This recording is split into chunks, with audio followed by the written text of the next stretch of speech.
Fantastic.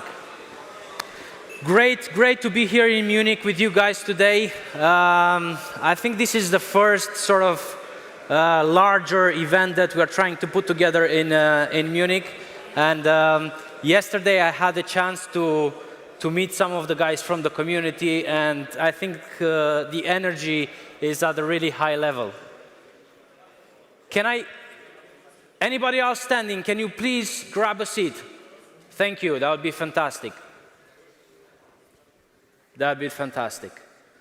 I just want to say you a warm welcome to xDay.Munich. As I mentioned, I think this is the first time that we're doing an event in Munich, and I hope it's not the last time, depending on how it goes today. The xDay satellite format, it's a new concept that is much more focused on discovering what's already been built for the past few years, not only from the MultiversX Foundation or team, but particularly from the amazing builders and projects that we have in our community. So it's a day where we are celebrating some of the things that have been already been built in the community.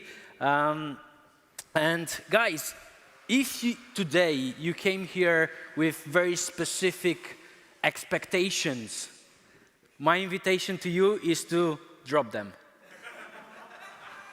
Drop your expectations, open your mind, have a little bit of fun, and I urge you to pay attention to the people who come on stage. Discover what they are trying to discuss with you, to share with you, and have an open mind. That's what we're trying to do today. That's what we're trying to find out. And each xDay satellite event will have a different theme that together we are discovering, that together we are discussing and trying to learn from it. But the most important element in all xDays, whether it's satellite or global, will be the people. And I want to share a very short story with you. Over the weekend, I was babysitting. I know it's fun. I was babysitting my 7-year-old nephew and 3-year-old niece. And we were in the same room. And I was trying to make sure that I give them the same level of attention to both of them. And my nephew was in one corner trying to build this Lego piece. Right? A very complex Lego piece. It all started with little Lego pieces chaotically on the floor.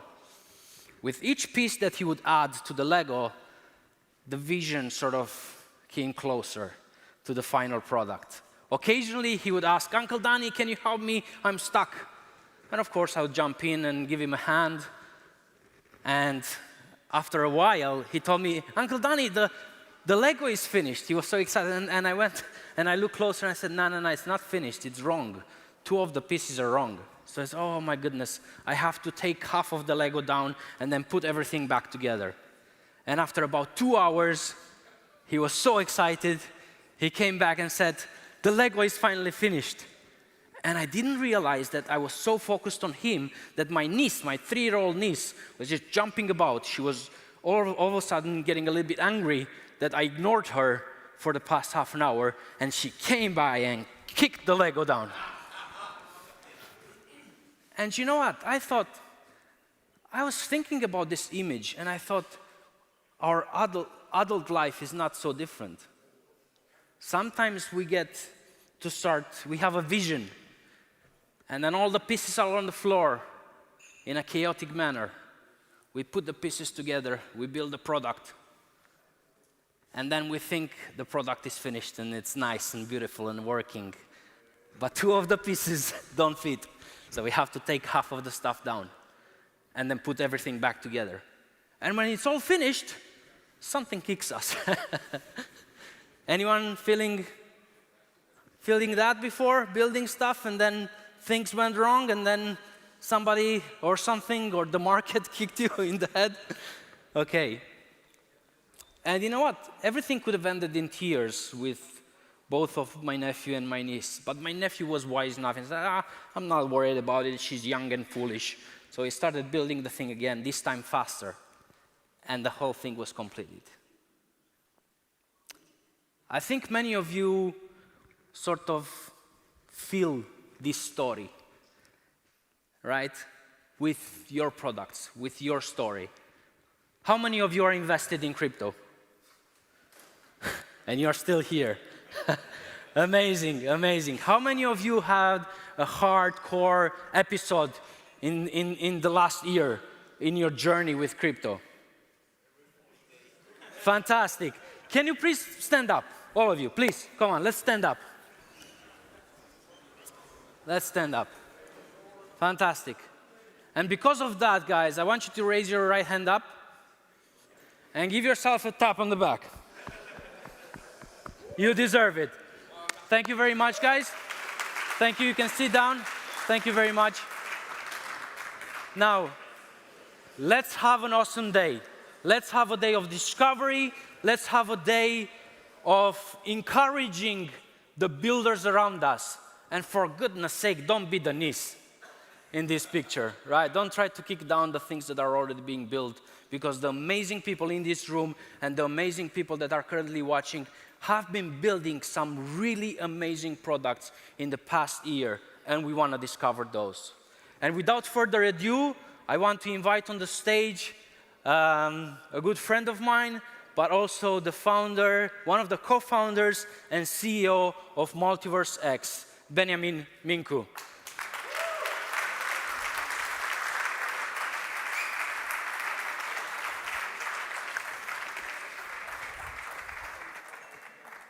Hello, hello. Can you guys hear me? How are you guys? It's really, really great to be here in Munich and have this conversation, see a lot of builders, see a lot of great energy, and explore some ideas that maybe have been happening in the ecosystem for a very, very long time. And we've not seen them. We've not seen them maybe correctly or to the scale that they deserve to be looked at. So it's really great to see you guys and see great friends and builders meet together. Today, I want to share one idea to really drive that home. And it will be probably a very simple idea, but I think it's one worth considering. And to discuss about that, to go to that, I'll basically first discuss about what is probably the most boring vertical in the world, which is real-world assets. It almost is like this, that there's this perception that the RWA vertical is mostly for old people. A lot of the people that have made the assets in this world. So there's this perception about RWA, but the question is, what actually is RWA, if you think about it? What really matters in this space? And a lot of the people maybe have a hard time thinking about the different components, the different asset classes that exist and are part of this larger vertical or narrative. And you can see them and think about them. Of course, there's currencies, there's commodities, there's real estate, carbon credits, bonds, art, intellectual property, stocks. And some of these things are really, really crazy, large, significant, and big. And so the question then becomes, what makes RWA special? How do these asset classes transition from the traditional asset class to being real-world assets? And the answer to that is, you have first these assets, then they go through this tokenization process, and then they're tradable across the globe.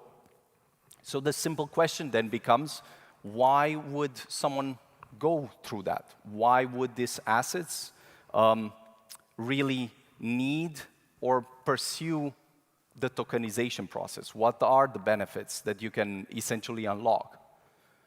And some of the benefits are really significant and really large, like global liquidity, real-time settlement, accessibility, transparency, and composability. And then the question becomes, if this is so interesting, so not that boring, how large can this actually be? Why does it really matter? And you can see a very simple but clear snapshot here of the, let's say, 2 trillion that we currently have in the crypto space, the DeFi space and what it's worth, the tokenized RWA, and then all the assets in the world. And you can get the sense of what the scale is by considering that one dot equals 100 billion. So this just gives you an idea of how early this all is, but then also how large, meaningful, and significant it can become. So, of course, there's an entire vertical that's much larger that people have been looking at and building around for quite a significant time. BlackRock was mentioning that the way they look at this is that this is going to be a kind of monumental shift for the ecosystem.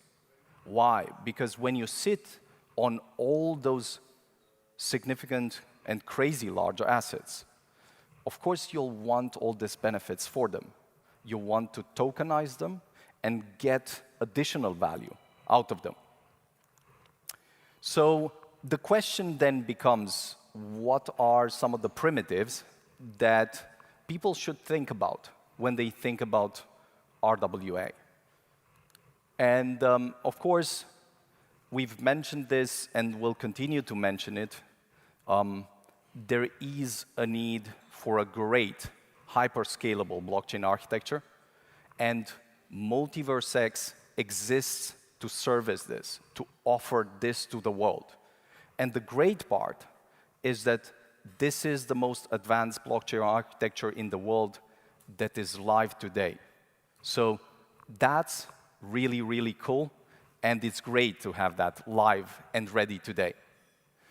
Now, a second part that's often not too much discussed about is the fact that you really need good regulation, because these assets are very large and very significant, but this also means that there's a risk that if regulation is not there, the owners of these assets will not move in time. So while Europe has generally a great challenge, just because most of the time it's this joke that if Europe and the US and maybe someone else, China, whatever, meet together, some bring innovation, someone brings technology, and then Europe just brings regulation.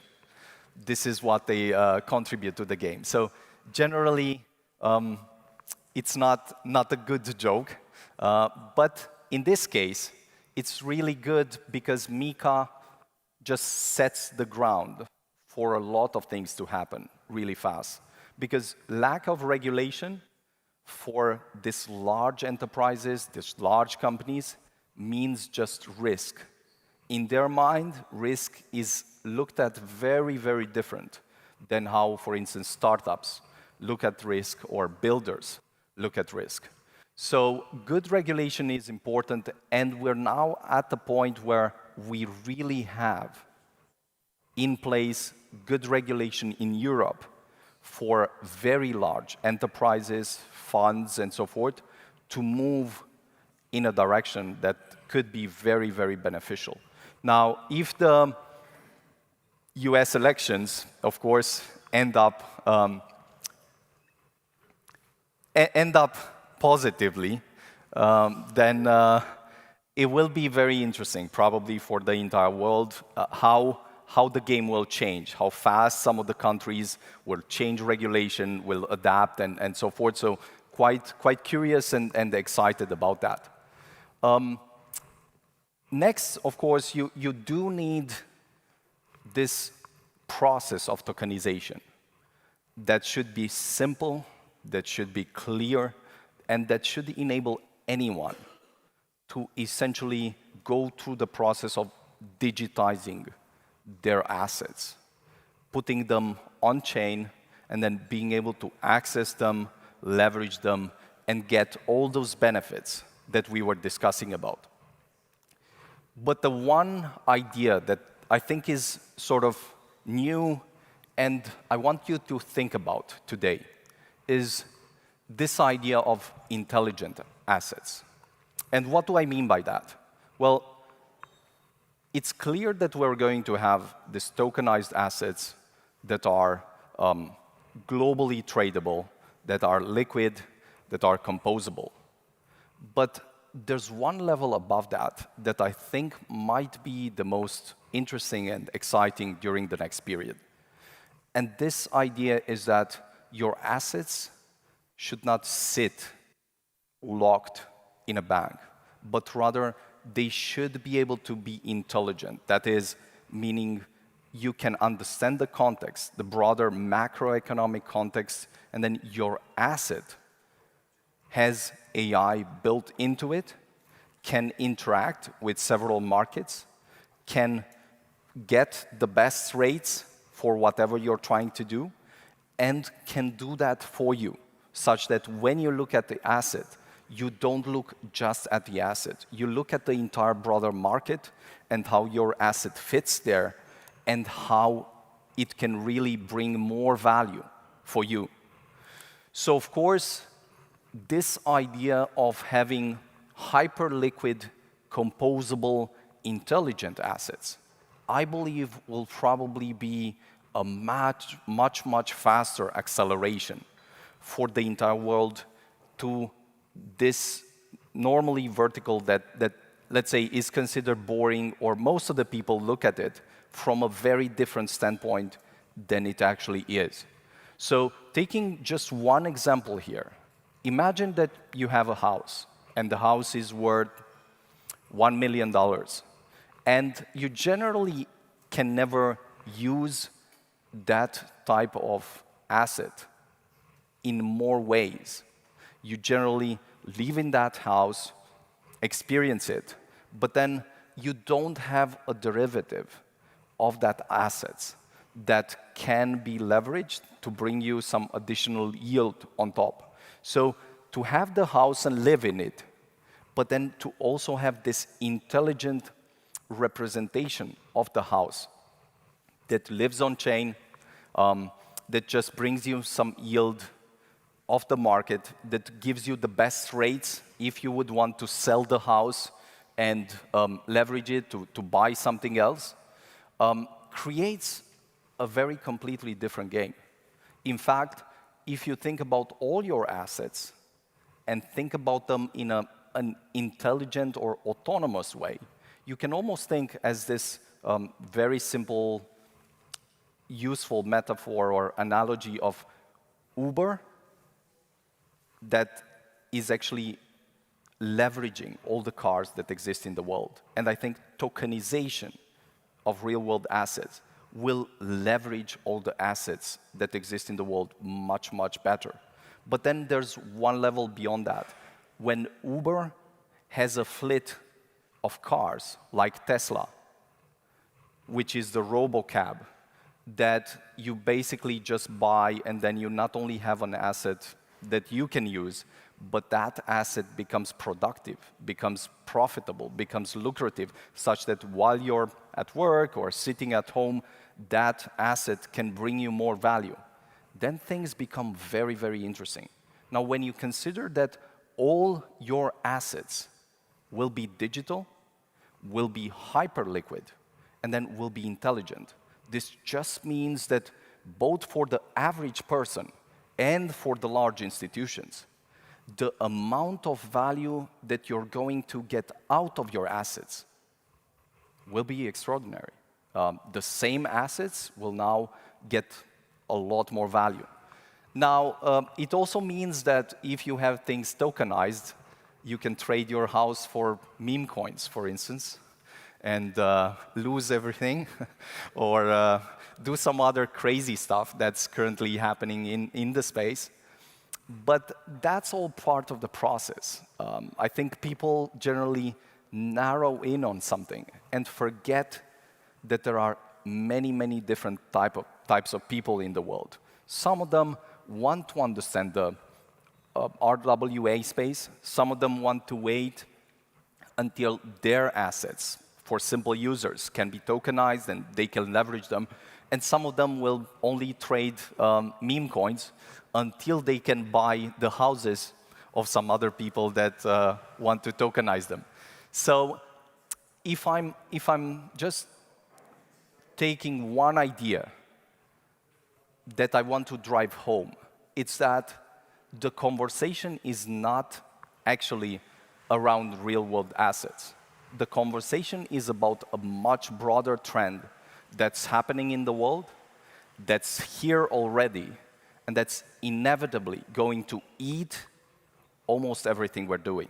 And that's artificial intelligence with agents, with intelligence that's now going to be embedded in everything we're doing. We're going to see this everywhere, and having a chain that can naturally interact with this type of assets, but then also can naturally interact with this type of new technologies and tools will be extraordinarily important. This is why MultiversX, with every step, is just going to showcase even more how well it fits because of the design that we've created and built. So this is actually not a narrative. This is just an expression of things that have been built and have been built for a very long time. And I was mentioning that if you think about assets, the most interesting type of assets are going to be the intelligent/autonomous assets. I'm going to stick probably with intelligent assets because the second you think about autonomous assets, you almost think about these assets that are going to take over the world. You want your house to do something, and then your house takes a life of its own with an AI agent, and that's a very different type of conversation, and we don't want to get into that right now. But what I'm basically saying is this. We have a settlement layer that really scales globally. That's live. That's extraordinary. We have these standards, and we have a currency of the network that really works. We have several different components that are there to enable an accelerated onboarding and bridging of different assets. Through launchpads, of course, we'll see more and more startups coming on-chain and leveraging these technologies.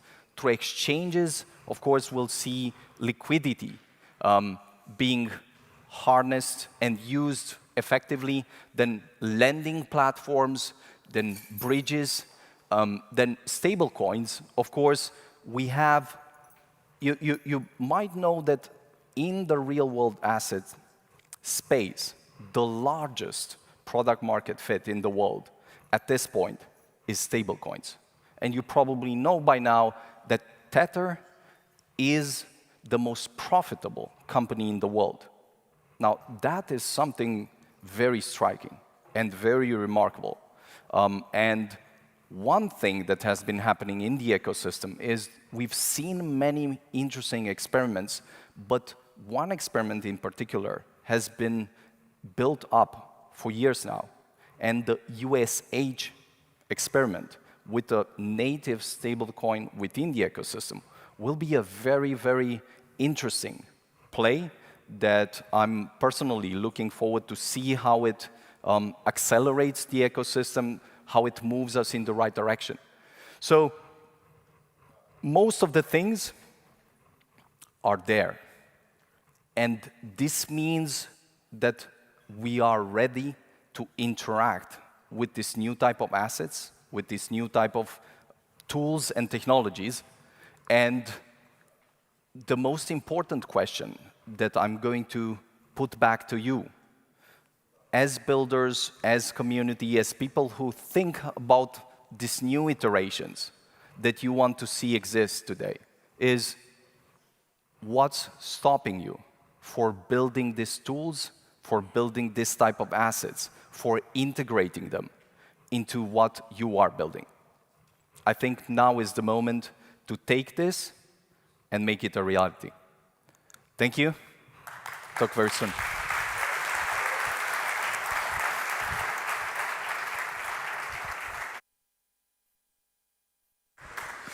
Guten Morgen, GM. Hello. Welcome. Thrilled to have you all here. Thrilled to see you all here. You'll see a lot of me. I know that will be uncomfortable for many of you, but we'll get through it together. I'll do a tiny bit of housekeeping before we move to the first panel. First, I already heard some boomer with a phone that was turned on. Please don't be that. Switch off your phones or silence them. We'll have 3 breaks. Lunch at 1:30 or around 1:30, coffee around 5:40, and then a small break with some fun stuff, and then the after party around 7:15. So that's that. If you haven't noticed by looking at the schedule, we're on a very ambitious pace today that has some reasons, a pretty simple reason, which is there's a lot that's already been built. So we want to give all the great projects the stage, but we need to keep it going. So please bear with us. As we're in war mode, we're moving fast, we're experimenting.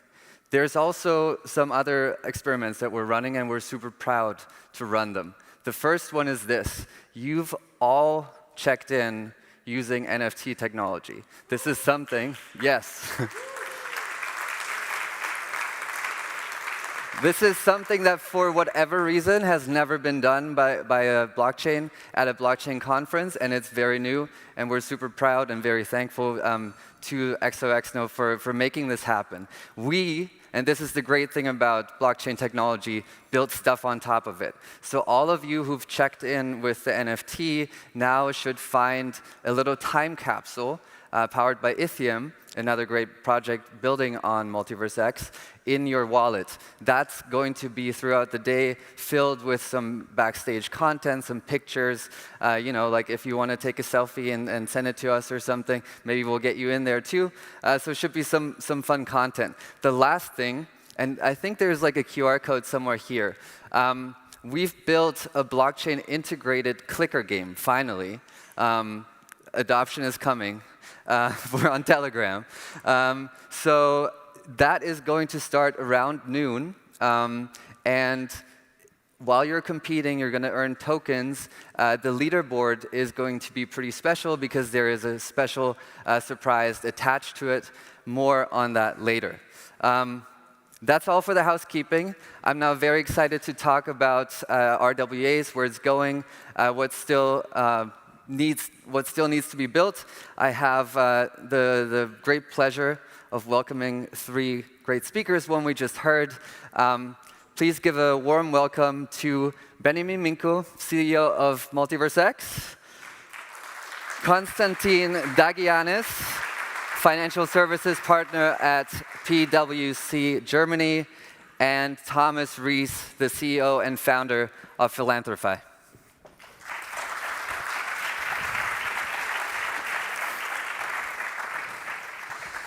First of all, GM, how's it going? GM. Great. Yeah.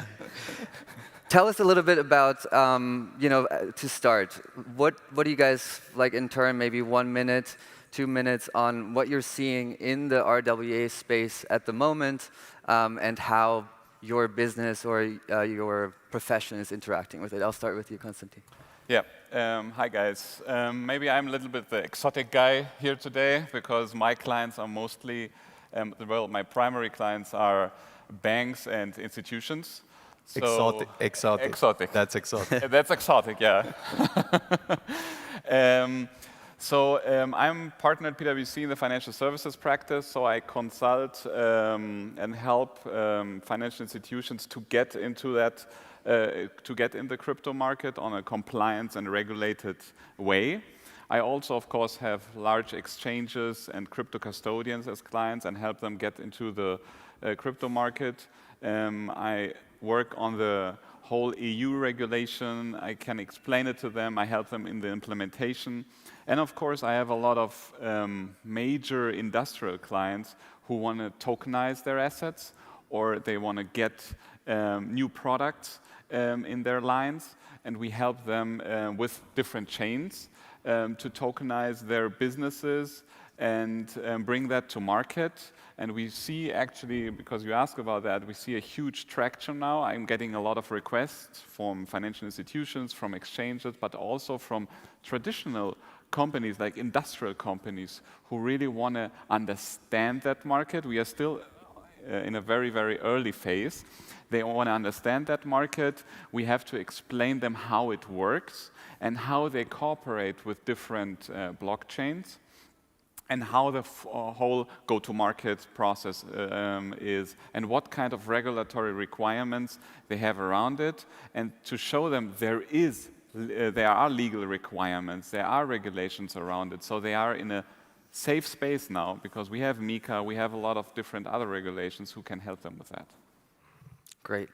Thomas, I have to maybe add a note here. Thomas is jumping in for Patrick, who had an emergency and couldn't be here with us.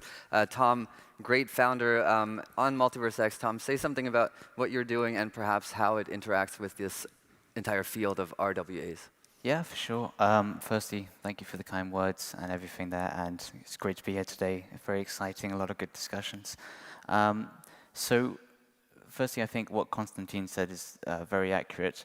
From a builder standpoint, it is very unsure exactly how things go, which is why we need some incredible people like him there to guide us, especially in those conversations. A little bit on us very quickly, just in case people don't know. We are creating a platform where when people donate money to charity, we can follow exactly where that money goes and the impact it has at the end of the day. So we're bringing this all on the blockchain, immutable, transparency, decentralized in a lot of those ways as well. And I think the RWA space is a very broad one. It's a very exciting one, and a lot's happening there. And as we see people like BlackRock and other institutions start to come into the space, a lot of the time you see the money come in, and then all of a sudden the eyeballs also come in. And there's some great things going on. I mean, Benny's speech just earlier there mentioned just a few of the amazing applications for it. You can also go into the legal side with actual contracts and everything like this being in the RWA space. So it's very exciting times and a lot of complicated issues when talking about those space too. Yeah, Beniamin, throwing it to you. And also this premise, you said it's the most boring space there is. Then you elaborate on some stuff, and maybe it's not as boring as it might appear on the surface. So, like, what are you seeing? You already touched on a bunch of things, but maybe elaborate on one or two things that you find interesting right now. I think there's a lot of conversation on how people generally perceive something at first, without digging at all into it. And if they perceive that this is the most boring thing, it may be the most interesting and exciting thing, but there's something there that people just look at and flag in a certain way. So I do think this is probably one of the largest spaces that's not even a kind of debatable thing, just because here you have the largest product market fits with stable coins and so forth, but then also all the assets in the world that are visible to people already, those exist and will somehow be related to this vertical. So I think what's important first is people need a box to flag things into. This is why they call it RWA, or they call it something else. But once they have a box and they understand that the box is made of this type of assets, regulation, and some kind of tokenization process, then they can look at it much more carefully and so forth. So I think a lot of today will be about surfacing a lot of these projects that exist, that have existed for a very long time, have made great progress. And for instance, the fact that we're using NFT ticketing today and it's live, that's super cool. That's just one of the many cool things that are happening in the ecosystem. And I think today is a good lesson in digging into some of this, just flagging one, taking a look at it, looking where it fits and how it brings value, and quite curious to actually see some of these things unfold. And let's talk about, Konstantin, you mentioned it, so I'll go to you with this one as well. MiCA and regulation, and we're going to hear a bit more about that later on a keynote. But tell us, like, you're saying like new people are approaching you, and this is something that's very important to people entering the space, that there is something like security and that they know that they can build a sustainable business. Are there particular verticals or particular industries that are kind of leading the charge there? How is it looking? What's the general overview? Yeah. So I think what Benjamin said is very on point, because it's just a new step in the evolution of digitalization. So, of course, traditional economy wants to digitalize their business, make it more efficient, make it more cost efficient, especially in these times. And bringing something on the blockchain is that, exactly. Of course, it's a new technology. It is not like I'm automating a process with robotics, which is much easier because I have it in my company. I am running the system by myself. So I have to trust different parties. And of course, trust takes some time to gain that trust. And I think in the EU, we are in a very, very good situation right now because we have a set up legal regulation with MiCA.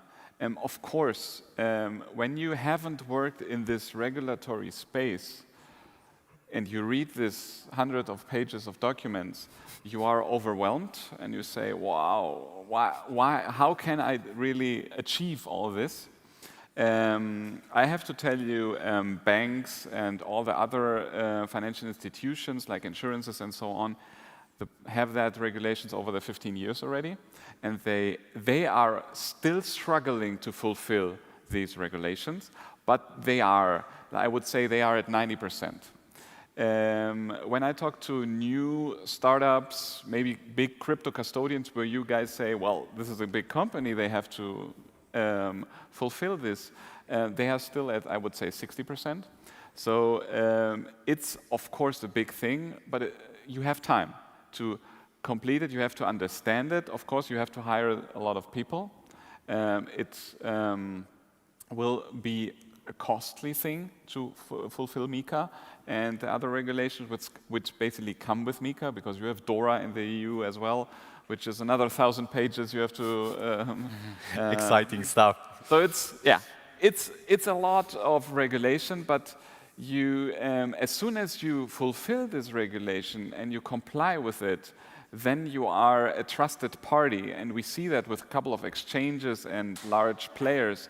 They establish in the market, and they are offering, we have talked about it, like on-ramp, off-ramp solutions. And if you already have that regulatory setup, then of course you get much quicker in the market.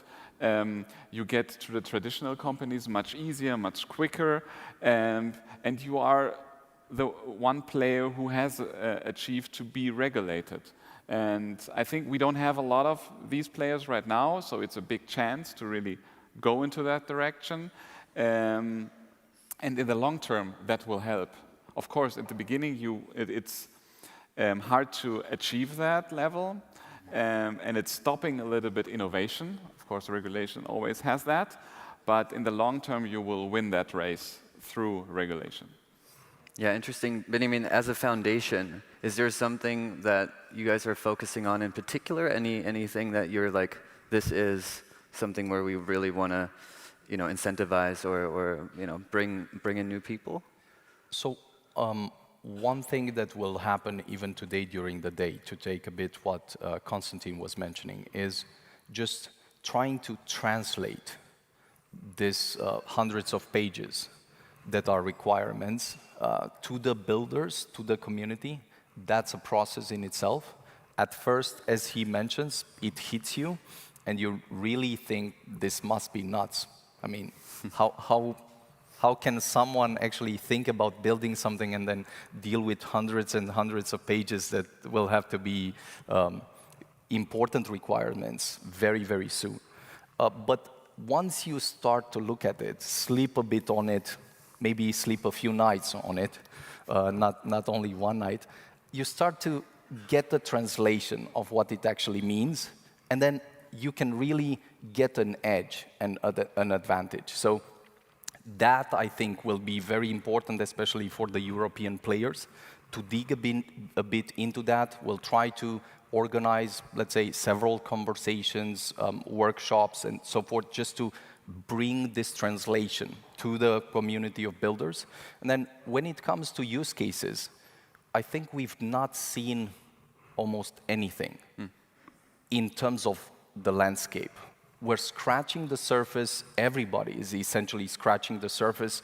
And when you look at those dots that I was putting there, and look at how many dots there are outside of this space, this just gives you the perspective of how early this entire vertical is, and that at the end of the day, to the extent that it becomes much more obvious what the benefits are and how companies will be able to leverage them, people will start racing to see this. So my intuition essentially tells me that everything we're seeing in the AI space will just serve to tremendously accelerate this. Because, of course, for as long as you just see a kind of static environment, you don't race to get the cheese. Once you see that everyone else has understood this, that the AI will help you with translation, help you with some integration, help make things a lot simpler, you'll want that, and you'll be able to get it a lot faster. So quite excited to actually see this integration of AI into this entire process. And I think maybe on that point, when I started my career 15 years ago, I had a lot of discussions with software developers, mainframe actually software developers, so really builders, but in this age, and I had to explain them how that regulation worked, and they actually said the same thing. Now I'm in front of this machine programming all the day, developing, and now you're telling me I have to test, I have to document this, I have to document that, and at these times, you know that it was super complex to document something in mainframe because it was not made for that.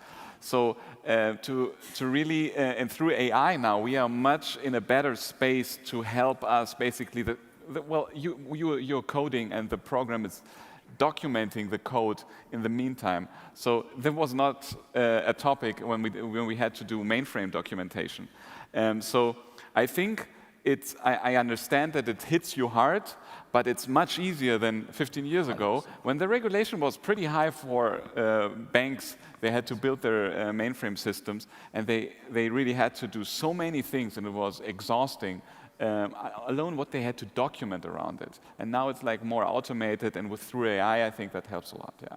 And that's where I wanted to bring in Tom also on the AI. I know this is actually a very important element of what you're building with Philanthrify, but also wanted to kind of specifically ask, you know, starting a new business, getting actually a government grant, which is quite significant for like a blockchain project, an innovation grant.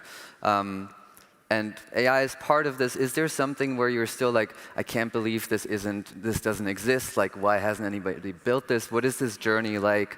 You know, perhaps for the first time encountering a bunch of regulatory problems and then ways to overcome them. What do you see is being built, and what do you wish you didn't have to build yourself but was already there? Quite a lot.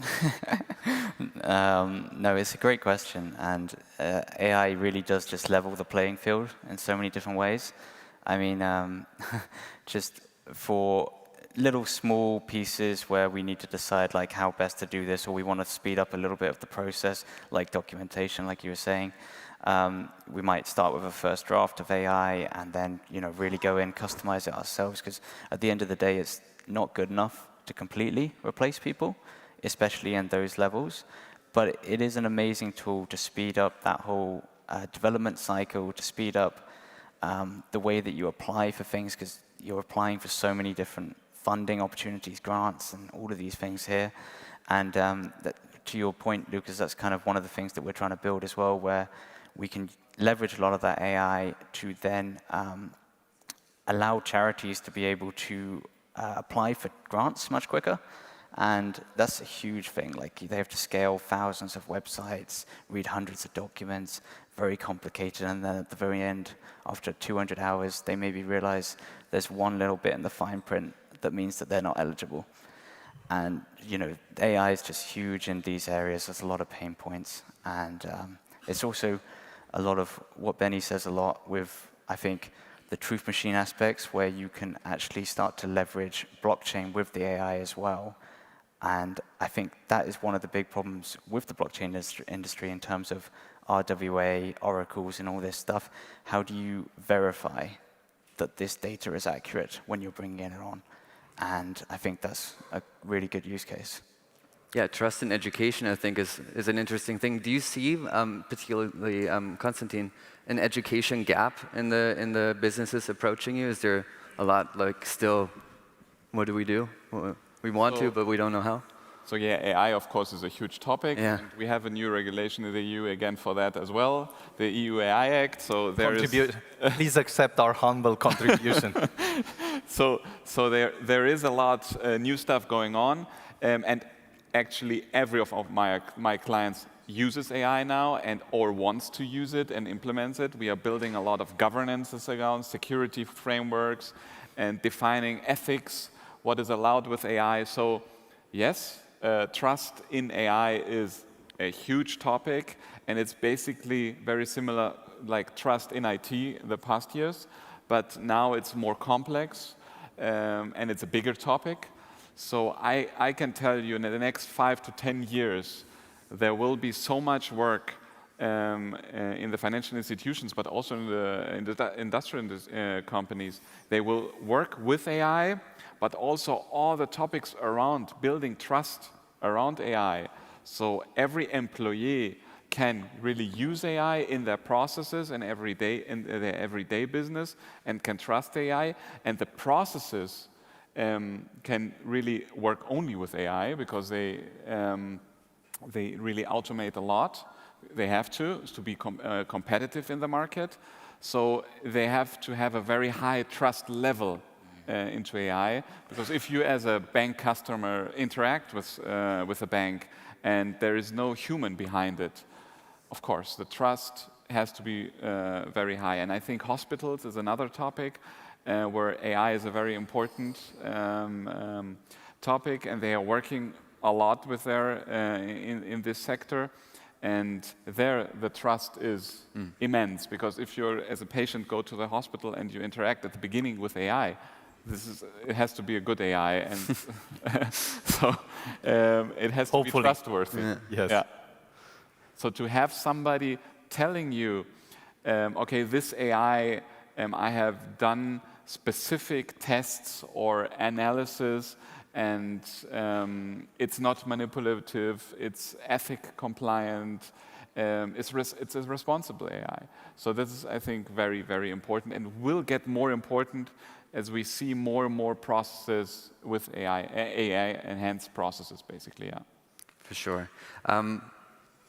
Getting towards the end here, I want to once again kind of throw the view into the future. What's being built is going to be addressed today quite a bit, and we're super happy to see all of this stuff. But what do you also, Beniamin, what do you think is not there yet? Where do you see things in the RWA space going? You mentioned already this intelligent RWA, things like that. What's the path for the next 2, 3, 5 years that you and the foundation are seeing? I would just take what Konstantin was mentioning and pinpointing two forces that I think will be the most interesting forces to intersect and to center society around. This will be 100% AI and blockchain technology. Without blockchain technology, AI will go haywire and will take some steps that once they hit, it will become obvious for everyone that you can not only build the best, let's say, tools, the best insights, the best breakthroughs, but you can also very easily weaponize these things, and you don't want that. So the question will be, how can you create this accountability structure that enables the entire world to essentially exchange trust at scale, at the speed of light?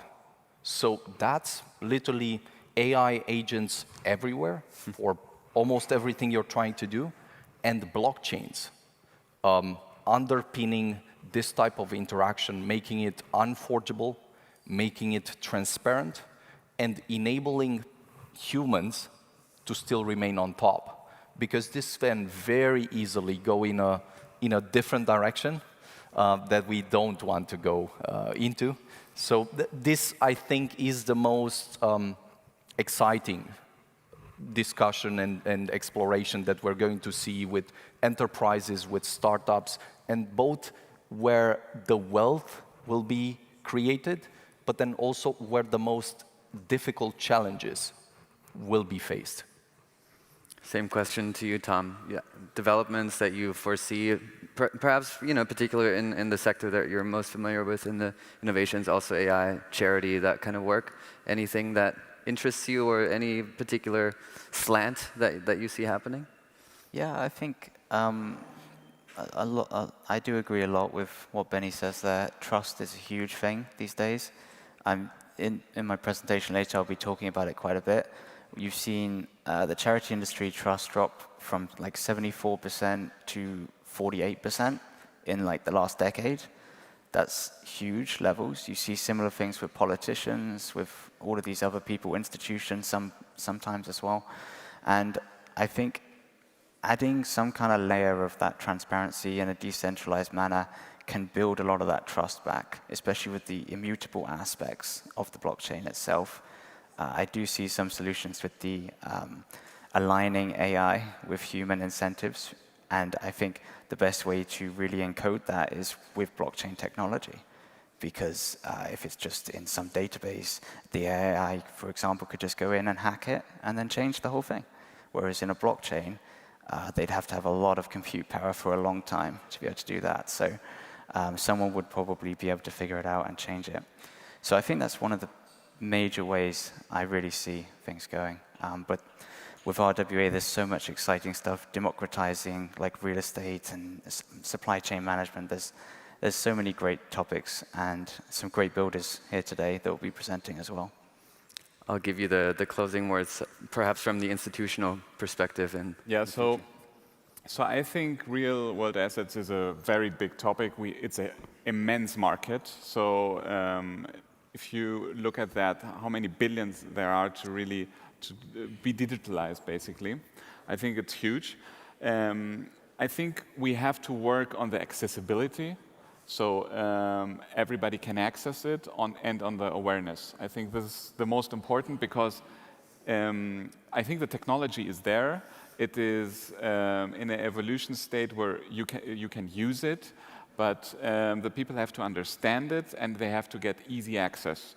So we need a lot of on-ramp, off-ramp solutions for that, and we need accessibility for these solutions. They have to be really easy to access, like you use an app, you can easily invest in real-world assets. I think the institutions have understood that it's a good idea to get into that business, so we will see that push. We just need to get that bridge from institution to the investor in an easy way, like it is for investing in different stocks. This has to work easier because it's more digital with the real-world asset investments. And then I think it will take off and it will be crazy. Yeah. Yeah. Well, thank you guys so much for your time and your expertise. And yeah, thank you. Thank you. Thank you. Thanks. Thank you. Great to see you. I'm going to stay on stage for just 1 second to let you know about the next panel, which goes back to like how do we actually get to this tokenized world. Like we talked a bit about what's there, what's coming, and perhaps where it's headed. But now we're going to specifically turn to how to get there and whether we'll get there and if we're ready for it. So inviting on stage the moderator, Eddie Nuta, Tomasz Medved, the Strategic Partnerships Senior Associate at Bitstamp, and of course, Benny is doing a triple shift, Beniamin Mincu.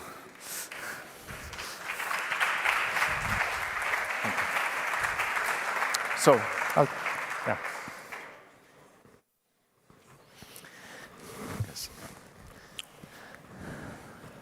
Hello, everyone. Thank you for joining us on the second panel of the day already.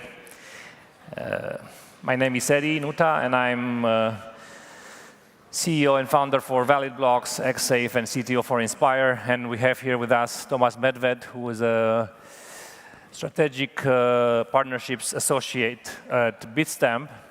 And I will let him tell us something about himself. Yeah, hi everyone. I'm part of the strategic partnership team at Bitstamp.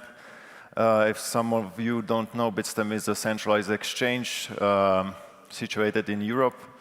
And yeah, I've been with the company for 7 years, went through a lot of ups and downs through the years, and yeah, happy to be here. Thank you for joining us. The second panelist is someone who you probably already know. He's known for his contribution on MultiversX, and his visionary approach will help us understand more of the infrastructure and innovative needs to reach this fully tokenized world. So the title of the panel is, Are we heading towards a fully tokenized world? And I thought of spreading this conversation in 4 separate parts. The first part is actually defining what does a fully tokenized world look like. So I'm going to start with Beniamin. And the question is, what does a fully tokenized world mean to you? And how does MultiversX envision tokenized assets integrating into daily life?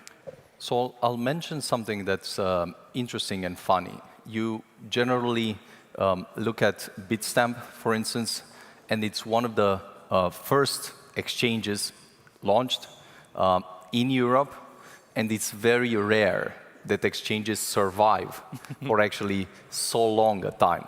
So really great to see you here, and even greater to see Bitstamp alive and kicking, making progress on many, many fields.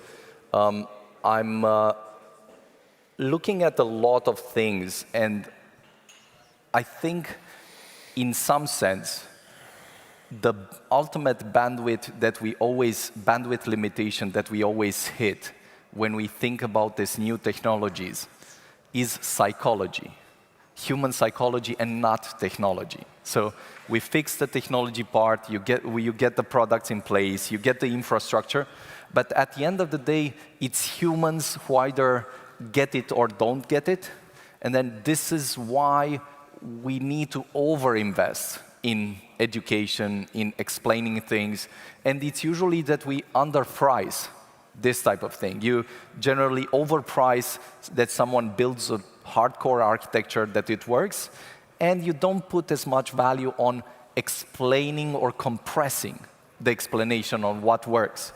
And so I do think that a world that will be tokenized is just a world where, in a similar way to how you use Uber right now, and you get outside, you open the app, and some car takes you, and then in 1 or 2 years or 3 years, you'll get a car that is without a driver, and that will just take you everywhere. This is how you'll interact with assets.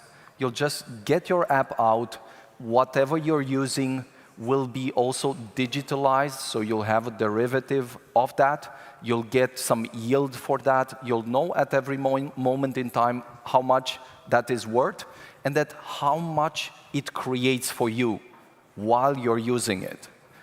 When you have that, the world will be significantly more effective in all the assets it has, but then also accessibility to people that don't necessarily have something. So this is just 2 cents that I think are not very far in the future. Once you think about that, you immediately see that it's super wasteful and stupid that we don't have the assets like that are stupid assets, not intelligent assets. So yeah, hope this adds. Thank you for that vision. So follow-up question for Thomas. Like seeing this innovative and bright future world with everything tokenized, from Bitstamp's perspective, what benefits or risks do you see arising as we move towards complete asset tokenization? And also, do you see a timeline for this to become mainstream? Yeah.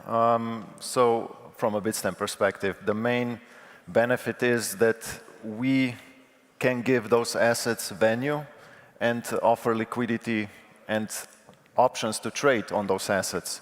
Bitstamp also recently obtained a MiFID license, so we'll be able to offer perpetuals, futures, options on our exchange, and going down the line, using those real-world assets as collateral, for example, and you'll be able to trade cryptocurrencies while using RWAs as collateral. So the main obstacles right now are still regulation, just streamlining the whole regulatory process across EU and, of course, the world. Different, regulatory practices are challenging for us, but with the new license obtained and getting ready for MiCA and already, let's say, being prepared for it, we are just trying to get more clarity across EU and how, with different jurisdictions, we'll be able to tackle those RWAs. So, thank you for that. Right, we're moving straight to part number 2, which is infrastructure to support full tokenization. We already have projects building, like Beniamin said, the Uber, the Airbnb. We have Globis here with us today. So we already have these projects building, but given the supporting fully tokenized world requires robust infrastructure, I would like to know what are the immediate and long-term needs for blockchain platforms to support full world tokenization. And also, do you see solutions like Chainlink CCIP or MultiversX sovereign chains, right, play an important role in creating secure and, of course, interoperable systems? Yeah, so I do think that there will be many smaller pieces that we'll need to iterate on to build in different environments, because there's not a solution that fits everyone. Of course, the institutional side, for instance, has very specific, very different demand. The regulatory side and governmental side has, again, very specific and very different demands. And then the user side comes with a completely different lens. So everything needs to exist to start this flywheel, because there has been a lot of discussion on tokenizing real-world assets, and some things have been happening. There's a lot of value, but it's always a question of how do you start this flywheel. Once you have started the flywheel, then a lot of people understand what's the benefit. They can test and validate if this works for them, and a lot of improvements come once you start this flywheel. So, of course, having the blockchain layer is one thing. A lot of energy will be spent during the, let's say, immediate future on regulation. So that will be super intensive just for people to understand, especially in Europe.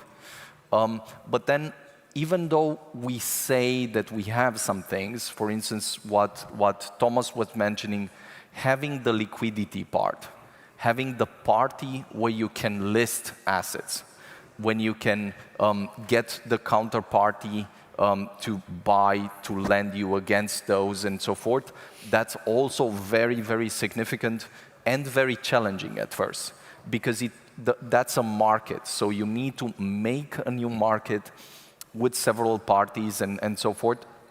And then I do believe that for users, it probably needs to be the same simplicity as buying meme coins, just to make it relevant, especially to the crypto people, but outside the crypto space.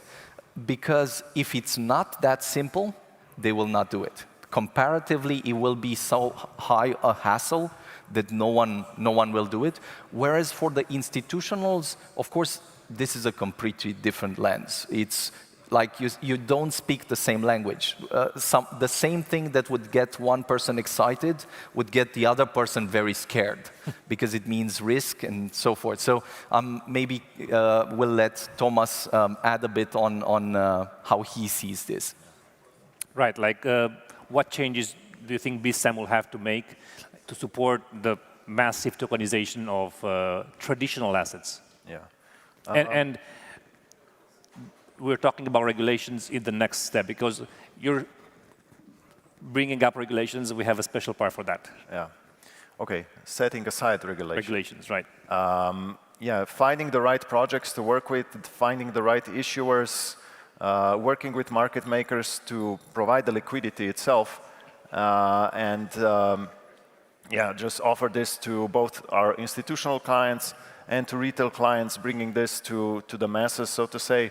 But in terms of infrastructure itself, BitStamp won't really need to make that many changes.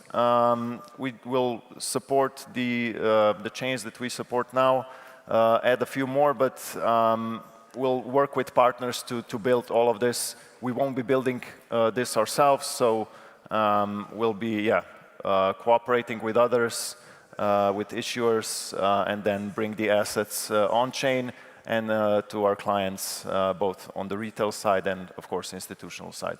That sounds exciting. I see a further partnership with MultiversX.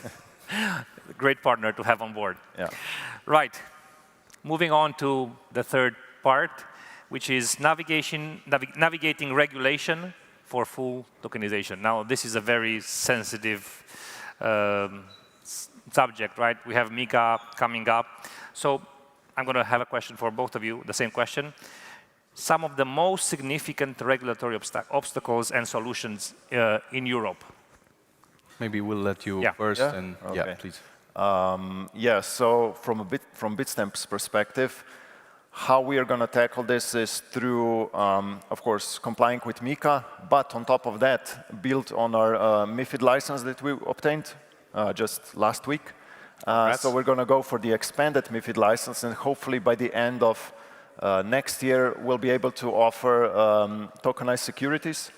And this way we'll be, going into the RWA space this way. So I think this is the main thing that we need to overcome and find the right solutions, of course, taking into consideration the MiFID license and, also in the same space offer derivatives, so perpetuals, including RWAs. And like I mentioned previously, using RWAs as collateral. I think that's a very important step to take if we want to make this space viable, at least in the EU. So.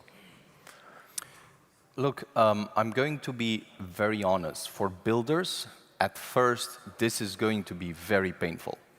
Just because people generally are not used to paying this much attention in the early stage of a startup to regulation. Like, you have only so many resources, so much energy. Usually it goes in a very different direction, and you deal with the regulatory part on the fly. Of course, if it doesn't work out, then you're dead. So you're going to deal with much more of the regulatory side. But what I'm saying here is that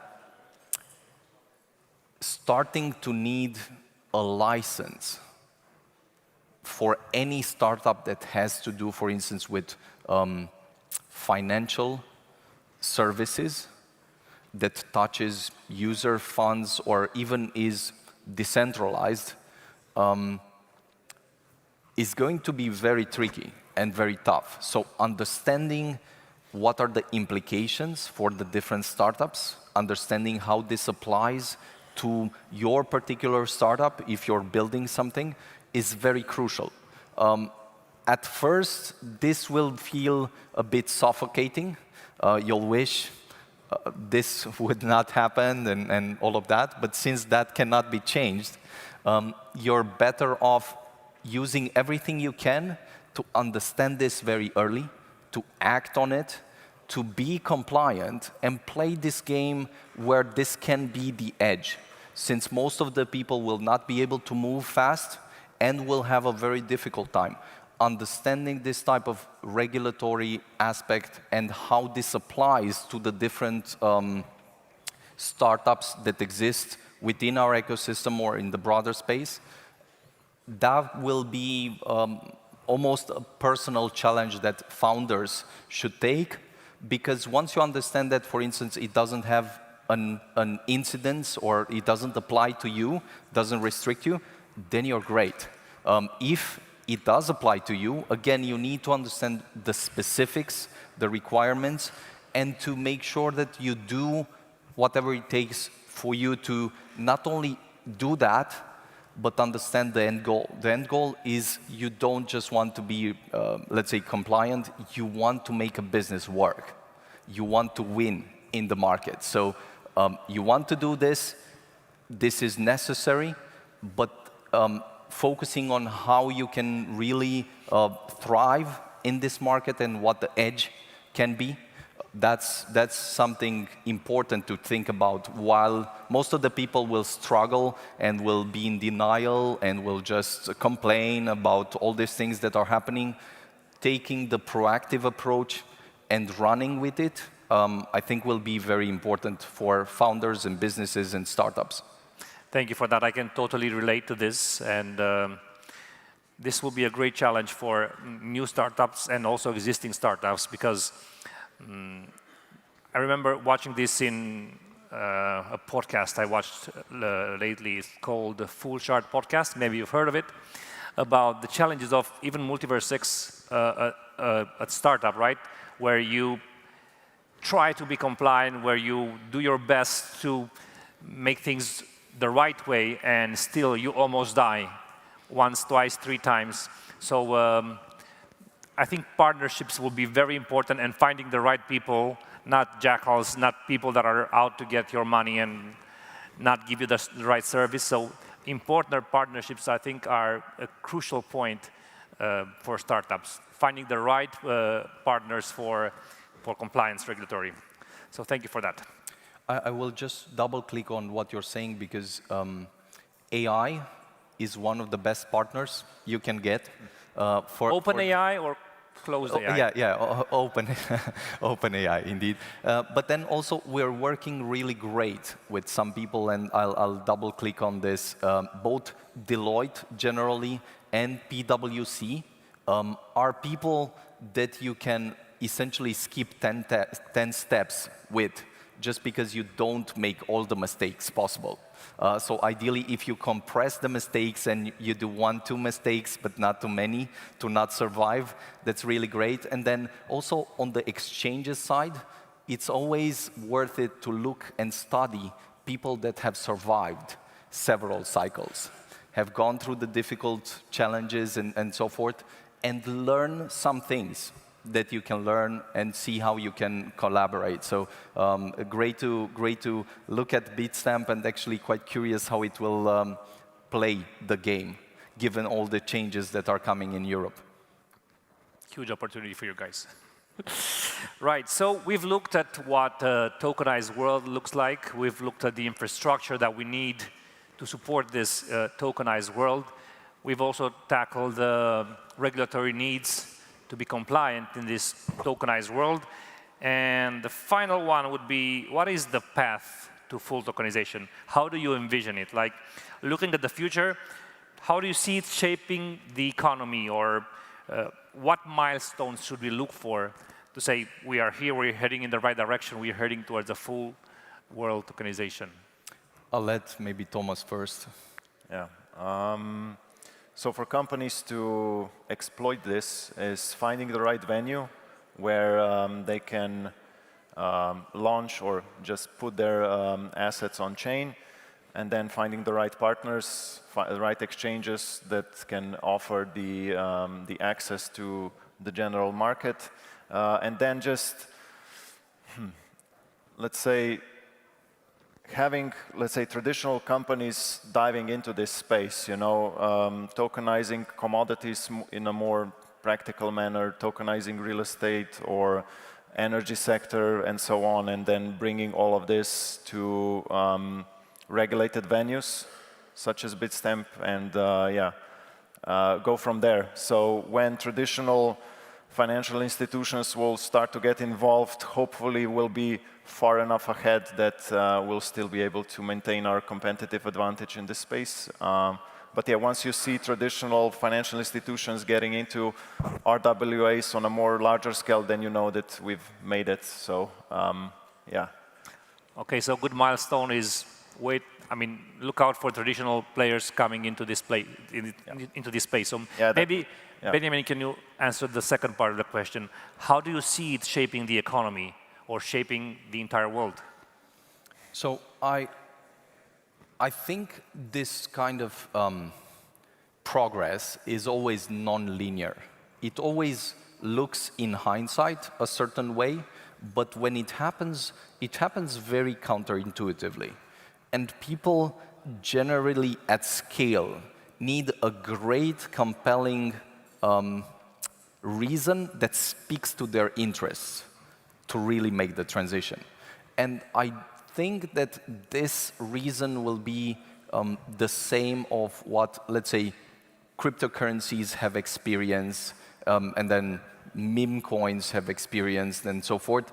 So someone tokenizing their asset and making it significantly more valuable. Once people understand that, that speaks in a way like 1,000 presentations, 1,000 case studies, 1,000 use cases. It will just signal to them that if they don't race to do that, they'll lose out. And it's one thing to think about what you can gain and say, hey, if you do this, you'll gain this and that. But humans tend to value much more what they can lose. So it's very strange, but if people think, so for this house that is worth 1 million, I can get 1.5, and I'm essentially losing 500K of the value of this asset. This is just the simplest example. I'll definitely not want to lose that. If you tell me, hey, you might gain this, I'm going to look skeptically. Is that really so? Am I not losing that money somehow, and so forth? But if you're telling me that this is my money and that I'm losing it, then I want to fight with someone and take my money back and so forth. And I think this applies very well here, for instance, in Germany or in very advanced economies, because very advanced economies are very conservative. Most of the things work. You don't have really big gaps and so forth. And precisely because of that, you're very conservative. You want to make small changes and so forth. But what you discover is not that they'll not make new bets on completely new things and, let's say, go all in. They'll definitely not make that. But if you tell them that they're losing half of their asset value because it's not digitalized, because it's analog, because it just sits somewhere and it doesn't tap the market, that will work magic on helping them understand. So I think getting to this first big win is almost going to be the single most important thing that people will remember. Once that is clear, then it will be everyone racing as if this were the most obvious thing in the world. So what's that win? That's an important question. For instance, tokenized securities have been a discussion for a very long time, but it's precisely because there has not been a good market, a good, let's say, Binance, but just for tokenized security. If you have that, and people can make some money on it, then the story will be told very naturally, like mouth to mouth, through the friends on how they're making money, how this changes their game, and all of that. So I almost think 90% of the conversation boils down to that one big win. Afterwards, it will be a different phase that people will be largely convinced of and will just race to find the simplest, most efficient way and secure way to doing that. What basically you're describing here is FOMO, right? Fear of missing out. I stand to lose this, and I should act on this. I remember over 7 years ago getting into crypto. I tokenized my first euros, right, into cryptocurrency. So fear of missing out on these traditional players is probably a sign to look at. Right, so I would maybe ask for a short answer on this one. A prediction of when will this happen? When the total market cap of RWA will eclipse the total market value and reshape all these. Just a short answer of when. It's a prediction market here. I'm going to place a bet with your answers. Okay. I would say like 10 years plus to achieve to, let's say, overcome the total market cap of the current assets that we have on chain. So yeah, it will take a long time. At least that's my prediction. So how many years? 10 plus. 10 plus. I feel, 10 plus. I feel you have a very different opinion on this one. Yes. Place your bets, people. So one, I think I'm not the let's say best predictor on these things. It seems I live a bit in a different world, and I see things a bit differently, and maybe most of the world is not very similar to how I see them. So with that caveat in mind, I'd say a good milestone of, let's say, the market cap of cryptocurrencies being exceeded by the general total value of real-world assets could be something like 3 to 5 years, but that's very much dependent on this first win and AI agent. So if tomorrow we have a really great use case where we see the win, this will be the best tailwind for everyone. But then I also think people will not care so much, even though it sounds good. This will not be the most important acceleration point for them. The fact that they're making some more money, they have so much money, okay, it's nice, but it will not change too much for a lot of people, even large institutions. But the fact that these tokenized assets will be native to AI agents, and agents are just around the corner and will change a lot of this game, I think makes the conversation a lot more interesting and exciting, because it might accelerate this first win, because it might make it super simple for people to discuss with someone. Imagine that you have your personal agent, he tells you everything about the market, how you can lend your house, make double on it, lose it all, move in a trailer, buy some meme coins and all of that. So that's maybe 3 to 5 years would be definitely. 10 years, I think it would be very pessimistic. In 10 years, it almost seems everything can happen. Let's say conservative, right?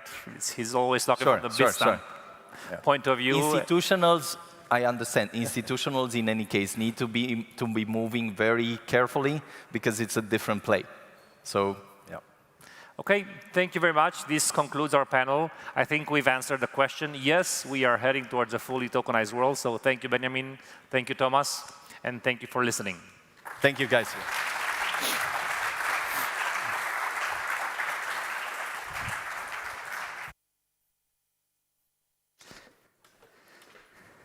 Well, it used to be, first of all, thank you for bearing with us. This is the panel phase. Appreciate your patience. Also, if you want to talk, please make sure you go a little bit farther from here.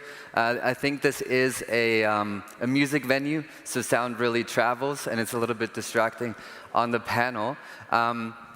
There used to be an app for everything, and now we're in the age where there's going to be chains for everything for whatever reason. And this is what we're discussing in the next panel. Of course, the rise of RWA Chains. Happy to welcome back to the stage Tomasz Medved from Bitstamp, together with Arnaud Defuant. I hope I didn't butcher that, from Hatom Labs, and moderated by our favorite core developer of MultiversX, Robert Sasu. Please give a big round of applause to the panelists.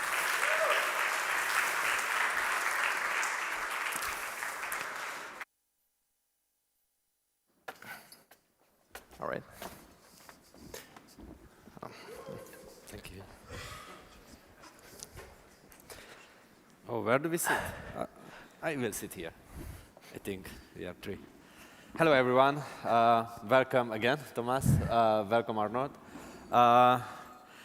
Let's speak about this boring stuff. RWAs, real WA assets, but let's try to make it, let's say, more fun.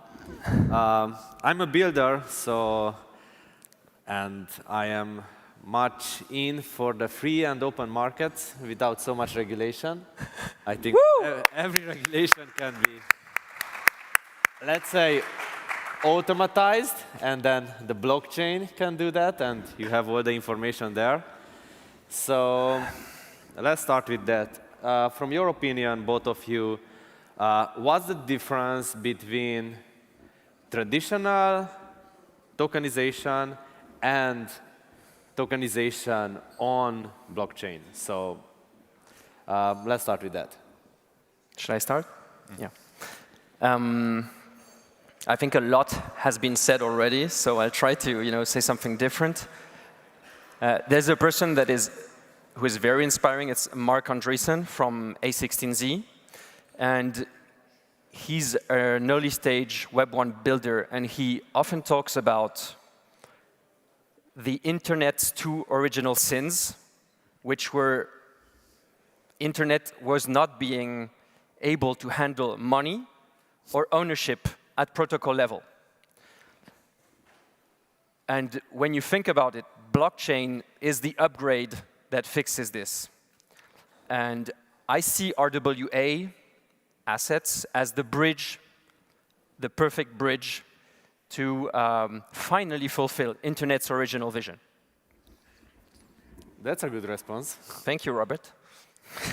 Yeah, just to add on that, like you said, a lot has been said on this topic, but yeah, just to add, I see this as bringing basically everything which has value in the world onto the blockchain, and just be able to trade, to invest, to maybe it's not for this crowd, but maybe even to sell and withdraw in fiat, right? So, but yeah, just tokenizing everything which can be traded and then shared with, let's say, the community is the main thing that we are striving towards. So, yeah. All right.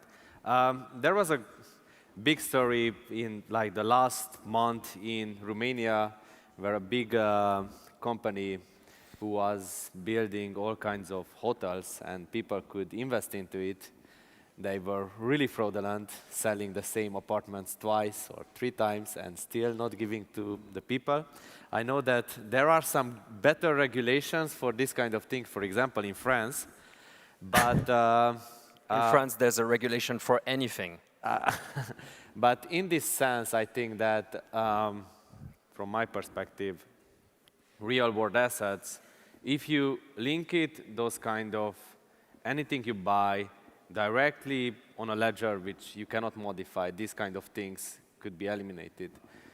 So starting from this point onwards, how do you see this kind of both, like these two kinds of worlds fit together, where there is a new technology, but with the old regulations which has to, let's say, connect these things? Have you seen something around that where traditional companies who, let's say, create these kind of buildings where people can invest to start moving into this direction and using the flows? We are still actually in a super early stage.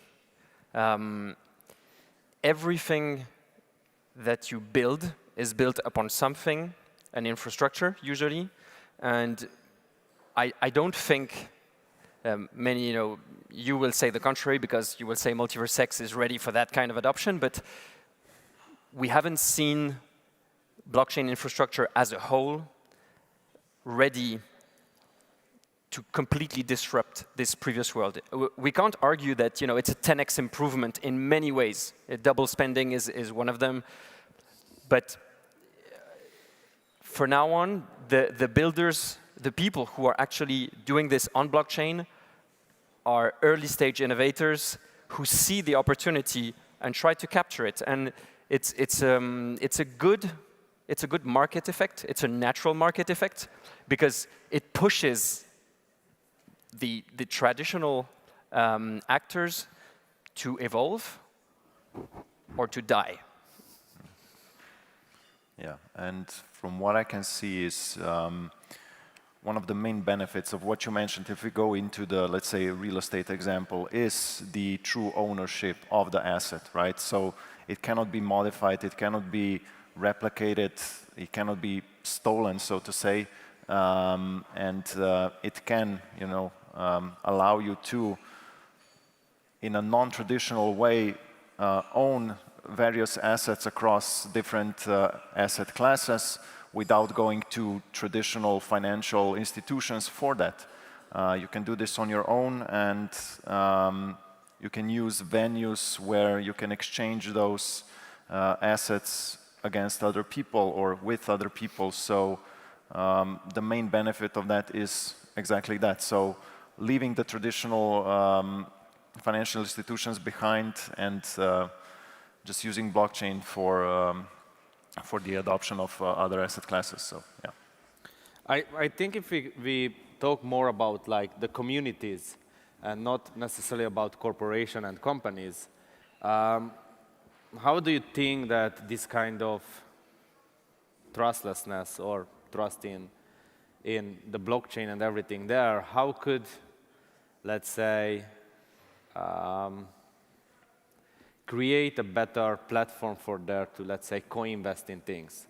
Maybe, I don't know if you live in villages or something like that, but I would imagine that a lot, in sense, some villages have problems with, let's say, nobody's investing stuff, but everybody has small things, but the whole village would like to own a new thing and that to be used.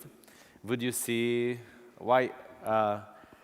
Will we see some things like this in the using blockchain technologies just because of the trustlessness? Trustlessness is a brilliant feature, but I think what you're touching upon is this technology and its capacity to disrupt already existing business models. And how can people be incentivized to invest together for the common good without even wanting to invest together?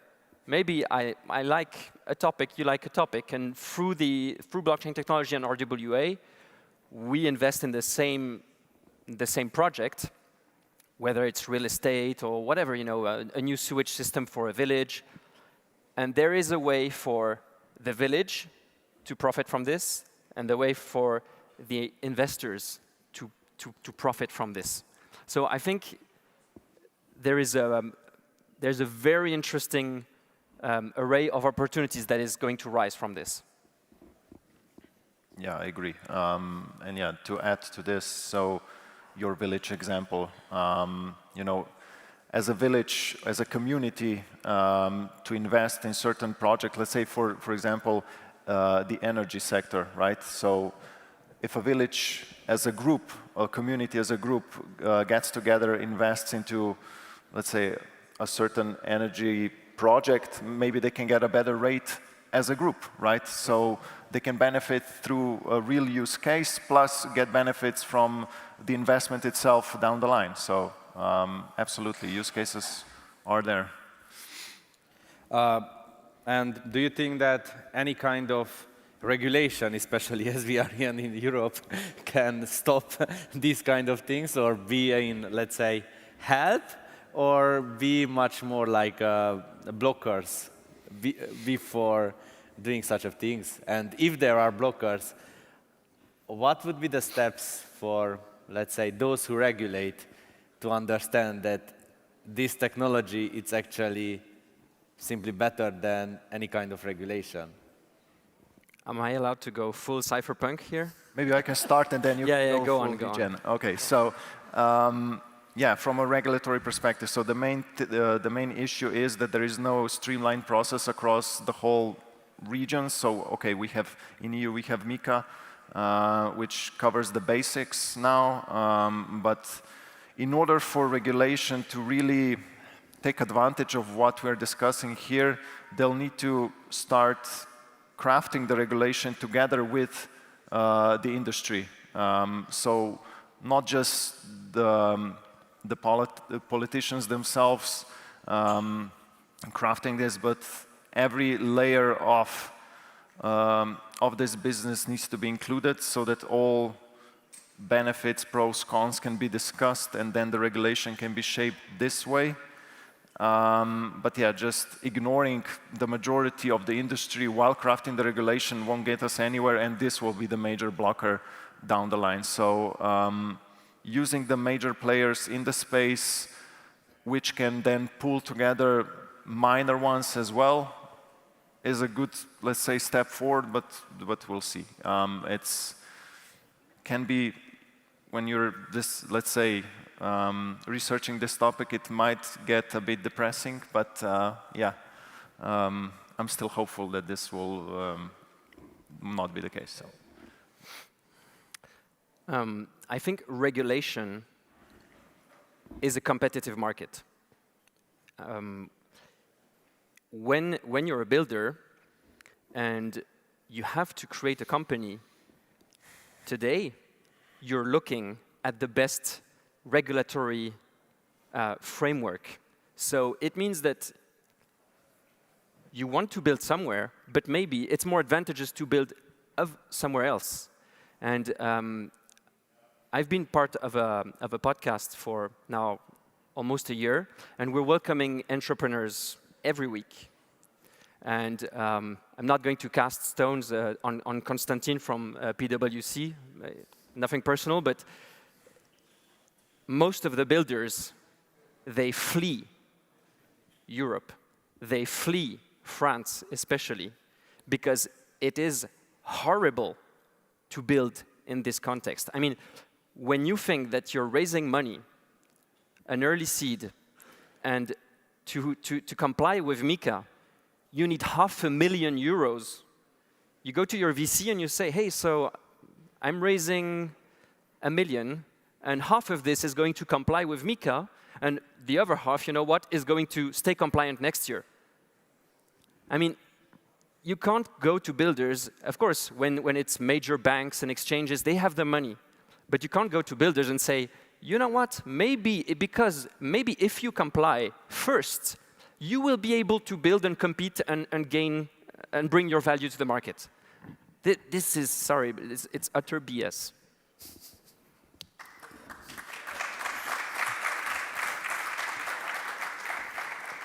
Yeah, I agree. So in this sense, the risk is, let's say you build something, but after a few months you cannot apply to the region you are building it, and for the region you build it, and then you have to move. I think the risk is even, it's a bit of a different risk. The risk is that some countries are going to lose their brightest minds because those minds are going to go build elsewhere. Because some countries, UAE, have perfectly understood that regulation is a competitive market. It's not just, I mean, in the EU, it's a sport. But it is a competitive market, and builders are looking at this competitive market. And this ties perfectly into why regulators need to work with the industry and the builders. 100%. Because it needs to be more flexible, right? 100%. Because if you are a small startup, how can you compete with the big guys? You can't. So in this sense, when there are like these kinds of regulatory things to do in Europe or in these places of the world where we are, do you think that there would be like possibilities that to this kind of to apply to these kind of things as a group of builders, so not like one person or one startup has to pay for it, but like a group of 10 builders to pay for it. So if there are 10 people, 10 startups with 1 million, and out of that to pay $500,000 for MiCA, I don't know if the regulation allows it, but can't you create an umbrella for this? The regulator looks at each builder individually. So, but AI is a good, a good answer. Maybe AI is a way to speed up the processes, lower the administrative burden on those startups. But I mean, the fact that we are here having this conversation about this topic, to me, it's not a feature, it's a bug. That's a real problem. And do you see anything, let's say, in the cyberpunk direction, anything in which this kind of things could be, let's say, speed up, take a 10x speed? Because right now, if you and both of you just look around, I feel like this kind of a little bit of depression that you cannot really do RWAs as we imagine here. So, regarding RWAs, it's a very different topic because when you're talking about tokenizing your home, of course, you want a framework that is adapted for this kind of use case. We're not talking about a meme coin here, So, of course, we need frameworks, and this is maybe where the whole panel about are RWA chains the right framework? To be honest, I don't have the answer to this, but decentralization and decentralized products are a way to push innovation without always have to comply with the same regulatory framework. This is, I mean, at Hatom, this is what we're doing, launching a decentralized stablecoin on MultiversX. And of course, we don't have to comply with the same regulatory framework as Circle or Tether when they want to launch a European stablecoin. Yeah. So maybe decentralization is a solution. That's why I'm here, right? No, yeah, so I can only give like perspective from a centralized world, but what we are trying to build and what we're striving towards is offering as many, let's say, different projects in the RWA space, a venue for them to be accessible to the general public, right? And for them to be exposed to both the larger institutions and to the retail client base on a regulated exchange. So we are taking the brunt force of the regulation and preparing the infrastructure and the platform to accept those coins. Yeah, just building the trust as we've been. So Bitstamp has been around since 2011. Probably there's no other exchange existing since 2011. So that's why we take regulation seriously and we put regulatory, let's say, efforts first. So, I don't know, let's say if you take FTX, for example, we are the exact opposite of what they were doing. So, yeah, just offering a secure and compliant way to offer RWAs and working with the builders and with the issuers.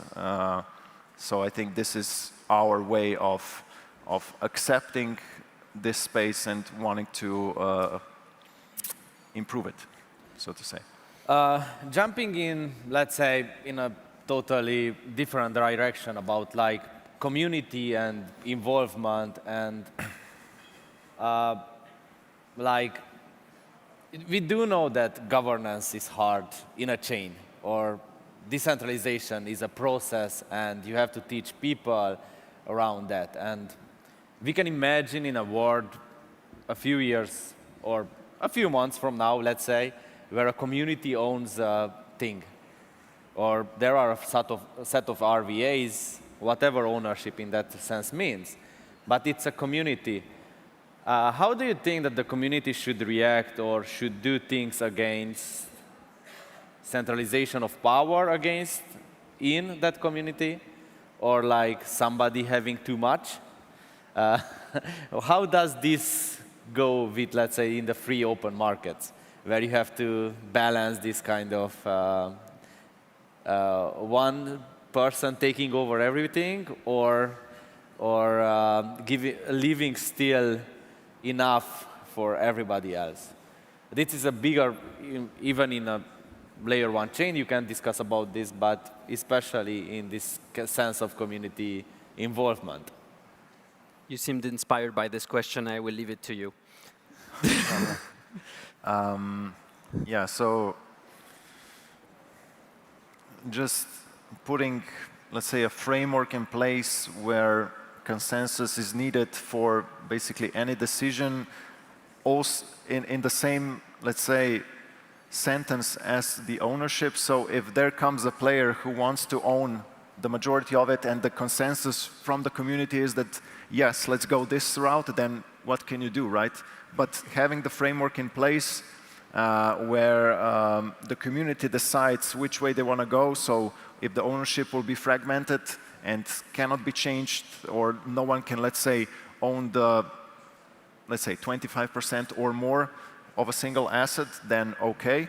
But if the community decides that let's move ownership to one person, let's say 100%, then it's up to them. So it's, yeah, it's up to the community on how different projects, assets will be owned. So, yeah, democracy, I guess, wins at the end. So free open markets in this case. Yeah. No, nothing to add. Yeah. I don't have much to add. All right. Then let's go into like advice to stakeholders. Like, what do you think? What advices would you give to companies and communities considering, let's say, their involvement in RWAs? And what do you think about like key steps or partnerships in this direction? Anything for builders, anything for communities? What have you seen? Because there are a few projects, especially from France, considering RWAs, like Globis or shelters. You might have known other stories, so in this sense. And others, if you come up. I just want to just broaden up the topic, because I think it's a very important question you're asking here. When you're a builder, you have the responsibility of contributing to the expansion of blockchain technology, especially in our stage today. So when you consider building a product that is going to handle real-world assets, you should keep in mind that the infrastructure you're building upon, you're inheriting of its qualities and its flaws. So if you think that you launch your protocol on a chain and one of your users, for example, gets drained, it's no longer a conversation about getting drained $5,000. It's my house got drained. it becomes super ugly conversations. And by the way, this user is not going to use your protocol ever again, and this user is going to stop from using blockchain technologies because you just destroyed his life. So it is a builder's responsibility to build upon infrastructures that take this burden away. So MultiversX is one technology of a sort, but of course there are others. But of course, be careful as a builder. You have this responsibility. We hear some founders from layer 1 blockchains actually saying it's the user's responsibility when this user didn't have a second or a tertiary wallet to avoid getting drained on the wallet where he has his most important assets. Again, this is, how can you imagine BlackRock building upon a technology where, one transaction out of 1,000 gets a user drained? It's terrible. Yeah. What I would add is for the builders in general and for the project. So first, finding the right issuer who will support them in every step of the way, finding the right custody for the asset, because custody then ties together with the marketplace. And then the marketplace needs to work with the custodian, whereby safeguarding all the assets the clients, so the users bring in, and then, of course, transfer out. So again, from a centralized exchange standpoint, having the right custodian is the main thing when we are looking at different projects. So if the custody option is not sufficient by our standards, we won't be, let's say, talk with the project until this is solved. So first, the custody option needs to be solved, working with the issuer, and then we can start discussing, let's say, listing the asset on our marketplace. Because we, as an exchange, need to, so we need to be able to safeguard all the assets, because the assets, so the users will bring those assets to us, and we'll have to safeguard it, and we'll be the ones, trying to stop the assets from our users being drained on, let's say, our exchange. So, of course, it's how everyone says, don't store your coins on exchanges, but we are doing everything we can to, let's say, make at least the trading part as secure as possible. So, yeah, that's the main thing that I wanted to say. And what about towards the people who want to invest? Because when you look around, I want to invest in a meme coin, I just go and buy. I just know that there is a smart contract. This is the liquidity. That's everything. There it is. Whether if I want to buy, and it's go. It's a decision, but I don't have so many ifs and elses. But when it becomes for example, for RWAs, I think that when you start to read about the project, it's there are a bunch to read, a bunch of ifs. What would your advice to be for investors, what to look after when they are thinking about investing in an RWA? I can go first. So, yeah, for investors, find a regulated marketplace. That's the main thing I would say. We are working with a couple of different RWA projects right now. From the energy sector, from the commodities sector, and yeah, as a regulated player, we'll be able to offer the investors an option to invest, to trade, to withdraw those assets, and yeah, we'll make it compliant for them. So that's the main thing. Find the right marketplace. Otherwise, I don't know, FTX will happen to you, I guess. So right marketplace with the right custodian. Yeah. Actually, I think free market is also a solution. In France, you have more people owning cryptocurrencies than stocks. It also shows that it's way easier to invest in cryptocurrencies. Real-world asset opportunities could bring the same level of accessibility. And then there is always going to be this coin with two sides, a world that is a bit more uncontrolled, and a world where opportunities have been vetted previously. And so, there's food for every type of appetite. This is what makes it exciting, and we shouldn't go away from this. All right, thanks for everything. Let's continue the discussions and have a good day. Thanks, Robert. Thank you.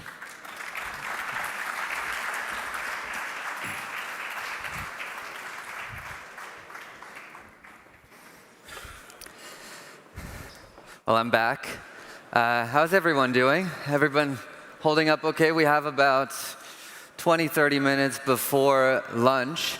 We're now going to pivot, as blockchains love to do, to our favorite topic, which is regulations. We've talked about it quite a bit already in the panels and heard about it. Now we're going to go to one thesis and then some practical advice in terms of what MiCA actually means for your business and how you can prepare for it. While we switch over, the clicker game. I want to take a second to talk about the game that's live for two reasons. One, it's one of these things that kind of is a sign of a new direction that we're trying, which is just like, let's just try something. So we had this idea for a bit, but then like 4 or 5 days ago, and it's like, let's just do it. So everybody came together and tried to do this. And I hear that there's some, things not quite working perfectly. We're working on that on the back end right now. The engineering team is on it. So thank you for bearing with us. Keep clicking, because there is something quite special attached to this game. But thank you for your patience there. And I hope we're ready to welcome our next speaker, who will talk about decentralism, and that is Sandor Horvath. Please give it up for Sandor.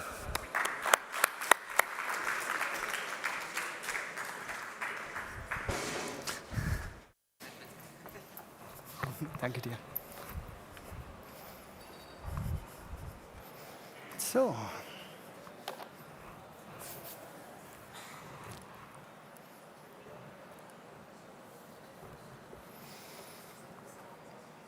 So, ladies and gentlemen, it is my great pleasure to welcome you all here in Munich. And it is a great honor that MultiversX has chosen to hold the first event of the new xDay satellite event series here, right in Munich. Munich is an important location, not only for Germany, but for all of Central Europe. With the Technical University, we have the best university in the European Union, and with Unternehmertum, we even have the leading startup hub of whole Europe. With our new digital minister, Dr. Fabian Mehring, the various high-tech agenda, and major investments from the tech giants such as Apple, Microsoft, Google, IBM, and many other leading companies, including numerous DAX corporations, for example, the world's largest reinsurance company, we have here an optimal setting for today's topic, which is RWA, real-world assets. Real-world assets. I want to accentuate this point, as it is essential to understand that crypto, blockchain, DLT, Web3 are not merely existing in a vacuum. It is crucial for sustainable development to bring this technological revolution into the real world. Web3, indeed, is a revolution, not just in the back end of the internet, but with tangible effects on the real world. And we need these changes because we are facing RWP, real-world problems. Problems that affect the entire globe. We face international conflicts that challenge the current world order, whether in the form of warfare or strained trade relations. We are moving away from a unipolar world order toward a multipolar one. We are entering a NWA, a new world order.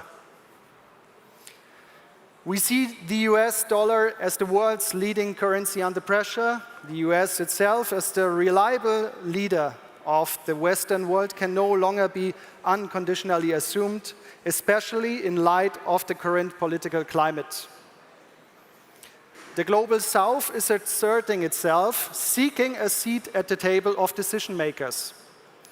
And the BRICS nations are forming a new alliance, a counterweight to the Western powers and potentially an alternative to NATO. This will surely be a point of debate at the next Munich Security Conference, also in Munich here. Now, please don't get me wrong. I believe that change is essential. And every nation naturally has the right to prosperity. Western dominance over other regions of the world is no more a solution that rearming other regions of the world against the so-called Western civilization. Both perspectives of dualization lead to chaos. With global shifts come deep divisions. When people think of a new world order, they often use it as a rally cry against those in power, against the elites. I find this debate to be unsustainable. This is not about individuals or groups, and above all, we must not begin working against each other, but rather start to develop ideas for the benefit of humanity. In my vision, a new world order is not about a few people, a few powerful actors, but about a systematic risk arising from the current fourth industrial revolution, accelerated especially by the rise of artificial intelligence. A new actor has entered the world stage, the centralist. The centralist of the digital transformation of society, economy, and global security. The centralists could become the future ruler of the world if they hold dominance over data sovereignty, IT infrastructure, algorithms, and AI. But it is not about individual companies or even governments. With Web 2, we have set in motion a development that could have a destructive impact on our society. This is precisely why we need the decentralized solution of Web 3 in the real world to heal our global company.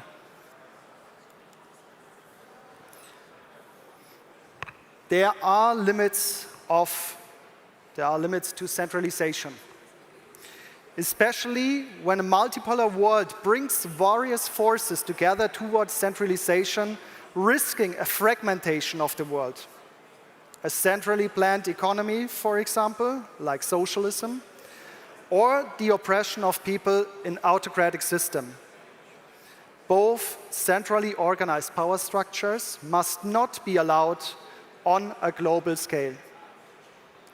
Yet with the current trajectory of Web 2, we are steering directly into this dangerous scenario. We need a departure from a centralized digital system. We must consider individuals' needs and create solutions to de-escalate conflicts. In a globally connected world, protectionism and setting entire civilizations against each other is no longer a viable approach. This is why we founded the Web3 World Society think tank, a think tank for the great issues of our time, a think tank to counter the escalating centralization, a trend that is doomed to fail, as socialism and dictatorships of the past ultimately failed. We need a new ideological reorientation. We need a new way. And this way is decentralism.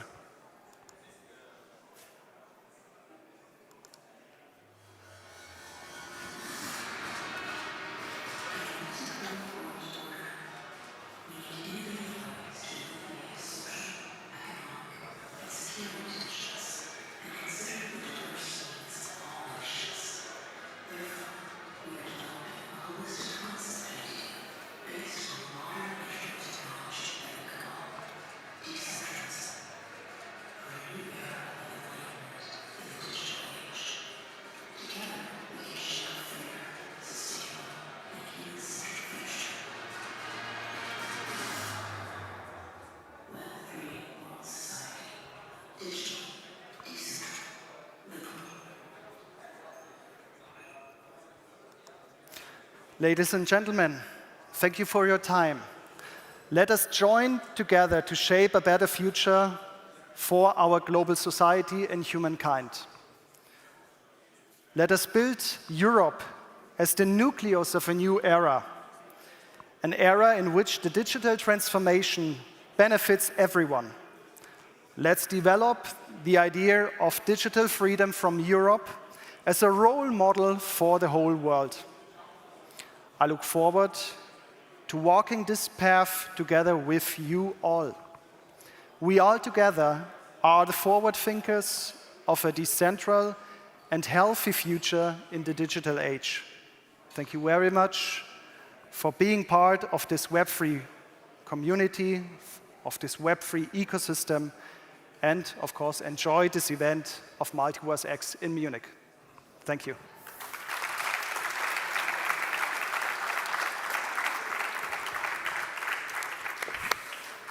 Thank you. We're almost at lunchtime, and there's, I think, very few things that go together better than a hungry stomach and learning about MiCA. So it is my great pleasure to welcome to the stage somebody who will give you great advice, somebody who's maybe not so associated with MultiversX, but does so much work in the background. Pleased to welcome General Counsel and MultiversX Foundation Council member, Yona Viero, and let's hear about some MiCA regulations and how we can prepare our business. Thank you. Very nice to be here. It almost feels like a trap, so they got me here to speak about regulation precisely before lunch when you are probably already no longer focused. But we'll do our best in 10 minutes, you know, to make things less scary than they are actually, because they are not that scary. Okay. And maybe before going into the challenges, I would like to convey a general message. MiCA is actually good. I know for many of you which are interacting with the topic, it may seem as complicating the business, as generating more cost, but it actually is a long-term investment. We already encountered situations in which this legitimacy that brings to the businesses and to the projects, you know, makes things easier with the regulators, with our partners. It's no longer that difficult to, you know, maybe open a bank account or to discuss with the authorities once they see that we are regulated and once they see that things are no longer wild, wild west, you know. So I know it's a pain. We are sharing this pain each day, but at the same time, it's a long-term investment, as said. You will see that while now it seems that dedicating more time to doing a white paper, it only gets you far away from raising around. In the end, it's actually going to be something that will make things extremely easy from an operational perspective on a long term. Speaking of challenges, since I assume that issuing of a token is a moment in our professional life that each of us will encounter, I will speak a bit more about challenges of this moment rather than, maybe other challenges that MiCA is bringing. And the main one would be indeed the fact that, maybe we can no longer generate a white paper with our old friend ChatGPT and just that. Now we need to work a bit more on it, and it can still be used, it can still work as a starting point, but MiCA regulates precisely what content the white paper needs to have, and also including, the form in which these need to be submitted with the authorities. On the other hand, again, please do not be scared. Things are not that complicated as maybe represented by external counsels or consultants. For example, we recently heard that it's going to be like 100 questions. It will take 1 month at least, to prepare a white paper. It actually is not like that. Each of us have very well-trained internal teams. And we did it in 2 weeks. You can do it as well in 2 weeks, or maybe less. So take this also with a grain of salt, this idea that things are getting more complicated with MiCA. Another challenge that I would like to speak about is, the AML and KYC requirements. And this is, again, something that may seem scary at a first glance, but in reality, everybody was doing, AML KYC upon raising funds and issuing tokens. It's just that it was not maybe mandatory until now, and we did it as a good practice. So again, while in theory it can seem as, another pain and another complication that was brought on the table, in reality it's just the fact that now things are well stipulated. Well, it's a bit more painful is for the entities which are already, licensed as crypto asset service providers, or for the entities which want to get licensed. And it's tricky because, on one hand, the definition from MiCA as to what is a crypto asset service provider is extremely broad. So there are big chances if you just touch a digital asset from a certain point of view to fall within that definition and to require a certain type of license. It's even more complicated if you want to do this in the next period of time because in addition to MiCA, local regulation need to exist, and they don't yet exist in most of the countries, as well as we not yet have regulators designated to approve this type of licenses. In some countries we do, but in most of them we don't. And it's not just because the authorities are not diligent, it's also because, as you all know, tokens, they fall within different categories. So while, for example, for an e-money token, it's clear that it should be regulated by national banks, for utility tokens, it's a bit more blurry. And also for, for tokens that can be qualified as securities, again, they need to go with the authorities which usually do supervision of financial instruments. So that's a challenge. We also have this challenge presently, since we have in our group 2 licenses, 2 crypto asset service provider licenses that we want to upgrade, that we need to upgrade actually, according to MiCA, and we don't know where to go and what to do. But we hope that soon there is going to be visibility on that. Reverse solicitation is a concept that you all know, and basically you need to pay attention to that. So not to provide services in a country where you do not have license otherwise than if this is required by the client. So without you doing marketing there or any other type of activity. Other challenges are the fact that there's going to be, these ones, they depend a bit on the business and the specific of the project. but governance structure, risk management, record keeping, all these are aspects that they need to be taken into account from now on. And I know that companies and businesses in this space were not necessarily used to pay attention to this topic, and for the right reasons. And one on which I really want to insist is a bit the communication part, due to the fact that here we need to have a change of mindset. We are used to communicate freely, and again, for the right reasons, because we did not have regulation like we do, for example, for the stock exchange or the financial instruments, you know, those kinds of insider trading limitations.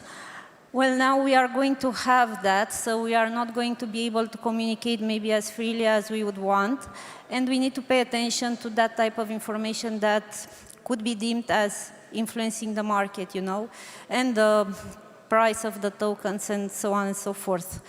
And this is maybe a tricky one because it touches the essence of the space, of the digital asset space, you know, the freedom idea, but it is what it is. It's something that we need to do and to take into consideration. And also for the marketing communications, they need to be carefully, you know, scrutinized. It's maybe a harsh term, but anyway, they need to take into account these limitations. Okay, the time is very short. I encourage you to reach us and to speak with us, not just in this context of me being on the stage and you there, because there is a lot to talk about MiCA and all the challenges that brings. Maybe you have questions. We are here to answer those for you. But the general message that I would like to convey, and with which I started this short presentation, which is rather a teaser, was again, you know, not to be scared. It's not as bad as it seems, and it really is in the end a long-term investment. So even if now it may seem difficult that you need to spend 1 or 2 months upon a token issuance and to pay attention to all these details and to invest some efforts and amounts of money, in the end it's going to prove to be, you know, as said, a long-term investment. And I have spoken by using the we reference. It's not just because I have multiple personalities, it's because I am sharing the legal pain, let's say, of which I was explaining earlier with my colleague here, Bogdan, which likes particularly to be put in the spotlight. Yeah, this was my short teaser. As said, we are here to talk with you about, you know, questions, challenges, and to help in any way we can. And let's be positive about MiCA, because it's actually here to help and not just to, you know, make things more complicated. Thank you.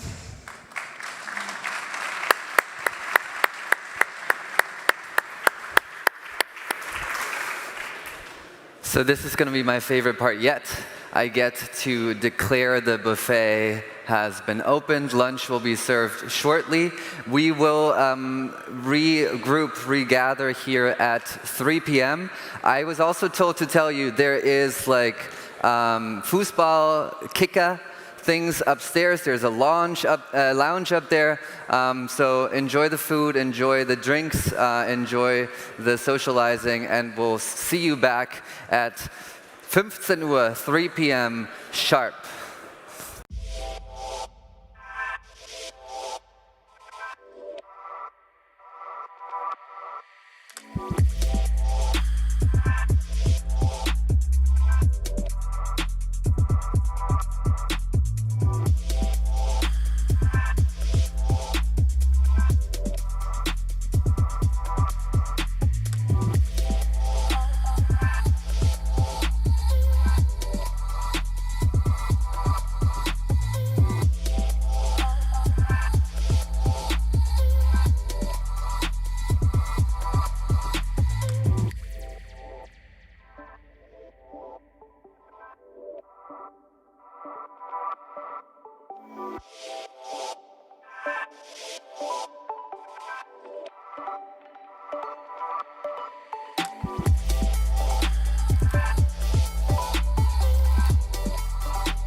Thank you.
Thank you.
of this event. Very excited to kick it off with some different debates. We're going to have a lot more product presentations in the second half. And we'll get into the meat of things and perhaps into the meme of things as well. So happy to welcome 4 people to the stage. First and foremost, the newly healed Beniamin Mincu, co-founder of MultiversX. Then we have Zohair Denadi from X Ventures. We have Stefana Biancu from Astro Horizon. And then our moderator will be Alex Radu, also from Astro Horizon and xLaunchpad. Please give it up for the panelists. Woo!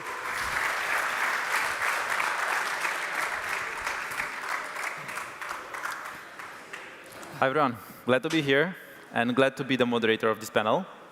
I'll start and say that I'm Alex from Astro Horizon xLaunchpad. And I think how all the panels should be starting, it would be great to start a round of introduction, although these guys here already are doing a lot of things in the ecosystem and everybody knows them, but perhaps a few words. Starting with Zohair, perhaps? Was an introduction? Yeah, okay. Short. So my name is Zohair Denadi, based in Germany, Cologne. We run a VC here in Germany focused on Web3 and the old world, Web 2. We are very active. I think this year we invested in over 60 projects. And yeah, that's me. Hello, everybody. Welcome to xDay.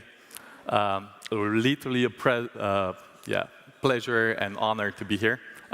Today morning, I was not expected actually to make it alive or make it to Munich.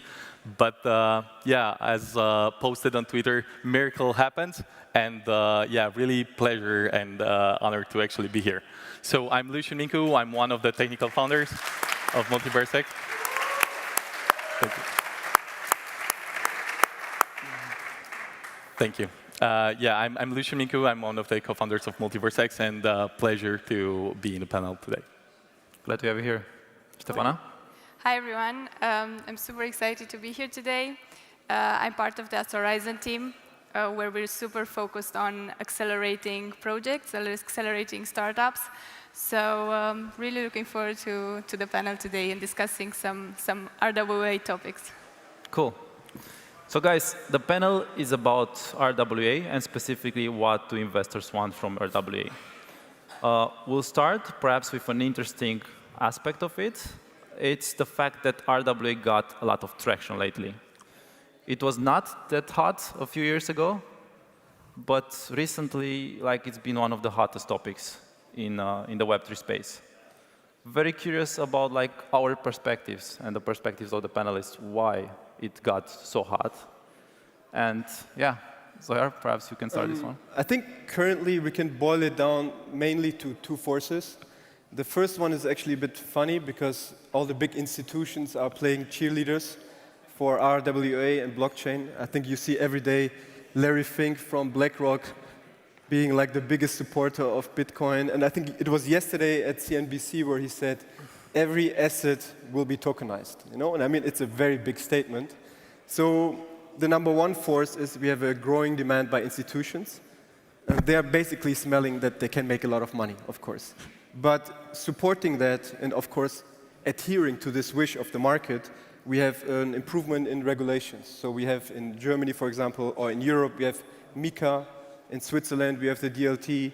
And we see more and more regulatory sandboxes around the world, like in the UAE, in Thailand, in Australia, where the authorities are actually trying to help young startups, at least in a certain geography, to start doing tokenization and moving along with RWA. And in my opinion, those 2 forces were not there a few years ago. And with these 2 forces, I think this is why the hype is coming. And yeah, we'll see. Yeah, so very, very interesting point, actually, that one of the most excited companies about the RWAs is BlackRock. And also funny enough that one of the largest holders of any RWA asset classes in the world is also BlackRock. So the differences here would be compared to any other enthusiasts only about RWA is that those companies, those institutions understood that actually with the properties of tokenization, actually they could tap into new properties. They could actually make those assets that which were actually until now the largest holdings in their balance sheets, illiquid assets, and suddenly start being able to collateralize those assets, fractionalize those assets, and automate them in processes that could generate yield or compose in any kind of different DeFi or other broader financial applications. Now, if we think about that, then I would be excited myself, right? So besides that, I think the second point, indeed, as earlier said, I think the legislation is coming closer to that. And yeah, while we're making steps towards that, I think there will still be quite a road ahead until we'll have the proper frameworks in place, but also especially the proper technology in place to be able to sustain this kind of asset classes on a general basis. Yeah, I think you kind of like pinpoint exactly like the major reason why the sector has gained has been more attractive in the past few months. Is we've seen like a more mature space, first of all. We've seen more regulatory frameworks for it. And we've seen institutions starting to experiment with RWA, right? Because I think ultimately the goal is to like bring that economic value on-chain.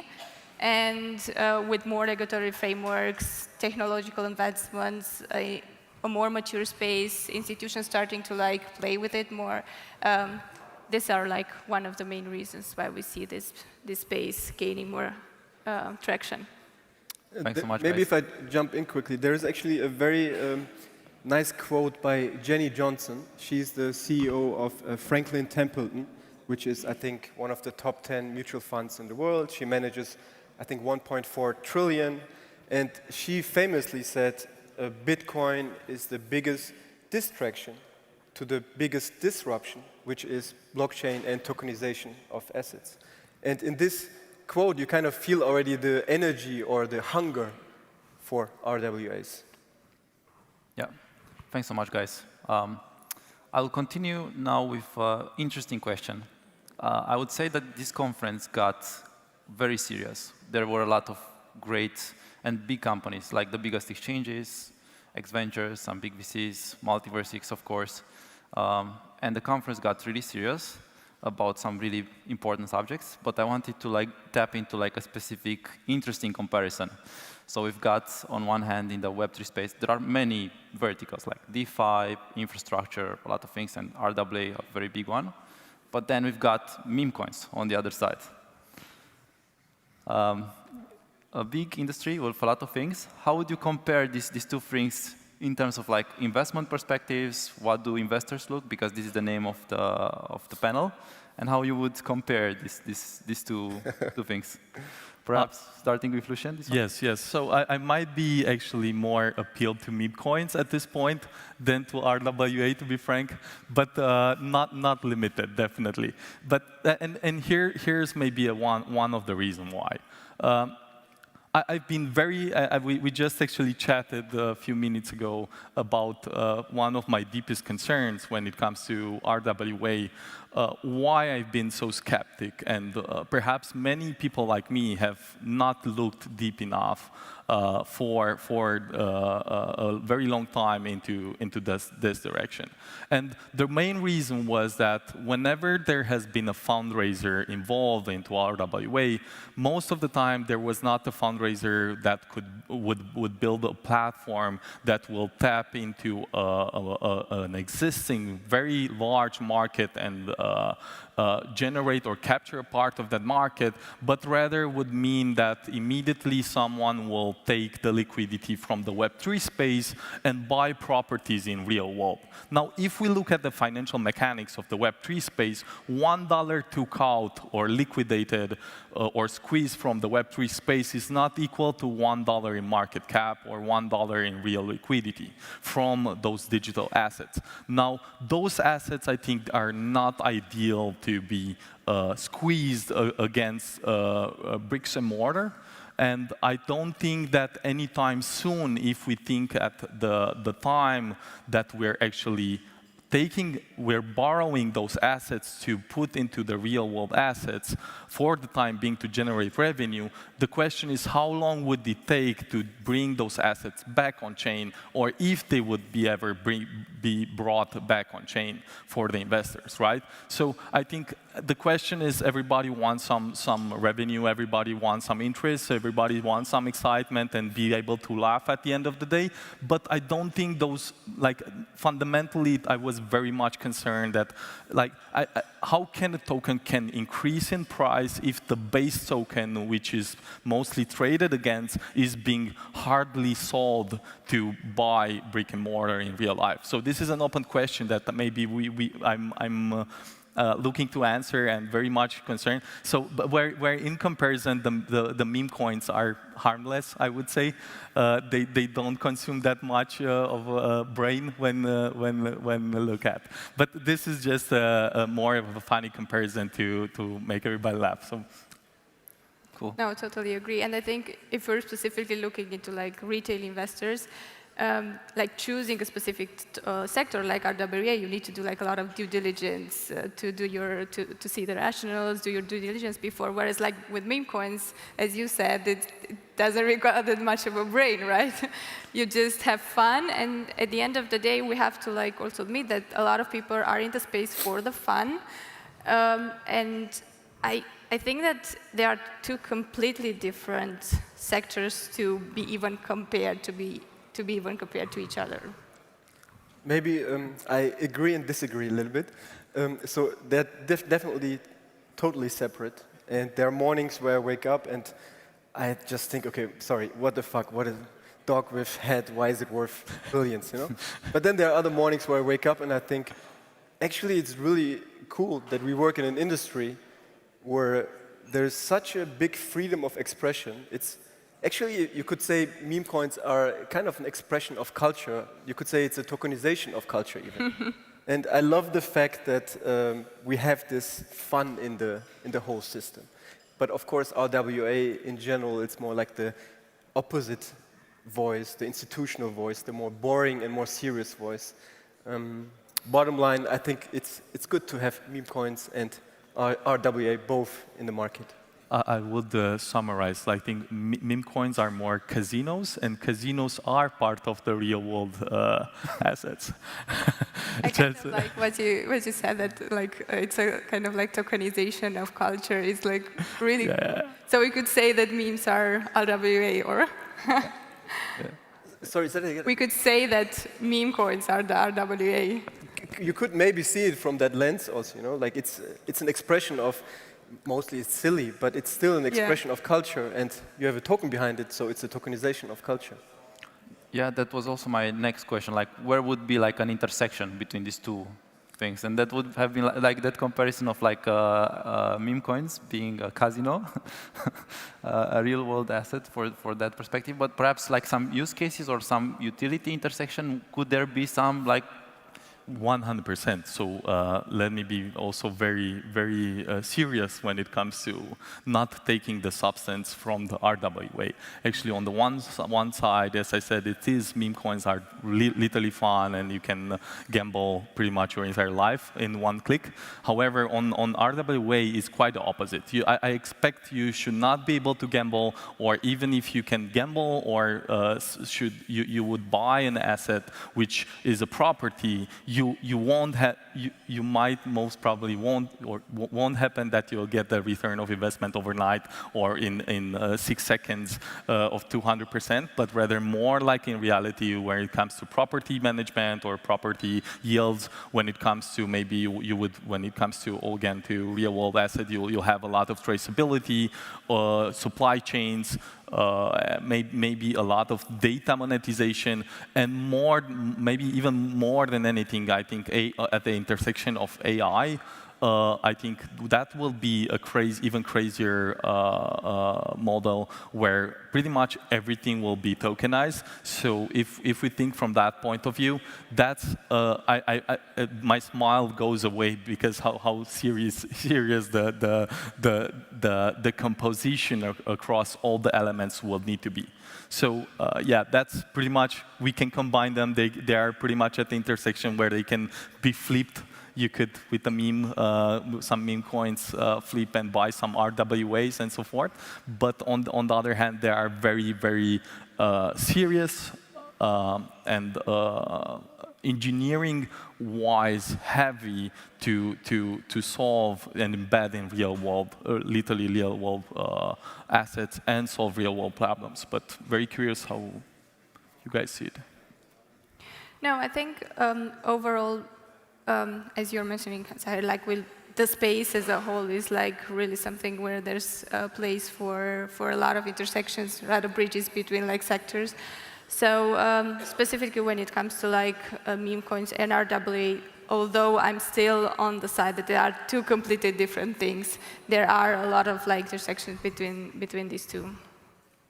Yeah, definitely. I mean, if we compare factors such as investment time frame or technological difficulty or regulatory complexity, they're completely different.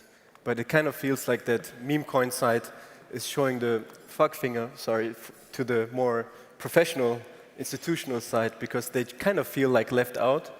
And at the end of the day, blockchain started with like freedom and democratizing access to financial elements. Hence, I think meme coins are kind of like outcry or illustration of that. For sure. You can integrate some fun everywhere, right? 100%. Maybe I'll put a question if I'm allowed.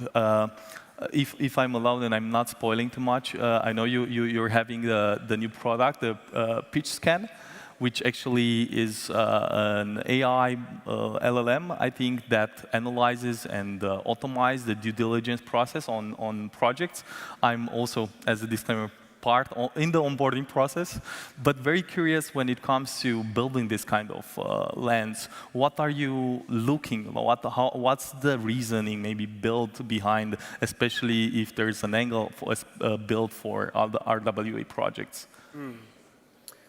So at the moment, the main reason why we are doing pitch scan is because we see how difficult it is to get every day hundreds of pitch decks and do justice to them and really have a good opinion and be fair to the founders that send it to us.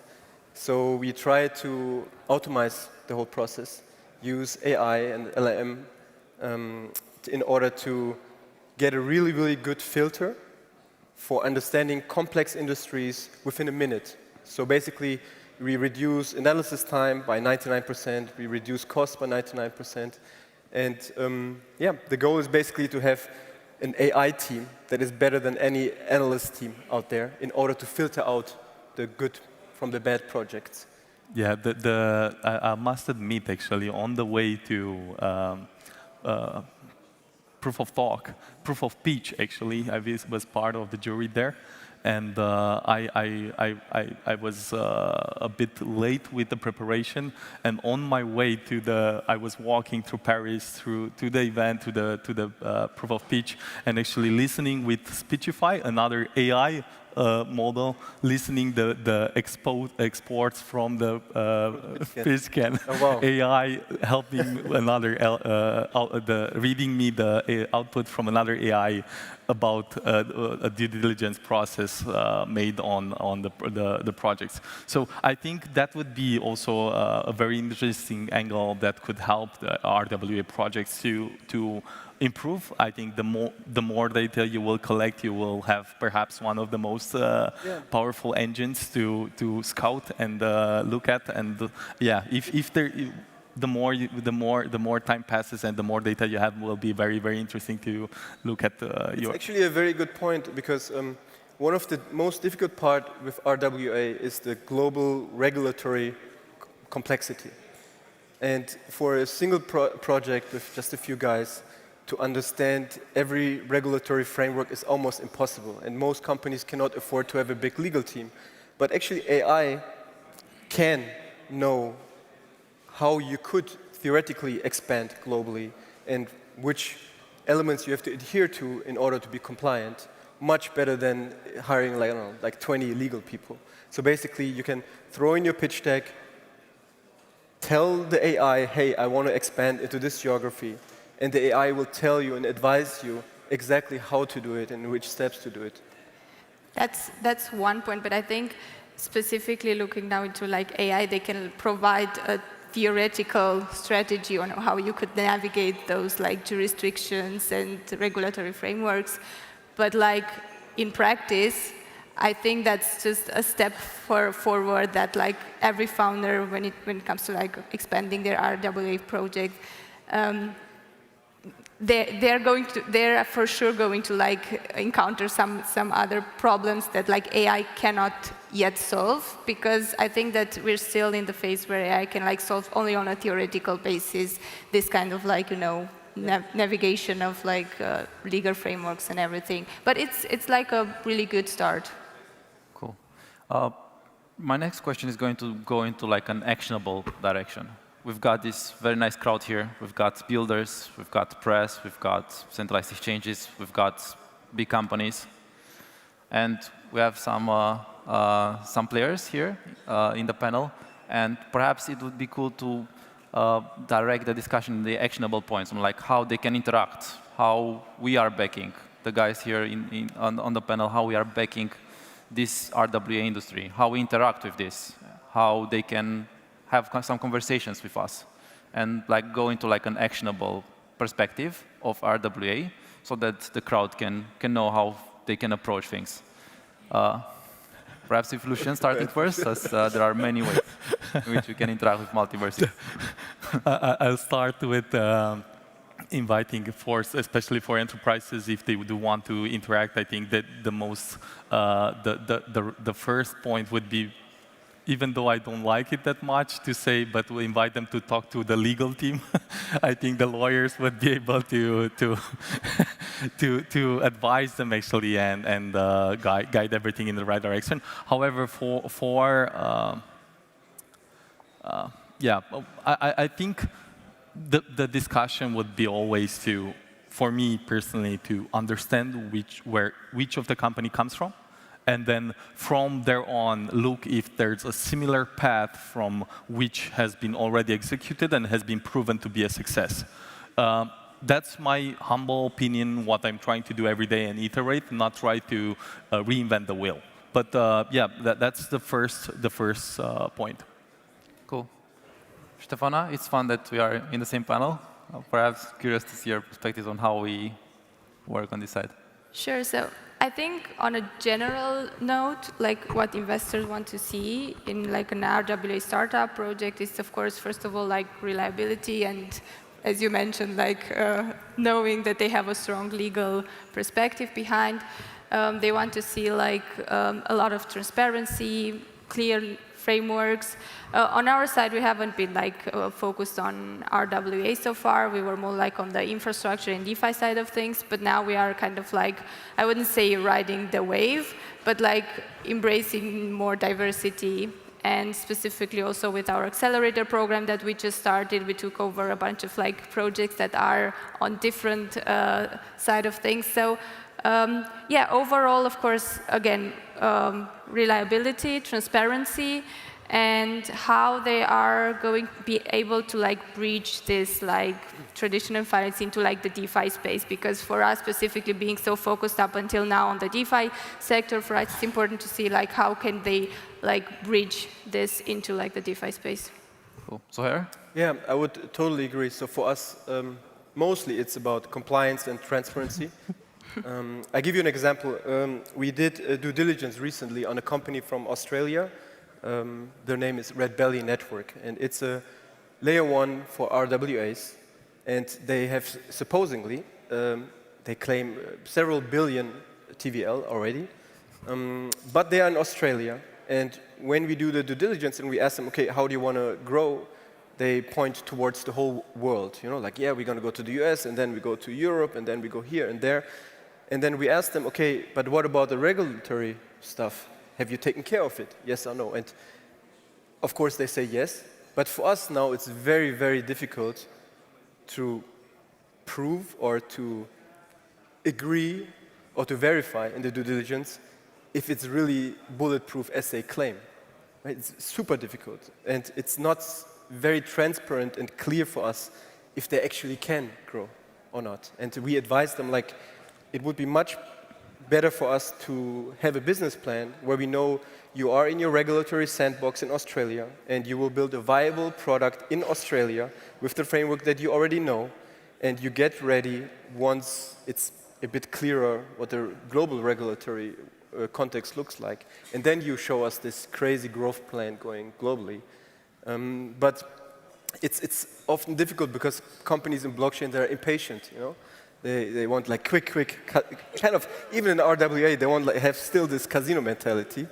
And for us, we know it takes longer, it costs more, much more than you usually think. And also, although we see right now that all these institutions are pushing for it, we all also know how regulations work. It will take a long time. It will not be something that is super big next year, very likely. So I'm curious, maybe as a follow-up question, whenever, like, how do you look at a company that claims that has several billion in TVL when it comes to RWA? Because maybe just to set the context for everybody here, when it comes to normal DeFi stuff, you have basically assets that can be traded and are liquid. That's a clear price, on-chain price per asset. Then the price per asset multiplied with the circulation supply gives you a reasonable amount. But curious, how is this being translated to transparency? Yeah, it's actually not very straightforward. In this case, we actually went by really contract by contract that they had with other companies, such as big real estate companies, and we really had to read line by line what the contract is about. And for example, in this case, one giant real estate company in Australia, having several billion under management, basically told them, okay, you can tokenize it. But that was it. And then they claim, okay, we have several billion under, you know, like, and then it's like, okay, we need more than this. It doesn't really translate to the normal TVL that we know about. But you really have to go deep into the details, and it's very tricky. 100%. Cool. I think we just have like a few more moments. I had also like one question for like each, but perhaps like just pinpointing specifically and a very short answer on each of them. I will start with Zohair. So for the ones that they don't know, Zohair and his team are organizing one of the coolest conferences as well, Proof of Talk.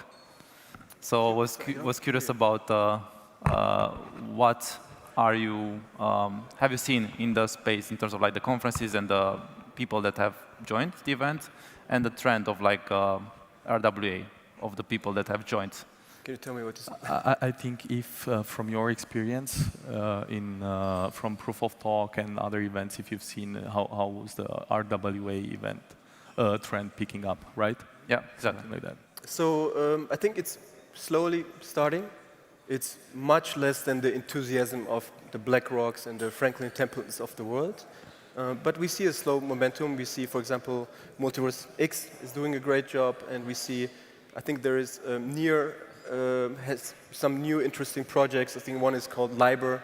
They have, within very short time, several 100 million TVL. We invested in a company called Usual Money, which is kind of decentralizing stablecoin yields. So it's starting, but I think it will take a long time. In my view, probably the time frame is more like 5 to 10 years and not 1 to 2 years. I might be skeptical a bit too much. But that's a healthy business lifetime, actually. If we compare to anything in real world, how any business in real world is being built, besides AI, blockchain, and meme coins, I don't think that those time frames apply, same time frames apply, so that's kind of reasonable for me. Lucian, the community should take a look on, like the builders, should take a look at MultiversX on sovereign chains for RWA. What would be like an interesting topic that the builder should take a look further on?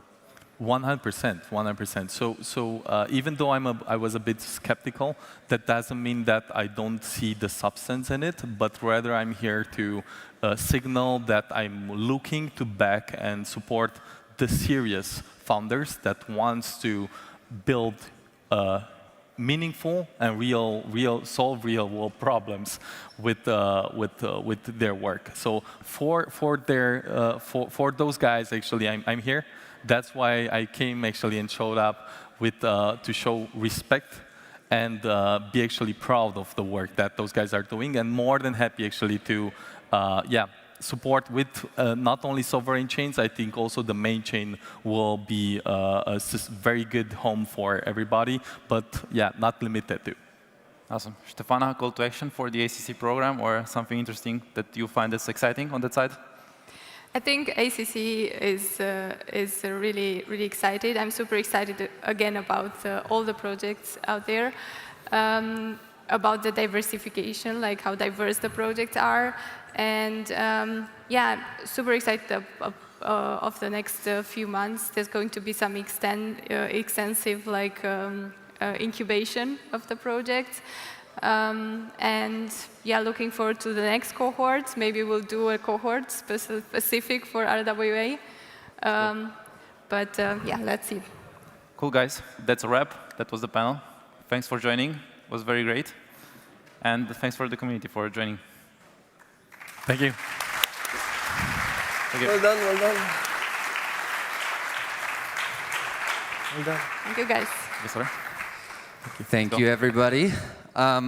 We're now coming to the first presentation. There's going to be a few product presentations, and so excited to see the first of many projects presenting what they've been up to, what they're working on, and how they're addressing this very boring but pretty exciting vertical that is RWA. Please welcome with me Adrian van den Busch of Shelters. It's okay. Hi, everyone. I'm glad to be here in front of you today. And no, Beniamin, RWA is not boring, and I will demonstrate why. But first, who am I? I'm Adrian van den Busch, co-founder and CEO of the Shelters project, and I'm really, really happy to be here in front of you today. Like the saying goes, the best way to predict the future is to create it. That's exactly what we intend to do with Shelters and with the real estate market. But first, let's start with our journey. Our journey starts on the benches of our IT engineering school in Lyon, France, where I met most of my associates. Like many of you guys, I suppose, we discovered blockchain technology through cryptocurrencies such as BTC, ETH, and many more. But we quickly became passionate about this technology and the true freedom it offered to our student savings. As we dove deeper into the rabbit hole, we quickly understood that blockchain technology could disrupt the status quo with the real estate market, making it more cost-efficient, effective, and accessible for everyone. Of course, at first, we look around for already existing solutions. But none of them met our criteria. None of them let us interact with the real estate market, with the blockchain technology, like we envision it. A quick market study demonstrates that many pain points weren't addressed by the market and by the already existing solution. And a lot of young adults weren't able to participate to the real estate market. That's exactly why we decided to create our own solution. Shelters, the go-to application to access rental real estate market, starting at only €10 with tokenization and fractional ownership. We want to onboard every type of user, from Web 2 to Web 3. That's why you are able to buy real estate fraction starting at €10 with credit card, with solutions such as Visa, MasterCard, Apple Pay, and many more. But also with cryptocurrencies, with our partner XMoney, with digital assets such as BTC, ETH, and many more. We also want to create the best experience for you guys. That's why you are able to manage your entire real estate fraction on your own digital wallet with Xportal, for example.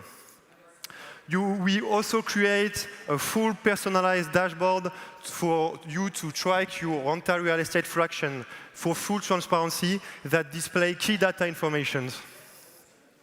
You have to choose how you want to earn your yield, from Web 2 solutions such as PayPal and Euro, and soon to be added wire transfer, to Web 3 solutions with stablecoins such as USDC on the MultiversX blockchain. Everything I've mentioned here today is already live on our website. Do not hesitate to check out. Just type shelters.finance on your browser. From desktop to mobile, you are able to interact it right now. You can try it. You have our first thing, our first RWA product live. But we need your help. We need your help because as a user, you can create an account today, providing feedback, providing features that help us a lot to improve our solution. For those of you with fund, we are really interested to engage conversation. We are looking for the right regulation with the right funding. Do not hesitate to engage conversation with us, guys. Today, if you create an account on Shelters and purchase only one fractions, you are able to participate to a draw, to earn as much as 5 fractions for free. It takes less than 2 minutes to participate. It's really easy. It helps a lot, guys. So do not hesitate to scan the QR code and interact. So, guys, I've finished my presentation. I'm so glad to be here. Do not hesitate to engage conversation with me and during the event and even after. And yeah, I'm so glad to be here, guys. Thank you very much for listening. Bye-bye.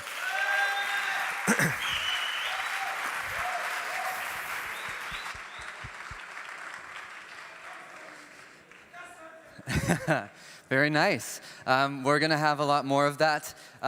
Before that, a little switch back to a slower pace with a panel on crypto volatility and the impact that this has on RWA assets. We have some great builders from the community, as well as some high-level, high-ranking officials from other areas. Namely, that is Javier Tordable, the CEO at Bit2Me-STX. We have Hakim Corso Tlemceni, I hope I didn't butcher that, founder and CEO of Globies. We have Dorian Vincileoni, business development lead at KuCoin, and we'll welcome back Alex Radu from xLaunchpad and Astra Ryzen as the moderator. Please give it up for our guests. Stay on the right. Okay. Thank you, man. Thanks. Sorry? Thank you for the Tlemceni.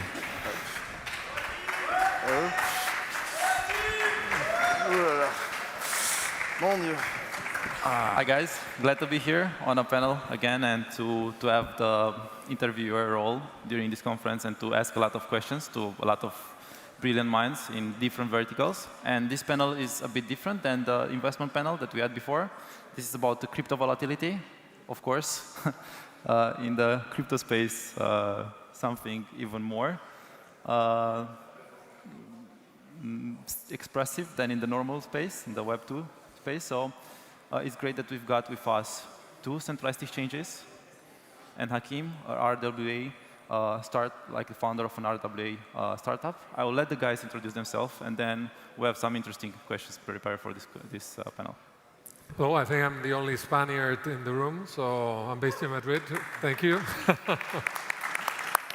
Basically, Bit2Me is the largest Spanish centralized crypto platform. We have over 1 million users.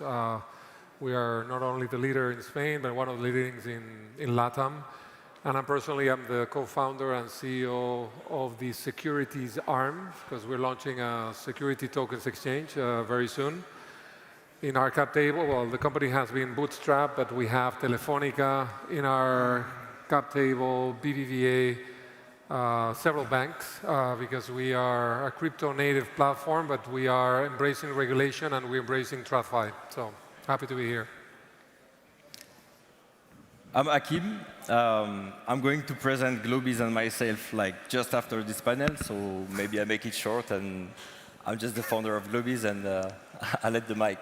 You're a very nice guy. Hi, Dorian from KuCoin here. So we are a large global exchange. We have now around 35 million users. We are servicing pretty much the whole world where we can. And if you are an institutional broker, whatever, market maker in any kind of way, please do not hesitate to talk to me after the panel. It might not be related to what we're going to speak about, but we'll be glad to have a conversation anytime. Thanks for your attention. Glad to have you with us, guys. And we'll start with the main subject of the panel, and then we will dive into like other verticals of RWA. But first, the main subject is the volatility aspect. And was curious to see your perspectives about the volatility aspect in the Web3 space, and how does it affect the startups and the companies that are building. Most of the times it can be like 100% negative, but is there any chance that it can be also like positive for the startups, that like it encourages innovations, experimentations, and these kind of things? Okay. Just one remark then. Volatility doesn't mean it's always going down. It can also go straight up. So of course it can be positive. I mean, if you are in a bull market, so to speak, and markets are irrational and you're taking advantage of price action despite the fact that you have not built, well, it can be positive for you, at least short term. Then you can actually try to capitalize on what you obtain thanks to this market trend. So it can be, but let's say, like we're talking about RWA, so these assets tend to be more illiquid naturally, I mean traditionally, in the sense that, for example, I'm going to take a very simple example with real estate because it's the obvious RWA we all have in mind, so to speak, when the word first comes to mind. And if you're looking at investors, real estate investors nowadays in Europe, mostly they are of a certain age. They are not really interested in having a lot of volatility on their real estate. Like a bit of volatility going up is what they expected to have once they bought. And they wanted to continue to be that way. At least that's the way we tend to understand it. And, well, they probably don't want to see the price of their real-world assets on visual every day, every hour. Hakim, how did you see it as a founder and as a... Like Doran said, volatility can be a boost for the market, but it also can damage the ecosystem. And I think that instead of just thinking about how volatility can impact real-world asset, maybe we can think like how real-world asset will just block this volatility. Real-world assets are linked to tangible real assets in the real life, so it will bring less volatility on it. And I really think that to bring investor, traditional investor, or anyone that want to enter into this economy, this ecosystem of crypto, we need to give more solutions. So real-world assets will help for adoption and for this. Yeah, it's onboarding way like any other. Exactly, yeah. Yeah, the way I see it is a real-world asset is a derivative, right? I come from 20 years in Deutsche Börse, so Germany and Deutsche Börse is very close to my heart. So I'm completely TradFi guy who suddenly transformed into this world. But we haven't mentioned the word securitization, because this is what tokenization is, the art of packaging stuff, an asset, a revenue stream. And by definition, it has an underlying. It's a derivative that has an underlying. Therefore, by definition, it's less volatile than a purely crypto asset, because it has a underlying asset that refers to. But obviously, it's volatile, and it has to be volatile. Volatile is a chance to buy the dip. Is a chance to have energy. So I think one of the main challenges of real-world assets when it comes to volatility and many other things is to differentiate itself from other purely native crypto assets. And of course, it will be volatile depending on offer and supply and demand. But the nature of the asset, again, is a derivative. It's a security based on something else. And therefore, the price formation is not as immediate and straightforward, and just like others. There has to be proper research. There has to be proper structure and markets. There has to be market makers. It will be up to the venue that come. For example, in our case, we're going to be in the STX world, which is going to be security tokens only. It's going to be 24/7. We're not going to have market makers. So there's several choices that every venue has to make that it will alter liquidity and will foster liquidity or will cap it. So on the one hand is the nature of the asset. The other hand is the choices of the venue that is going to be traded at. Cool. Thanks, guys. So yeah, moving forward, I prepared one question for each of you. I've been taking a look on a few things, and I'll start with the perspective of B2Me. So for the ones that don't know, B2Me is like, as you've also mentioned, one of the biggest exchanges in the Spanish-speaking languages, regions, and so on.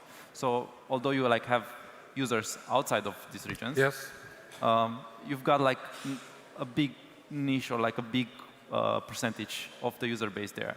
And was wondering if there is like a particular type of preference, user type of habits, or something in the direction of RWA that you have identified within your community user base, or like some projects that like are in the Spanish-speaking countries a bit more niched, especially since the legislation is a bit different from country to country.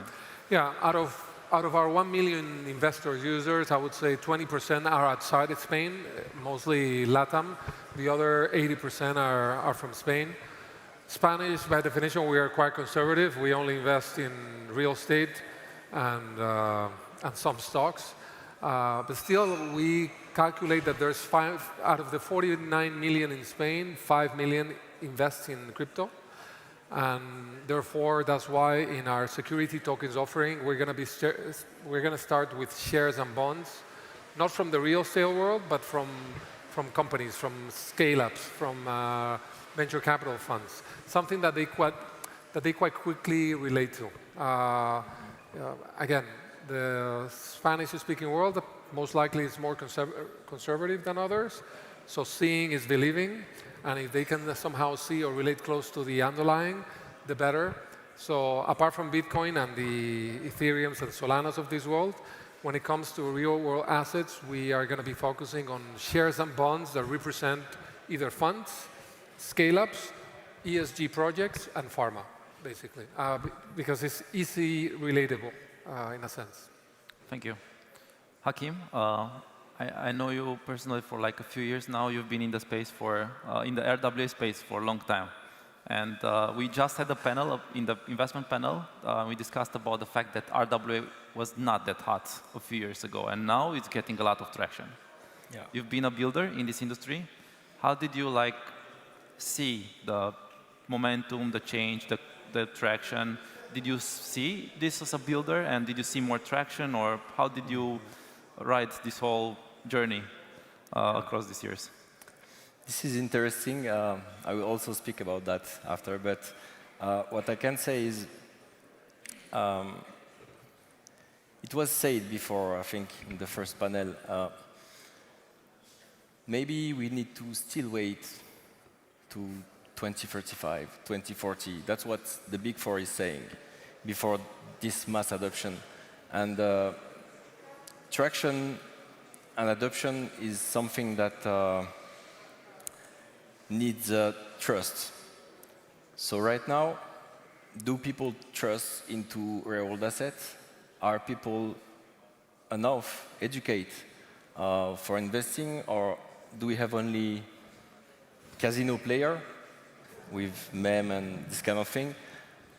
What I will say is we need central exchanges, like both of them, to educate people to push real-world assets and to bring us on the front of the scene. Because it's, at the end, it will be like the traditional investor who will use mostly real-world assets.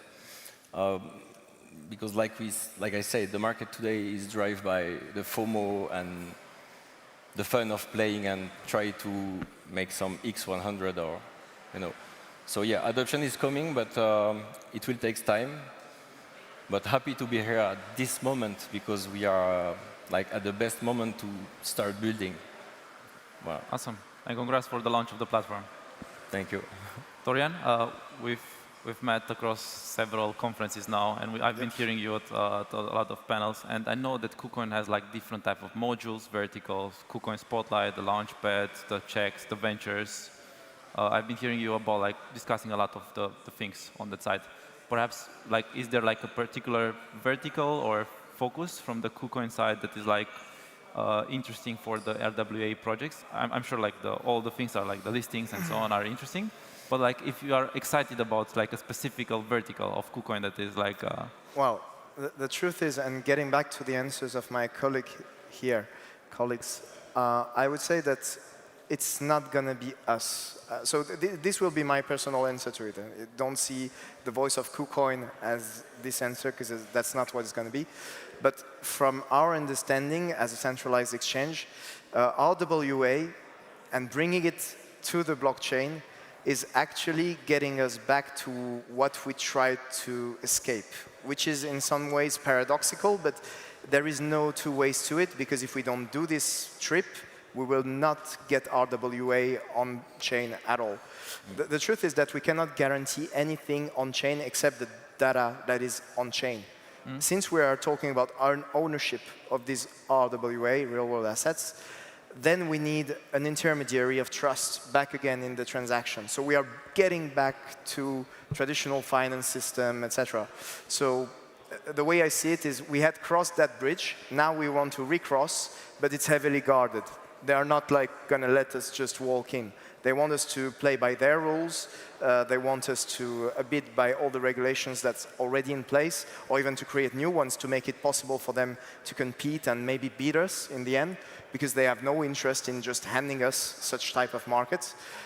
They already didn't see the cryptocurrency market rise. I don't see why they would give us any opportunity to get even stronger on these terms. So, starting from there, there will be a relationship with traditional institutional finance, and this relationship is unavoidable. This is definitely discussions that are taking place at the moment. And is there a place for us to be monitors? I don't think so. As centralized exchanges, we will probably be focusing on what we do best, what we know how to do. And if we can integrate this vertical the most reasonable way, which is the way that protects our users the most in the first hand, then we will do it. We cannot actually anticipate how free we're going to be to do it from the elements we have now, because even them, they really do not know. Everybody knows there's something at stake here, but they don't really know how they're going to make it happen, because I'm going to give one very simple example, but once you do RWA backed by law, let's say by the regulator, and you try to open this market, how do you, on-chain, how do you prevent then people who have sanctions upon them in certain types of markets to participate to the market, to the on-chain market with RWA? It becomes very problematic. I guess that are the problems that they are trying to solve at the moment, because it's very important to them to keep a hand on it, because in the end, they are the guarantors in the real world. Regulators, institutional finance, they are the guarantors of these types of assets. Awesome. Thanks, guys. There were some questions in some directions, some different perspectives. And now, the next question is going to be a bit fun. We've seen the RWA space advance fast, but should we tokenize everything? Real-world assets. This means everything, from tickets to the stock market. We can tokenize real estate, our day-to-day objects, Internet of Things, a lot of things. We can tokenize literally everything. Should we do this? Do you think that we will get there? I mean, if I tokenize this table, it will not be attractive. If I tokenize something that is not attractive, there's no interest. If it's a bull market, you'll sell it. Correct. We should not fall into the trap of thinking that tokenization brings liquidity on its own. Tokenization is not a goal. It's the means to achieve something. And basically, any liquid market that benefits from having a much more efficient way of being traded, and then it will be tokenized. In the world of securities, someone could claim that stocks and bonds are already quite efficient. In my case, I don't think so. And I worked for Deutsche Börse for 20 years almost. But even if you go into more dark markets, like OTC markets, like corporate bonds, or interest rate swaps, or repo markets, there's a high interest not only on settlement, which definitely there's a big upside and need for tokenization, but also in the way that they're traded on the trading side of things. Usually you have trading, clearing, and settlement. So again, my point is things are slowly going to be tokenized, yes, on the market that makes sense. It will be up to the value and the value proposition of the underlying security, because otherwise there will be no interest in a tokenized share. It will become a collectible, a meme. And, but there's a use case. Obviously, there's a use case for crypto assets, use case for stable coins, use case for some of the financial instrument, not all of them, and some others, real estate, art, etc. So those are going to go, and I think they're the low-hanging fruits, but I think it's going to take a while until adoption is a plus. And again, on which blockchain, which rules do you implement? What kind of centralized exchange? Because in the world of exchanges, once MiFID allowed in 2006 to create another exchanges and actual having competition between Deutsche Börse with Euronext and MTFs, multilateral trading platforms. But then the issue is the liquidity was completely split. And therefore, they had to come with MiFID II in order to be able to interoperate the other exchanges. So that's going to happen here too. Too many blockchains, too many pool of liquidities that are disconnected, and that's going to affect the market as well. So it'll be a process, very optimistic, up to the security, up to the central exchanges, up to the maturity of the investors. So it's a process that we're starting, and we're excited. So, thank you. Yeah, I'm agree with what you said. The main goal of tokenization of real-world asset is liquidity and flexibility. So, of course, you can tokenize everything, but if there is not enough demands on the project or the things that you bring, that you tokenize, it will be useless. So, I think tokenizing bonds or golds will be something very important tomorrow into the market. Again, because it's tangible. But no, we cannot tokenize everything. It needs to have a minimum of demands, and then only we can tokenize it. Yeah. Well, I think many RWAs that we mentioned, especially real estate, especially art, people are very happy with having information asymmetry on these markets. And what we are actually doing by getting them on chain is we are reducing this information asymmetry. We are making it more liquid. We are giving much more information on the market about these assets. So once again, I'm not as optimistic as my colleagues here.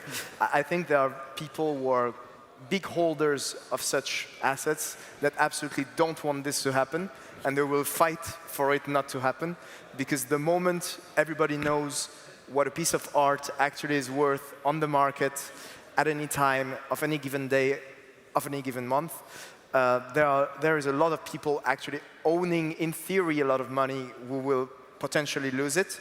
So in such case, I see the trend as a technological trend that is probably not stoppable in the long run, but it will be opposed. And this opposition we have not seen yet.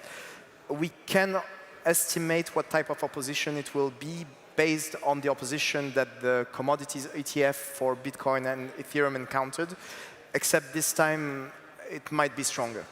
Correct. And actually, if may I complement, I mean, the only reason why we're setting up a securities exchange based on blockchain in Spain is because we are 95% cheaper than the incumbent exchange, or the Euronext, or Deutsche Börse. So no matter how excited we are about the technology, if it doesn't affect our pockets, it doesn't take off. So that's the main driver most of the times in history, is whether it's not cheaper, but very much cheaper than what it's offering right there. So I completely agree. And liquidity is absolutely the main driver. Here in Germany, that I know very well, the Bund future, which is the benchmark in Europe when it comes to fixed income markets, the price is set not in the cash market, but on the derivatives market, which is 20 times more liquid. Right. So when a market is so liquid, it actually can determine and dominate the underlying asset.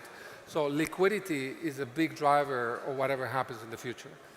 But the first one, pocket, whether it's cheaper or not cheaper. Second, liquidity. Yeah, that's true. When you say that, a real-world asset can bring also passive revenue that generate revenue. And this is like if you buy in the real life a house and you rent it, you get some passive income. I mean, by renting it. This is what brings real-world assets. So at the end, like you said, the pocket is the most important. So if people start to understand that they can earn more money by this way, maybe they will jump. But yeah, we will see. Yeah, I found you overly optimistic still. I mean, we have to. We are here. We have to. No, but Dorian is right. I mean, if we're talking about a dealer-based dominated market, they hate transparency because that kills their margins. So the coffee market will never be tokenized because the 4 producers control it. The oil market will never be tokenized because, first of all, it's wholesale, it's not retail, and they have zero interest in being transparent. So the structure and the dynamics of the underlying market will determine whether it is a good candidate to be tokenized or not. Tokenization is meant to be spread out and having many thousands of users. That's when all the benefits shine and all the potential is realized. If a market is small or even big but dominated by few participants, that reminds me a lot of the corporate bond market dominated by 10 dealers. And they opposed these trading platforms, TradeWeb, Market Access, 20 years ago. But even after 20 years, they still dominate the market. Yep. Although at least 40% has gone into platforms. Yeah. But the 60% is still controlled by the big dealers. So it will depend on which markets. I mean, a share is completely known, whether it's tokenized or not tokenized. But if we come up with a very complicated structured product, for example, last week, you might have realized, our colleagues Bitpanda, they launched a security token, right? They launched a security token, but it was a structured product. It was not really secondary market. It was a nice, innovative thing. But to be honest, as an investor, wow. I mean, what the hell am I trading here? Is a contract for difference? Am I owning? That's the question. So we witnessed it with a lot of, Bitpanda is a good friend of ours. So we witnessed with a lot of interest because they claimed it was the first security token in Europe. But yeah, I mean, I don't know how long that's going to be traded because if the end user investor doesn't understand what they're buying, tokenized, not tokenized, is not going to take off. Thanks, guys. These were like some very, very good, important facts, some numbers, some perspectives from like some industries, and the guys have background in these directions. I had a lot of fun when you've mentioned the example of like we should tokenize that and that and that, like pinpointing in the room about this, and I think that there are going to be a lot of like even like meme coins about like coming from RWA into like ending up meme coins by tokenizing rocks, tables, the things. So yeah, I think it's going to be quite interesting, and like a lot of people will experiment in different ways, and we'll see like which would be like the industries that will like really pick up with like a lot of volumes and attracting a lot of liquidity. And my last question here for each of you, since we've got this this very nice crowd here, a lot of builders, a lot of companies. I've asked in the previous panel the same question as well. We've got a lot of people looking live right now on the live stream that is recorded. And it would be great to have a call to action for them to learn more about what you guys are doing, building, what you guys, like how they can interact, how they can learn more. And it's always great to send some actionable points through a panel and direct the attention of some important things. Perhaps we should start with you, Hakim, on your side. What should you guys take a look at? I try to be short. Just educate yourself. Try to learn more. Just learn. This is the main things I will say, because things are moving fast. There is too much noise, even more when we are in a nice cycle that we are still waiting for. So yeah, just educate yourself and don't adhere to the noise. Cool. And about Globies, they should visit your things, like your website, the thing like your protocol. He's such a good guy. He's not even advertising his stuff. No, count on me to do it. I never do that. I never do that. I will do it in 2 minutes. But Airbnb market is a $80 billion market. We are going to try to take 5% of this market in the next 5 years. So it's a real challenge. We are speaking about real-world assets, and I will develop in 2 minutes. But yeah, just keep an eye on Globies and see what we will do. Cool. Florian? Well, if you haven't tried us yet, please get on KuCoin, try to check the exchange out, check some functionalities. We have just had options being launched a couple of days ago, I think. So now you even have options as a derivative products for ETH and BTC. Please explore. The exchange is quite large. There are lots of verticals, lots of functionalities you can explore there. And I know that we're in Europe, so generally speaking, Europeans tend to stick to one larger centralized exchange that they chose a long time ago. But it's always worth it to explore, and please, let the competition play out. Yeah, from my side, I mean, find who you are. I mean, are you a gambler, a collector, or an investor? Be serious about who you are and what you're looking for. Seriously, it's a serious question. I think we have a debate at 5 o'clock about this. But tokenization must be regulated, and if it is not regulated, it will not exist. And therefore, choose your partners wisely, choose your providers wisely, because regulation always falls behind innovation. Therefore, the values and the ethics of every provider are not the same, and therefore choose wisely. First of all, find out who you are, and then choose wisely. Awesome, great advice. Thanks a lot for joining. That's a wrap. It was a very cool panel. Thanks, Alex. Thank you. Nice to have you. Thank you. Thank you. Thank you. Yeah, let's go. All right. Has barely left the stage and is about to come back to talk about one of the very exciting projects building in the RWA space on MultiversX with a very ambitious product called Globies. Welcome back to the stage, Hakim.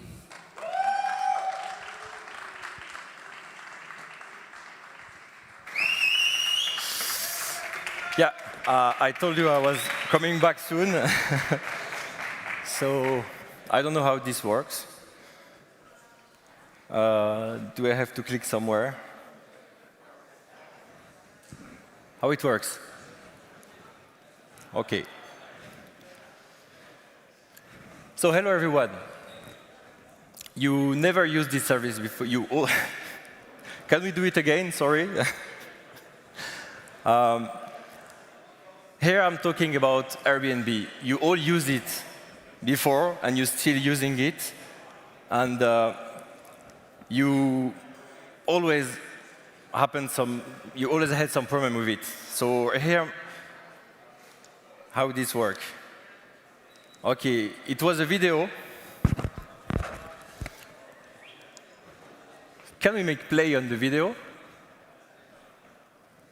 Sorry, guys. I will try to do it again without the video. So the Globiz platform empowers users in 3 key ways. First, we have developed a model that reduces the fees paid by both travelers and hosts by an average of 3-fold. Of course, without compromising the user experience. Second, we leverage the benefits of the MultiversX blockchain to ensure engagement, transparency, and accountability for our users. And finally, we prioritize eco practices by encouraging green initiative and eco-friendly accommodation. Now, you may be wondering, why should I care about Globiz? The truth is, blockchain is already transforming the industries, from art to finance. And I will say that, like I said before, real-world assets will be probably the next big trend. You know, everything is about empowerment, like empowering travelers to own part of their experience, empowering property owners with more flexibility and liquidity, and empowering you as a participant in a decentralized economy to be part of this future. We don't just want you to book a vacation. We want you to become a part of that vacation. So we are building a platform where users can tokenize booking and trade nights. And I would say that we believe that we need to make this technology easy for everyone, from Web2 user to Web3 enthusiasts.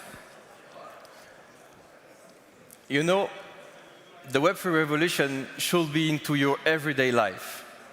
And this future lies into integrating this revolution fully into our platform. Imagine booking a stay in a beachfront villa in Thailand or in a cabin in Les Alpes, where each stay, night, or properties is represented by a token. Owners can trade, sell, or even use it as a voucher. For property owners, this opens up liquidity. And for travelers, this opens up a new flexible way to access properties worldwide. So now I'm introducing the concept of tokenizing stays through NFT.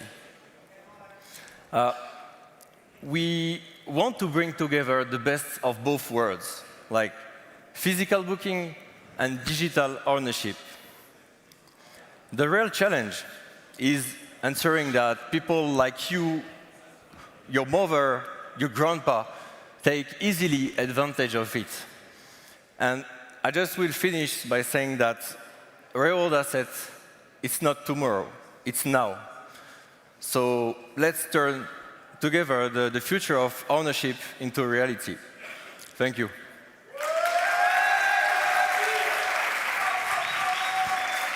I had a video, but there is no video. Thank you.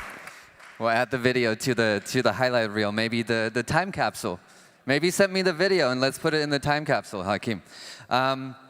Next on the stage, we're back with a keynote. Cloud computing plays a huge role in the RWA space, and exploring that topic with us a little bit more is Tudor Thoma from Tencent Cloud. Please welcome him to the stage.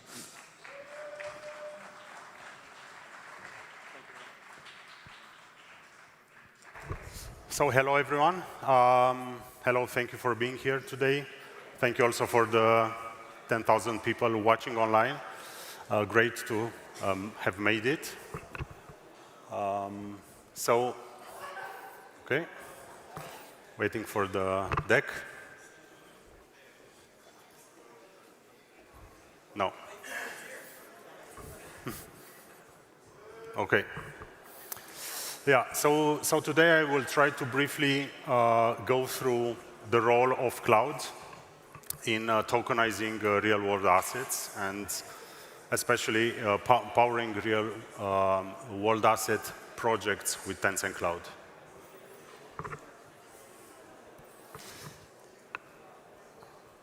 So I know that you already have heard what are RWAs, and just to briefly summarize, it's tangible, physical or traditional assets which exist outside the digital realm or inside, but in a different aspect.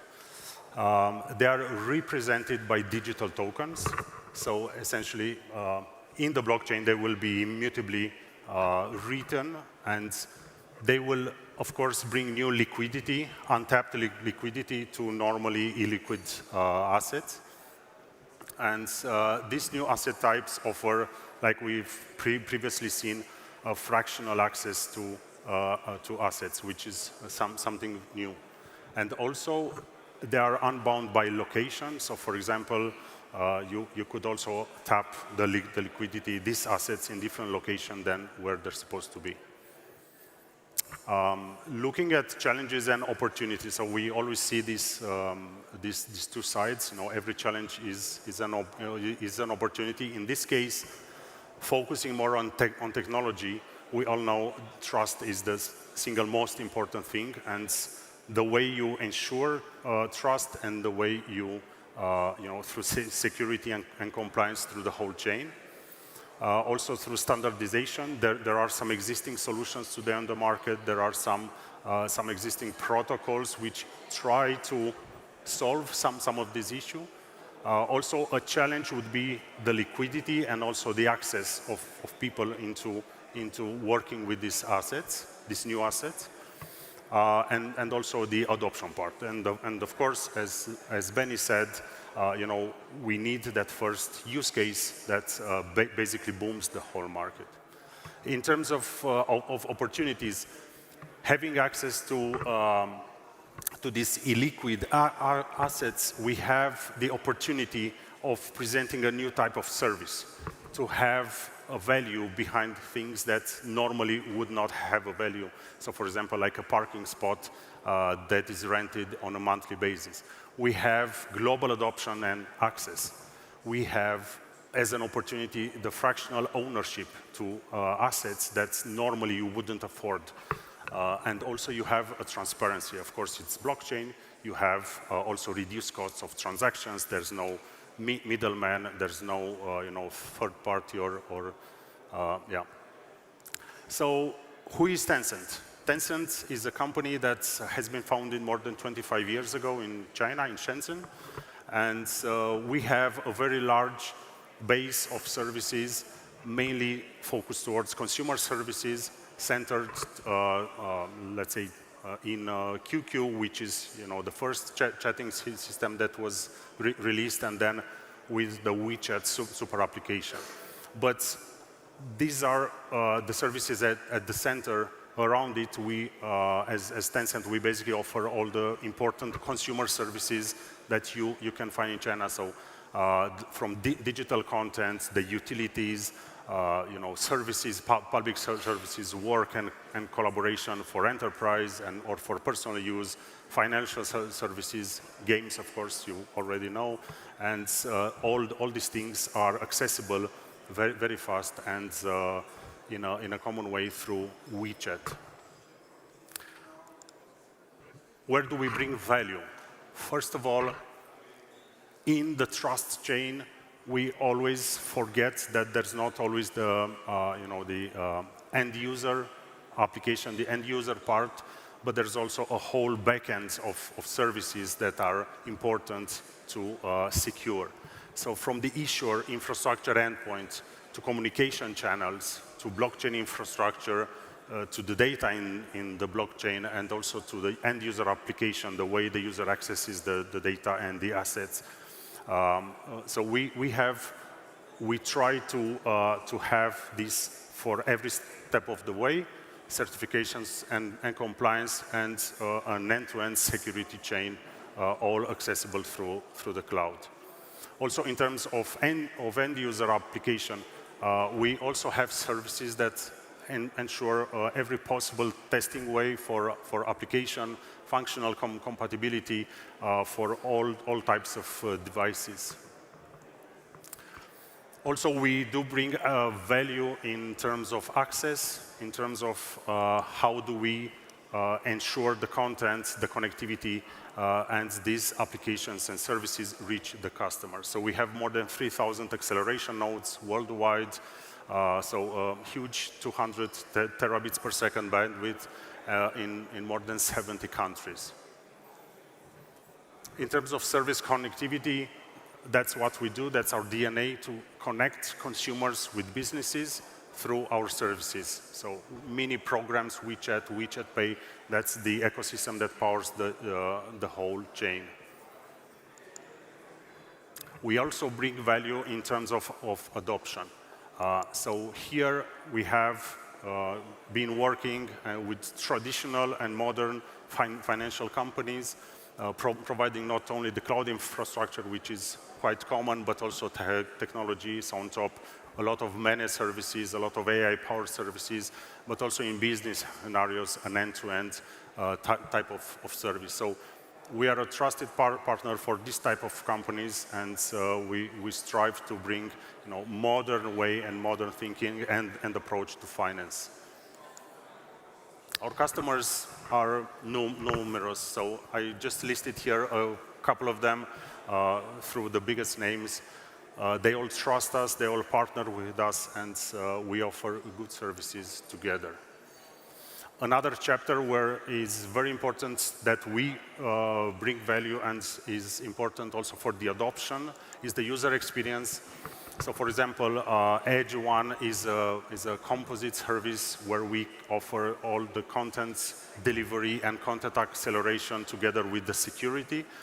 So not only ensuring that we get the information and the data to customers, but it is in a secure way. And everything can be accessed directly from the cloud console in a very comprehensive and secure way. We also offer an end user, let's say, a novelty. It's one of our unique selling points, is the super app. So the super app is built from the model of WeChat. It is an application which is native but offers third parties, developers, and other companies to host their mini programs, which is a lightweight application inside the super app, which is, of course, controlled by the issuer. This ensures a trust level, a security baseline, and a very easy approach to process and release applications. So just to recap, we offer a global infrastructure, so inside mainland China, outside, across almost 60 availability zones, so data centers. We have full cloud capabilities from infrastructure to software, so more than 300 services that address almost every need. We have enterprise-grade security end-to-end from the infrastructure to the application. We have very competitive pricing, so we make sure that the infrastructure is cost-efficient and can help you get started at least. And we have a very large enterprise experience. And I'm happy to discuss with you, and thank you for your time today. Yeah.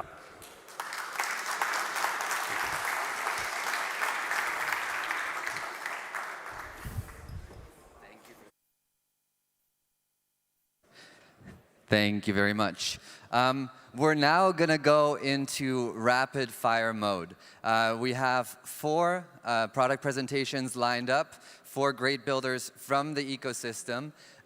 We're going to start with Inspire, then go to XOXNO, shout out for providing the ticketing. We're going to go to Tagrity, one of my favorite projects, and also we'll have an outsized role later on today. And then we'll have Gaupa Labs take it away in the end.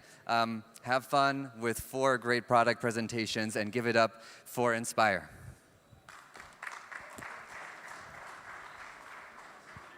Hey, what a crowd. If you're awake, say GM. All right, all right, all right, all right. So I'm Catalin, and Inspire is tokenizing a real-world asset called customer loyalty. But before talking about customer loyalty tokenization, I'd like to talk about something really important, about being a founder. And you know, growth and comfort doesn't coexist. And I want to spend a minute or two talking about founders. You know, it feels really, really good to be home. And Munich is not my home, but MultiversX was my home for the last 2 years. And first of all, I want to congratulate all the founders. It takes a lot of effort and energy to be a founder. To be a founder as a startup, to be a founder in Web3, I know how difficult it is. And I want to congratulate each and every one of you who have survived the bear market. So, you know, we presented Inspire at the xDay last year, 2023, and we had ups and downs, but I think Winston Churchill said, if you have to go through hell, keep marching. So fast forward, we arrived here, and we thought the best way to predict the future is to create it. And we built a product, we built the app. The app is ready to release, ready to ship. I invite each and every one of you at the end of the show, at the party, to come sit with us and have a look at how it looks like. For those of you who don't know what the app does, it's a magic payment app. Instead of paying with your credit card, you simply scan your phone with an NFT, and you pay your groceries, your coffee, your gasoline with the app for instant cashback. And I just noticed a day ago or so that X-Portal card is offering every Tuesday 10% cashback on any online shopping above a certain amount. So if you're really smart, you just take the cashback from Priceless, which is the MasterCard's loyalty program, which is free money basically. You top up your NFT and you pay it, and we double your cashback. It's very easy. We start with a very simple concept, but the long-term future for us is to tokenize much more from the retail industry to the retail space. Supply chain can be tokenized. The source of the products can be tokenized. Basically, probably we're going to speak about much more than this. Now, we signed up these Romanian in real life retailers, and we signed up, I think, over 40 Romanian online retailers and over 60 international retailers. And we have, of course, a roadmap to onboard things like subscriptions, like gift cards. So you will be able to pay for Netflix, for Spotify, for whatever you have, getting this. And we believe that the future of payment is not a commodity, but it's purely software. And we opened the Mint on Monday on Be Hero Launchpad. Mint is going well, is open until the end of November 24th. And we want to make an announcement. We want to have the first giveaway to give to all the Platinum NFTs upon our sellout, a giveaway of $10,000. And we're going to publish the details of that.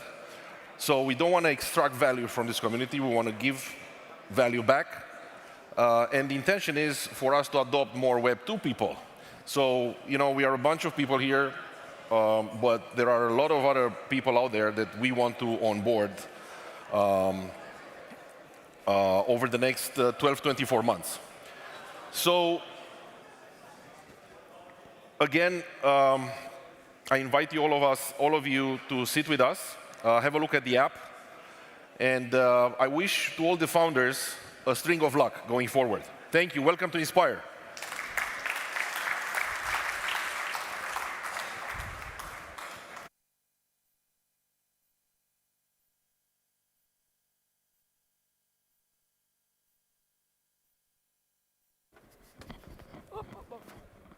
Hello, everyone.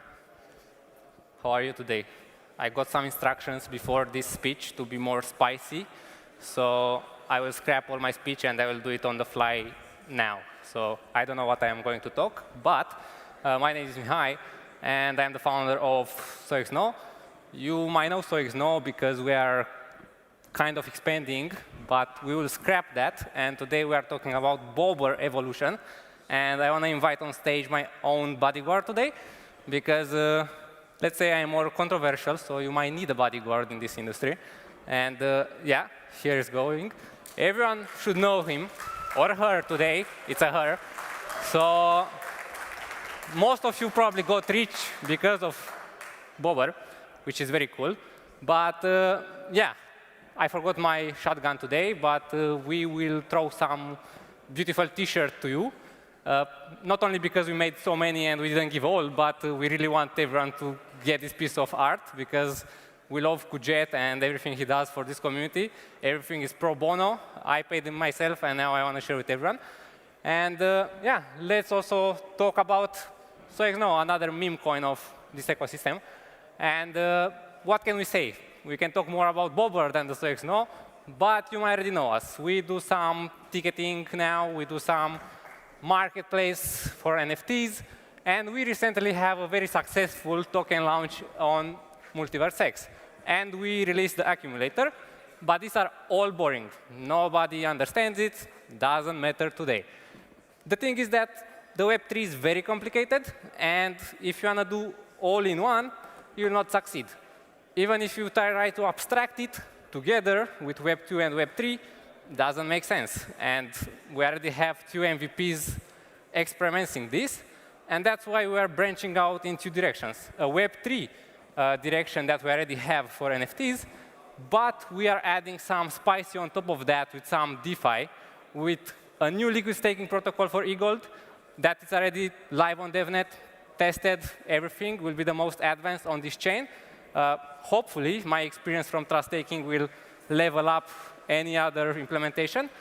And for some spiciness in the competition of the ecosystem, we are bringing up a lending and borrowing platform, and not for NFTs, lending and borrowing for tokens that integrates NFTs. So that will be some spicy to avoid some, let's say, black swan events. But besides that, we also have a Web 2 platform that we are releasing, not today, it's live, but we still cook some stuff there that is fully focused on ticketing. Why? Because as CZ said, which, by the way, Binance has an event right now in Dubai as well, one of his motto that I listened a few years ago is that NFT is actually the future of blockchain in a way, and his best example was ticketing, that it can onboard the messages.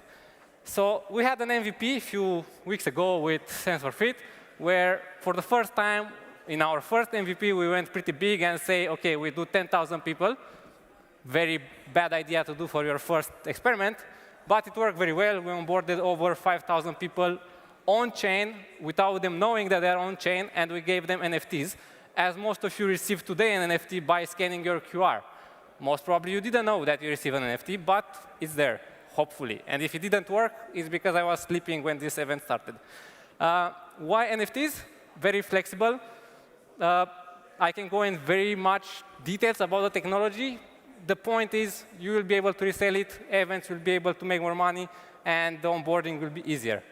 But the simplicity is key, and today what we have on XOXNO is not simple, and that's why we are branching out in a new platform called Zontix. Why Zontix? Because Zontix will be the zone of tickets of Europe and probably the world. We want to target different regions, and the name kind of covers everything. Everyone in Europe knows what the zone is. It's a word in English and also in Romania, and the TIX is the abbreviation in English from tickets. There will be a new branding, new website that looks kind of like that. It's basically like a XOXNO on a simplification level 10x. You see only events, you have 3 navigations, and that's all. But we also have a mobile app that might look familiar with Luma, sorry. But what you see there is running only on-chain. Every event that you see there, it's what you use today to come here. And there is no word about crypto or anything like that. So we are building this to onboard everything. And I encourage you to go search for another ticketing app from Ticketmaster, everyone you wish, and see how they look today and how outdated they are in terms of UI and what you can do there. Thank you. I had to do it in 5 minutes, so.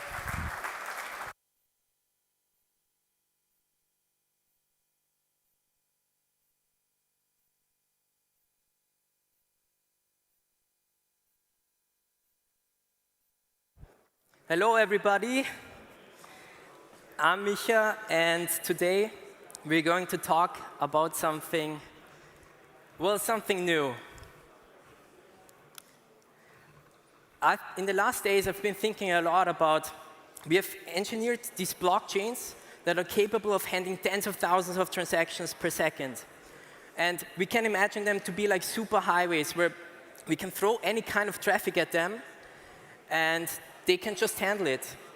But if you look closely at the explorers of blockchains, we often find them quite empty of really meaningful transactions. Now, on the other hand, we have the real world, where people and machines even transact with each other all the time. But only a fraction of those make it onto the blockchain. And what this does, it presents a gap. And this gap is probably the biggest opportunity we have today. It's to connect the blockchain with the real world at scale. Wow, nice, the animations work even too. And with this realization, Tagrity came to life back in July. Now, what does it actually mean to connect an item to the blockchain? First, it all starts by attaching an NFC item to it, NFC tag to it. NFCs have some very interesting characteristics. First, they have all their unique identifier. Second, we can store custom data into them. And third, we can permanently seal them to make sure the data we stored into them can never be changed again. And the interesting thing is that these same characteristics also apply to NFTs.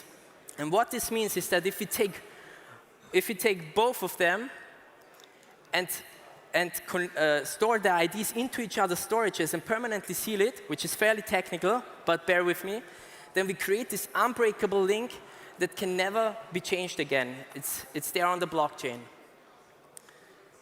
And to make this easy for users in the future, we're releasing our brand new mobile app in early November.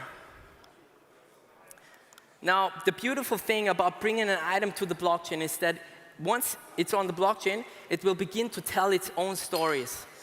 For example, if you scan the tag with your smartphone, it will tell you things like where it has been, who it has connected with in the past, but also about the value that it has added to people's lives. And these are the things that without a powerful blockchain in the background like MultiversX, they would be forgotten. Now, one more amazing thing about bringing an item to the blockchain, about tokenizing an item, is that these can interact with the whole ecosystem we have built, meaning NFT marketplaces. They can be co-owned and collectively owned through multisigs and DAOs, and even potentially serve as collateral within DeFi.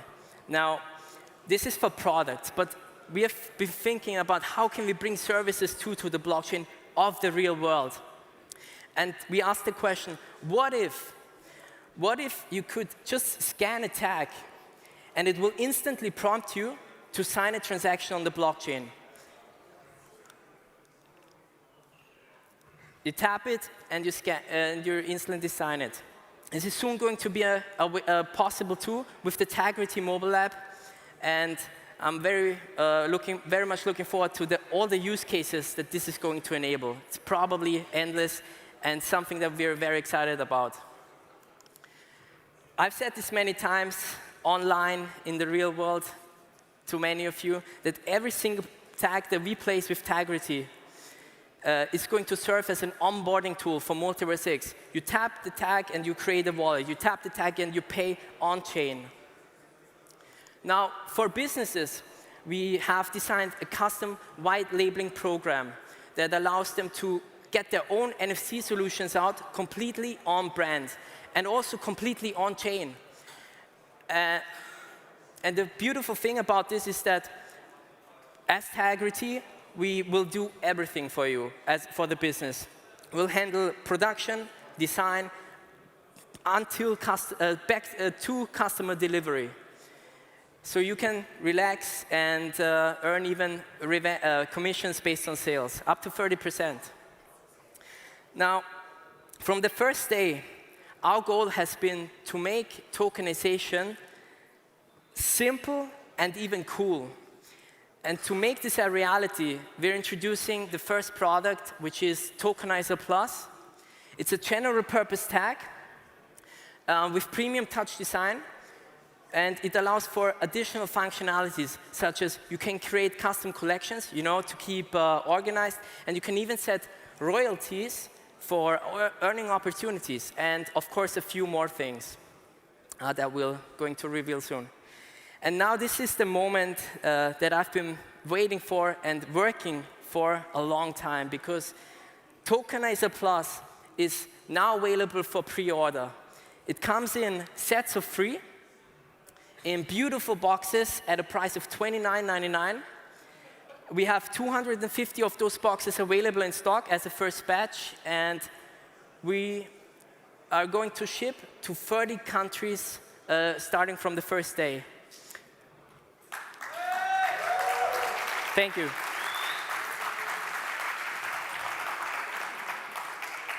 So pre-orders are now available. If you want to grab yours, you can grab it now by scanning the QR code. And yeah, you will receive it. We start shipping on the 3rd week of November. Very much looking forward to this. And to end this, I hope it says stop already. But to end this, I want to say, as the last point, that Christmas is coming closer and closer. And there is no more elegant way to introduce someone to blockchain technology than with Tokenizer Plus under the Christmas tree. This is Tagrity. I hope you love the mission just as much as we do. And yeah, thank you, everyone.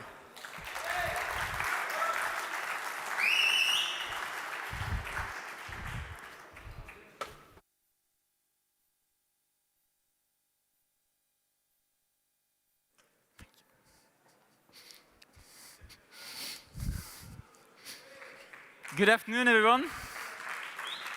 So as you can see, I'm Joachim, and I'm the CEO of Gaupa Labs. So our focus, and that's why RWA has always been a passion for us, before we even knew what those 3 letters meant, is to bring transparency to supply chains using blockchain technology. So we've always been passionate about craftsmanship, quality, and transparency. And we've discovered the lack of it, and we wanted to change that. So we started building softwares focused especially for small and medium businesses, so they could expand their reach and show their efforts towards quality to the end consumer. Because, first of all, businesses need this. After a thorough market research, we've realized that most of the supply chains are incredibly complex and are very hard to track. Some is due to expensive supply chain software, others due to simply lack of visibility with the supplier. On the other hand, tracking in itself all the way to the end consumer, they requires a lot of different softwares while we're trying to unify it all. But the most important part is regulation, as it was mentioned over and over earlier. Regulation is forcing companies to show efforts of transparency to the end consumer.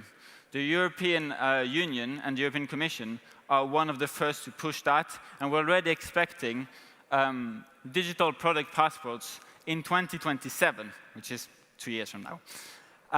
Some industries will be the first, like technology and clothing, but we're expecting most of them to follow suit. The issue with that is that a lot of small and medium companies do not have the human resources, the capability to deploy their own software to answer to those problems. So they have to find other solutions. But in addition, the consumer also is becoming more and more skeptical. Over 50% of them are actually looking on the information they can get before they buy a product.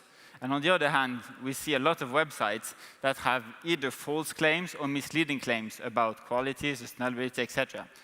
And of the companies we all know, most of them, we don't find that they're ambitious enough when it comes to showing the effort they put towards it.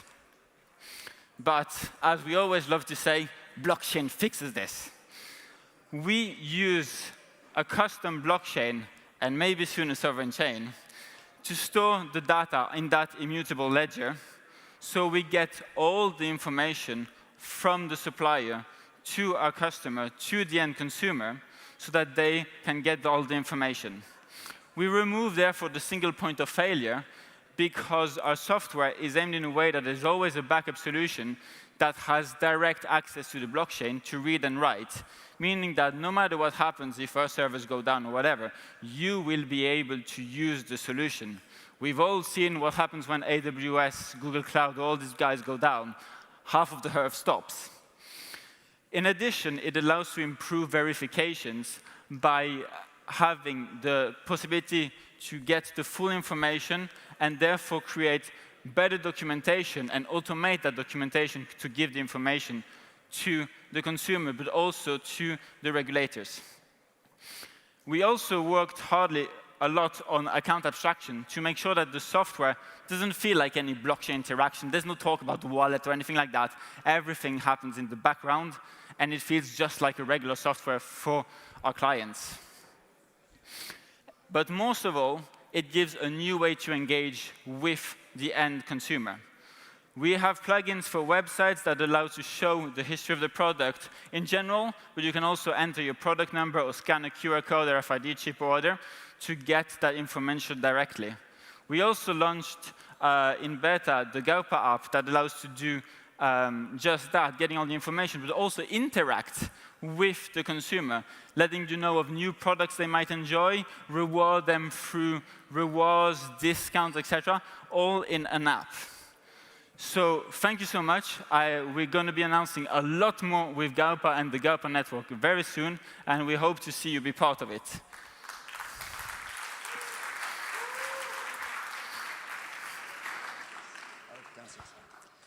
Thank you. That was a great overview of what's going on in the broader MultiversX ecosystem globally.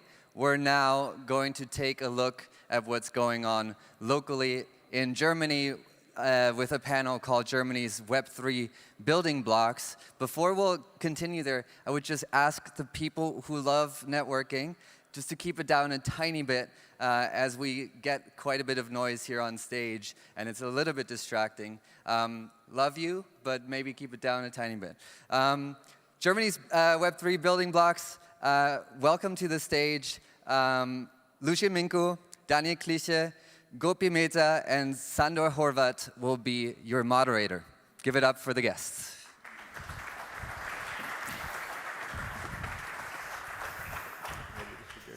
The others are discussing behind the stage, so please find yourself seated and just, yeah, go on what you were talking about, because we were discussing that the ecosystem in Web3 in not only Germany, but maybe in Central Europe is really, there's so much noise going on. And I mean, for example, the people you just told behind backstage that there are so many people from Germany meeting in other countries, but not talking to each other here in Germany. So what will you experience in this solution? Yeah. Maybe some context here. Prior to getting to Germany, specifically, actually, the context with the xDay.Munich was I think, I'm not sure if it was explained earlier today, but the xDay concept itself, it was supposed to be on the same date. The previous xDays happened to be in the Palace of Parliament in Romania, the second largest governmental building in the world, and with a very big roadshow. And the year prior to that, it was in the Palais in the, I think, the Royal Stock Exchange building in Paris, with several ministries and so forth. And then basically this year should have happened in Korea. But however, we looked a bit at the resources and said, okay, look, in order to make the best out of it, we would love to spend wisely and see what is it left for this year in terms of attention, in terms of time and agenda of Web3, generally speaking. And then we decided actually to go and partner with some of the biggest governmental institutions in terms of Web3 in Korea, and then unfortunately delayed a bit the event, postponed it to early next year. And then in the meantime, we said, okay, let's do something for the community. The xDay should be something for communities, something where we bring builders, founders together, and so forth. And then, actually, funny enough, my brother, actually, one of my other brothers, not Beniamin, came to me and said, no, you're not just going to postpone the xDay and not announce anything else, right? And then said, let me think about it. He said, why are you not doing it in Germany? Let's do it in Germany. And said, OK, cool. And funny enough, from all the places, Germany was special. Germany is the one place where I call home. And also, at the same time, I know so many builders, so many serious founders and entrepreneurs and talented people in the Web3 space. But for some reason, they are not connected with each other. Then that was actually the part which it was kind of easy for me on the same time to just reach out and say, hey, let me see. I'm just going to reach out and call the first 10 speakers and see if the 10 friends say yes, then pretty much the agenda is just going to fall through, and that's the easiest. But this is a very interesting special topic to discuss, I think, in how do we manage, especially in cultures like Germany, to bring this kind of adoption and then also awareness about what we're building. And I think I'm here to learn more and just to sustain and back with everything and make sure that we evolve. But very curious about maybe Daniel and then Gaupa as well, your experience when it comes to bringing communities together. Yeah, I mean, for me, like since we belong to a university club, so that was the thing. Our club was founded like 2.5 years ago, and the founders of the club, that's what they felt. Like there is not much happening in Munich, although like we belong to one of the best technical universities in the world. Still, there is very less activity here in Munich. So they came together, and then then this club was started. That's what the base thing was. You mentioned about the people are not connected. This is one of the main reasons why we thought, okay, we need a club where all the students, the best minds of the university, not only Technical University of Munich, but also LMU, Hochschule München, and basically the whole student ecosystem in Munich come together and talk about tech, talk about Web3, and onboard them to Web3 and let them know like the potential that this whole space holds, and get them talking, basically. Do you have meme coins in Munich here? Maybe that's the reason why people don't come together. Joking. No, I don't think so. Yeah, very, very curious, Daniel. I mean, you see on the back here, W3MUC and TUM Blockchain Club with the greatest event, by the way, a student-run, the TUM Blockchain Conference, wonderful happening, wonderful gathering. At the Deutsche Museum. I highly recommend for next year to join.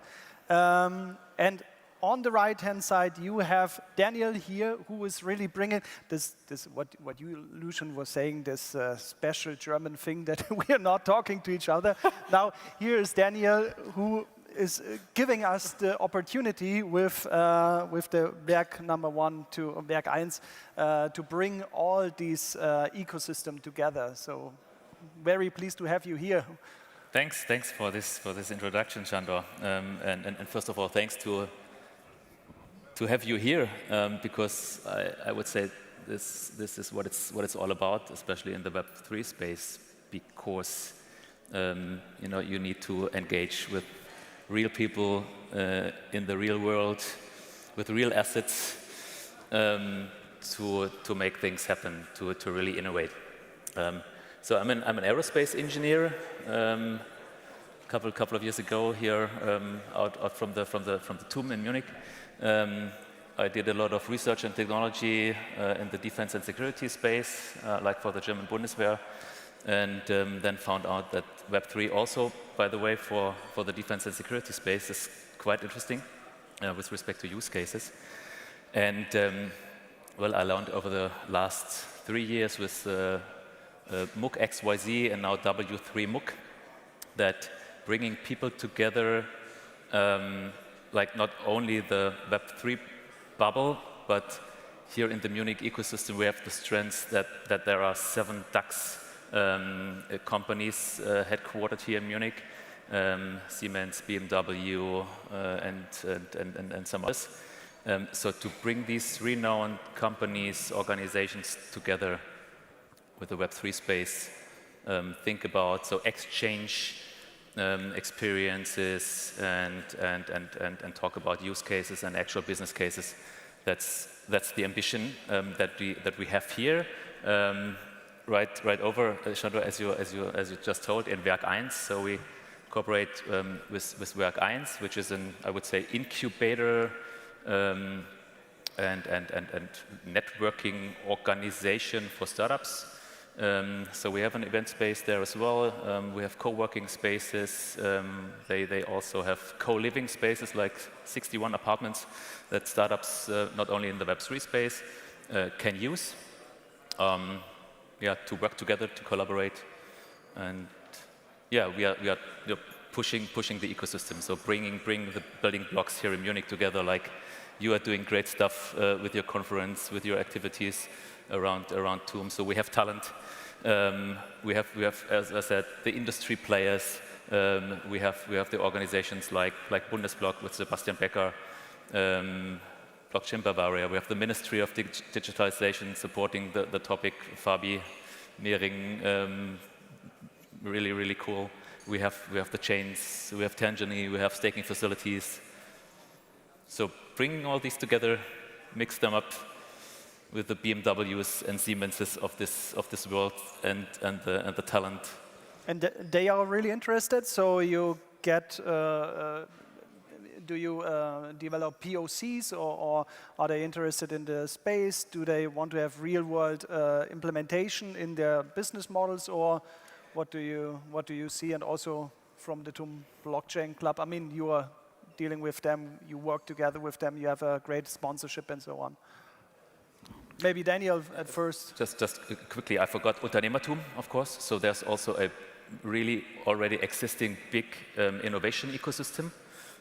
Like it's the biggest in Europe since UK is out, so more than 2 billion euros flowing in this startup ecosystem here in Munich in 2023. And the connections exist there, so yeah, they are there to support also in the Web3 space. I mean, Gaupa, you now are I lost your question. Yeah. You're privileged with Susanne Klatten and the BMW and all this really big ecosystem. Can you convert them to the Web3 area, or is it just picking from all these great ecosystems, or how do you deal with them? Yeah, so normally, yes, I mean, most of the companies that we work with are related to the Web3 domain itself. But for this year's conference, we actually tried to reach out to them. But I think we started quite late, because to reach out to these companies, you have to start quite early. But that is definitely going to be one of our priorities, to bring them in as well. This year also, we had some people from Siemens and all the consulting companies. We had a consulting panel, and they also shared their views, like how it is going in the industry. And it definitely looks like slowly, but steadily, I think they're definitely getting into it. Lucian, we had our first community event in Regensburg, or MultiversX, or was it? Yeah. I think around, I suppose. 4 months? No, more. 4 years. 4 years. Yes. Oh man. Okay. No, so in terms of education, I think my humble work here started only me as a founder for many years. I think before starting Elrond and MultiversX, I've been living in Regensburg for I think last 10 years, 12 years, actually undercover. Pretty much, then moved to Romania first to ground the company and so forth, and then ever since traveled back over weekends and so forth. And I think the very first part, while the protocol was not up and running, I was pretty much Googling every single company in Bavaria that has Web3 or anything with blockchain, and almost calling them, spamming the founders to just let me learn about what they're doing, because there was nothing much happening. But it seems like over time, things picked up, and I've discovered extremely ambitious people here in Germany, especially, as I said, a lot of them undercover, not wearing big hats, but doing extremely awesome work. It happens that, for example, from all the world, like chief scientists from Movement Labs, which is one of the move-based VM L2s built on Ethereum, is out of Regensburg, and we just met here at our event. So this proves again that actually there are extremely amazing people that I'm still surprised with the talent pool here that is being conducted and so forth. And also have seen also a lot of traction and support from the governmental officials. Again, maybe from the honest work from Regensburg, I think the head of innovation and clustering from Regensburg was also a very close friend of ours and supporting us for a very long time, trying to invite us to move, collocate, or open an office in Regensburg, maybe in Munich or in Bavaria, to bring more talent. So I'm seeing a lot of developments here. Very excited actually to finally be even closer working with the Technische University Club. I think Jonas from Binance actually, which is the managing director from Binance Germany, invited me to speak to the event, I think 2-3 weeks ago. When it happened, I heard it was very, very great. But I think very excited actually to see a couple of big names coming out of Munich. I've seen a lot of traction and companies being built and infrastructure being built, but there is no unicorn yet, I would say, out of Munich in Web3 space. Not yet. Not yet. So that's why we're here. More than happy to back those guys up and then give all the supports. And I think the discipline and the knowledge and so forth is definitely here in town. So yeah, let's make it happen. Absolutely. I think we have great minds, we have hidden champions, we have a great ecosystem. We don't have that much money, so venture capital in comparison to other regions in this world, we have some great issues. And we were just talking here with Blockchain Founders Group, for example. Where is she, Sarah? Somewhere in the back. So we need to bring not only this bubble of Web3 investors, VC capital into the space, but really from others, maybe family offices, maybe, I don't know. So we have to get, I think, real world asset is really to talk about the implementation into the real world and also get the people from outer world or traditional investors into our space to really build something. But how can we lift this to bring greater money, greater amounts of venture capital into our space? I have maybe two points here. Yeah. One, it's, do we think that we have the discipline and the culture such that if once we start a startup or a venture, there is no way of failing. Like there is no way of, we ran out of money, we just died. Because this is one of the, like in many countries, like when you go, for example, US, like you go big or go home, right? There is no in between, like there's comfort zone. And I think this is maybe something that Western countries maybe have a bit more, too much comfort zone, I would say, for founders or for people to, it's too good to maybe start something for me to actually go out of the comfort zone. I wonder, it's an open question, an open discussion if maybe this. And then secondly, also tax-wise, I mean, Germany is an example for that. hard stuff. But curious, maybe I'm just bringing two topics here to debate. Curious how you guys see it. I mean, as a student club, so we are mostly involved in the educational initiatives. But there are definitely a lot of people who we meet and who are in the club who are interested in entrepreneurship, building something in the future. But the topic of venture capital, of course, we need more of them, to maybe, support us in their idea, in the ideation phase, to incubate them, and then take that idea a little bit further. So, and when you compare it to, of course, like United States or the West Coast, probably, it's kind of not comparable because the culture that they have there, the whole VC stuff and the funding, it's like way too much, and definitely they have much more, buffer, as we say, than what we have. So definitely there could be a little bit work which could be done in that end, but I'm kind of curious to see what Daniel has to say about this. It's kleine Brötchen backen in Deutschland. It's baking small bread. So this is how the Germans work, kind of, which is good. So I can find nothing bad at it, to be honest. So people from TUM are winning the X prizes, more than twice or 3 times. So the TUM Boring company, they won the prize, and there were also some others. Don't remember right now. But back to your question before, Shandor, you asked the established companies what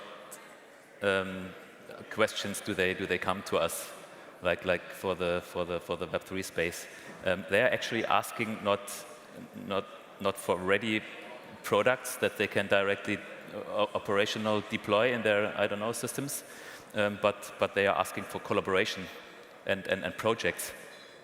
And this is also why Unternehmertum, I would say, works that well since 20 years, because they have built a physical hub with real people for real assets, where you can collaborate, where you have sandboxes like a maker space where you can build a robot or test a drone or whatever, and this is also what the industry is looking for, in my opinion, for blockchain technologies, or for decentralized technologies, XR, so the whole Web3 space, to play around, to collaborate. Siemens with NVIDIA and some startups.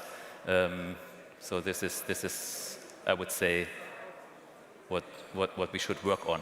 And then there's the VC question. You don't need millions of euros, to build prototypes, like not at all for digital prototypes. I mean 20,000, 25 or 50, 60,000 would be totally fine, to bridge some gaps between one funding round to the other. So I think that would be very, very useful for the German ecosystem. I do have some interesting numbers, though. I've been talking to Coinbase, and they said Germany is, again, very special market when it comes to Web3 investor profile. Compared to any kind of other nation, Germany has a profile, average investor is above 45 years old. And there's, I think, a very large holder, that's where the most of the investors are. And also, that's on the typical retail side. Also, on the other side, I think, from what I've picked up, there are many of the board members from the banks, actually from Deutsche Bank, Commerzbank, and other banks, are actually actively investing. I hope they won't quote me on this, and I won't expose anyone, but they are actually, at least through different connections, actively investing in Web3 projects, and not limited to any kind. I think the first part would be the serious players to have the first incentive and the first overview and the first good experience, and then afterwards there will be they could steer the wheels that those big investors, those big companies and investment firms would be more open towards this. I think in Germany, compared to many other places, again, most of the money is in traditional investment companies, in banks and asset managers, where compared to other countries where many of the Web3 angels or individuals are actually grouped into so-called Web3 VCs and so forth. So I think, and also this might be also for tax reasons why they are not that much promoting themselves here.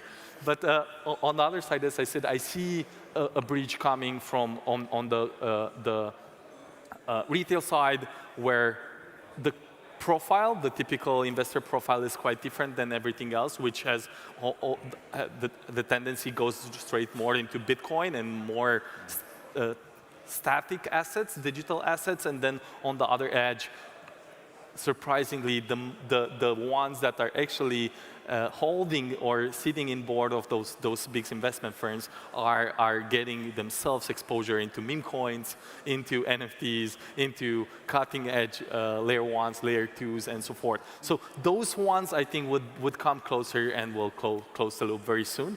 I think it's a matter of months or I think one or 2 years until we'll hopefully see a lot more capital coming into Europe, unless European Central Bank won't shut the entire crypto space down. We don't hope so, but talking about not just ECB, but the European Union, about regulatory cases, so I'm not sure. I mean, it's important for corporates, it's important for startups to have really a secure playground to build something up, but are we not doing a bit too much, a bit too, yeah.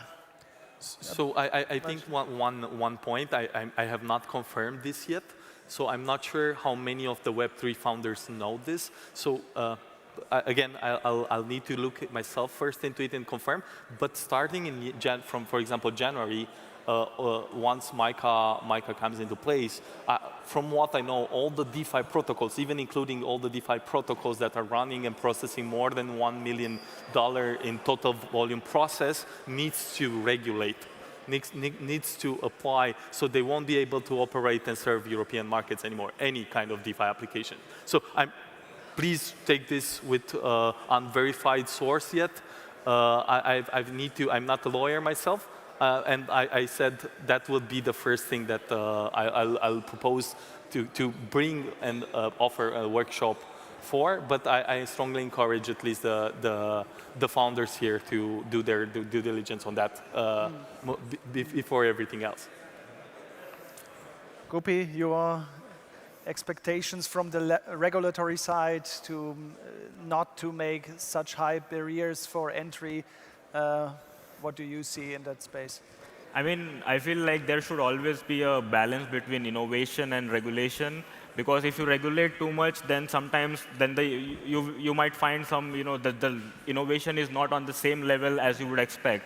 I mean, some of the countries or continents which are doing good in Web3 are because they are given now a free hand to innovate, basically. I mean, right now, a lot of focus is in Southeast Asia and Middle East as well, because I think the regulation-wise, they are quite balanced.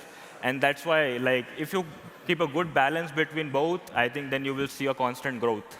I would double down with just one on that, actually. Funny enough that I received the question myself as well and said, where do the most efficient and ambitious DeFi projects came from in the last cycles? And funny enough, I think more than 80% of them are Asian ones, are coming out of Asia. So there's quite a difference, because money markets and financial markets do evolve and move extremely fast. I cannot stress how much intensity, and I think you guys know and have played a bit, and the amount of innovation. And if there's one thing, I think Asians, and especially this, from companies out of Singapore, have been proven to deliver extremely fast pace in terms of that. I wish we can build this out of Europe as well, at least as a layer 1, not in DeFi, but as a layer 1 coming out of Europe. MultiversX did its humble contribution for Europe. But yeah, very curious. Daniel. Daniel, I think you have to talk to our digital ministry, Dr. Fabian Mehring, how to make this ecosystem better. Now you're in charge. My wife is a lawyer, so I don't care about this stuff. No, there's an ambition to build such kind of sandboxes, like regulatory sandboxes for AI here in Bavaria, and also on a German national level. I would say coming from the innovation space, where you have sprints and build and test and build and test. This would be beneficial to step forward, to really come up with use and business cases, and of course then these have to fit into a regulatory framework at the end of the day, hoping that innovation stays here in Germany and in Europe. I mean, it's also about sovereignty. Perfect. Wonderful. Guys, thank you so much for your insights, and enjoy the event for tonight. Thanks for Thank you.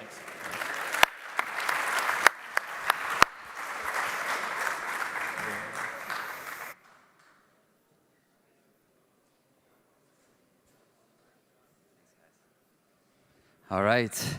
What we're doing next is a bit of a break from what we had originally planned, but we're here to break some stuff. Originally, we were going to do just a normal panel, very demure, about ensuring security in the real-world asset tokenization.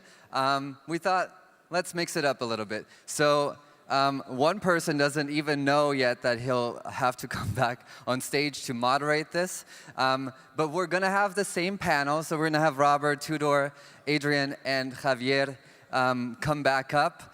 But the twist is this. We're going to make one side argue for the notion that meme coins are indeed RWAs, and we're ready for that. And then see what happens and comes from that debate. Lucien, you will have to moderate this debate. Is that okay? I'm gonna moderate this debate. Great. So welcome to the four panelists. We're gonna have a good time. See where this goes, if it goes anywhere. Please welcome Robert, Sasu, Tudor Toma, Adrian Dobrita, and Javier Tordable.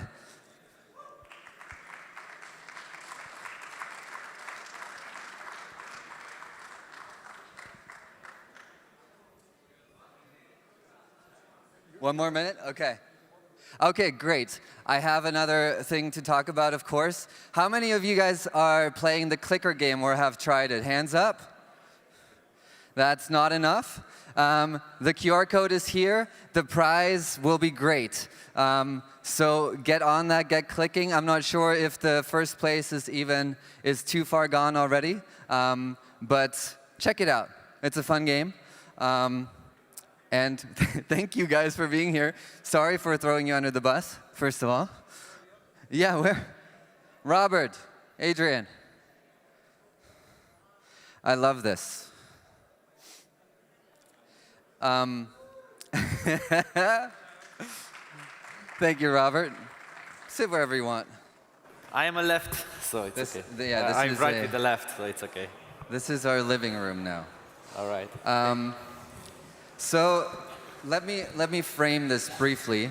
There is this argument to be made that memes are something like tokenized ideas. So in reality, you know, these ideas are vying for the same things.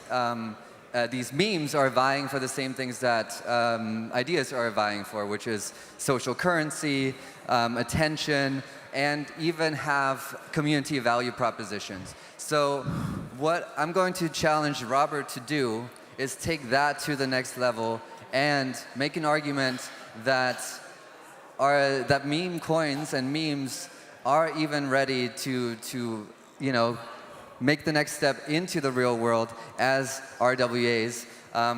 Thank you so much for bearing with me, and then we'll see if the argument holds water and see if something comes from that. So, Robert, the stage is yours. Why are meme coins RWAs? All right, so let's start with, this is a really hard topic, but you have some good helps right now, like Grok or ChatGPT, but Grok is much more funny. And he actually gave a few responses after a few tries, because, yeah, in the first time they would say that, no, there is none, but when you go and start to, let's say, to take out like layers upon layers, and like from an onion, you get something which might be fun. I think that one of the interesting things would be like, assets can be defined in different ways. One asset could be like the health of everybody. And we are in a stressful place in general in the world, and how would you train yourself for the most stressful world? But by trading meme coins. So in some sense, meme coins are like, let's say, like they are the most, a gym membership for stress training. So it's a little bit, in that sense, it might be an asset, it might be not. It depends on how hard you can go on this. But what was really interesting, it's about like, we look at art with different lenses, and sometimes they are like, those art pieces sell for $100 million, and we just don't understand anything on them. Meme coins are the digital modern way of those. They are digital art, which art can be considered a real-world asset. And then meme coins get you an exclusivity to being in that sense of community which creates the art, and also to own a piece of it. If we go a little bit in the technical side, there was in February a standard named EN404, then we made a better version of it, DN404, for MultiversX, which is safe as well. And in that sense, you could take digital art and liquefy it, create tokens out of it, but still own a part of the digital art, and then have fun with it. So in this new world of meme coins, you could actually create collections of photos and digital art, which is then liquefied into meme tokens, and then have fun with it, be part of the community, and let's say, enjoy whatever it gives you, stress up, stress down. Also, I have to give out a shootout for Bobar because I haven't received my shirt yet. So, but you do have the profile picture, and I want to talk about that. And I'll start with you, Javier. Did you already have a response? But let me prompt you in this sense. How do you guys think about memes and meme coins specifically at Bit2Me? Is that something you're closely monitoring? Is that something you're like? Yeah, we even list some. But again, meme coins.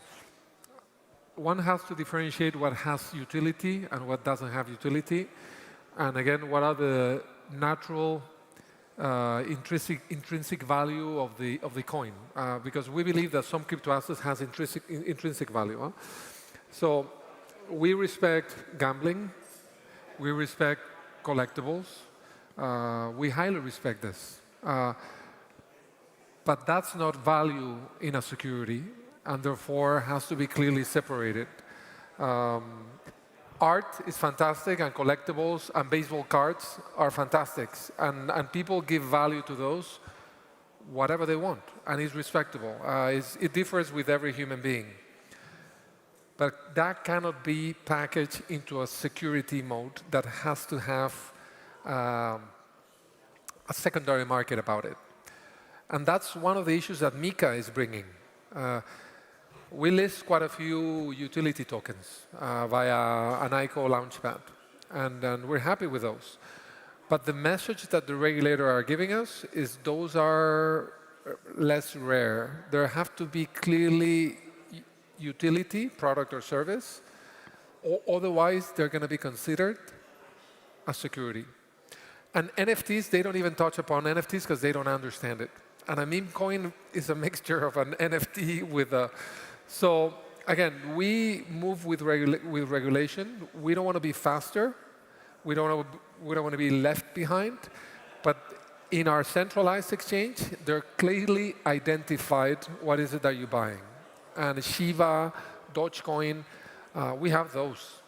We have those because they're popular. People trade those. But we don't clearly market them as a security. And therefore, every objective in life is mostly legitimate, unless if it is one of the bad ones. But it has to be clearly tagged. That's my point. Yeah. I have a follow-up question on that. Is there a clear definition of what is considered utility? Because there's so many things a profile picture can be utility because it represents you digitally. Is there something? MiCA says product or service. Okay, so specifically. So let's forget about subjectivity, because I agree. I mean, a picture gives you a utility to you that is different to mine, and holding a baseball card or an NFT gives me a different utility in different human beings. But MiCA, which is the one that is going to be regulating B2Me, because we're applying to become a CASP, clearly says what is a utility token. And therefore, there's some gray areas. So again, we have them. We don't want to enlist them, and we have to fight for them. We had already issues with stable coins because the European Union had these issues with some of the stable coins. But again, we're not going to make decisions for you. We're going to simply tag them, and we're going to follow regulations. And subjectivity is subjectivity, period. Yeah, want to throw it to you, Tudor. Do you guys at Tencent have any official line on how you interact with memes? Is there anything, basically you're just a cloud service provider, so there's probably not an official policy, but that's how the world sees us from international. If you go in China, it's a whole different world. So all the consumer services there are represented by Tencent, from public services and entertainment and chat and videos and everything. You go to the restaurant, you scan the QR code, you get the menu. I mean, it's very easy, but at the same time, with the payment that is integrated there, is actually very easy. So there is also this concept of gamification of activities, and everything there is sort of a gamified. So they are very much in line with the meme part. I'm more on the traditional side. So for example, I'm fully in line with Javier's view.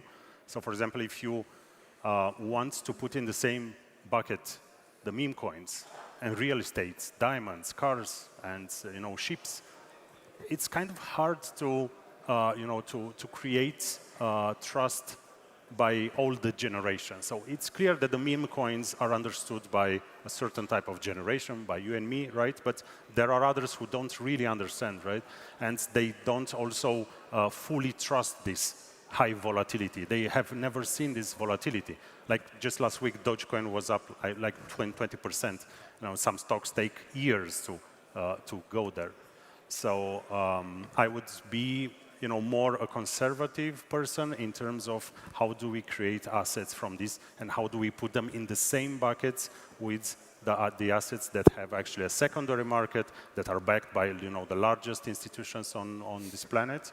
Yeah, so that's basically my approach. Adrian, want to give you a chance to talk about memes, of course. As somebody who's hardcore in the labs essentially and developing the architecture of that, is there this sense it's like, oh my God, people are abusing my chain to do this speculative thing, or is there something that you feel is fun and cool about it, or are you just completely Well, I'm a bit ignorant about meme coins, but that doesn't mean that I do not see some value in those. If it can bootstrap communities that follow a certain unifying goal, then it's definitely something powerful, and it can move a lot of people in certain directions.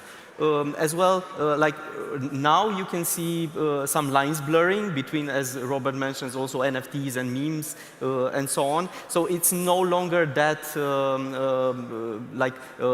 definite category you could put a certain assets like this. Of course, with regulations, you would have to put them into their separate categories. And this is also why I thought that me being in the against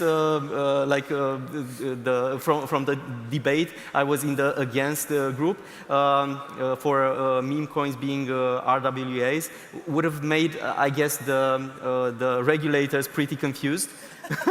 So yeah, I guess there are certain things in memes, like the communities, like emotions, and how people can gather around them. I think especially for Gen Zs, this will be like the main attraction, besides maybe afterwards when they get older and try to see also the technicalities and understand them and use them as well.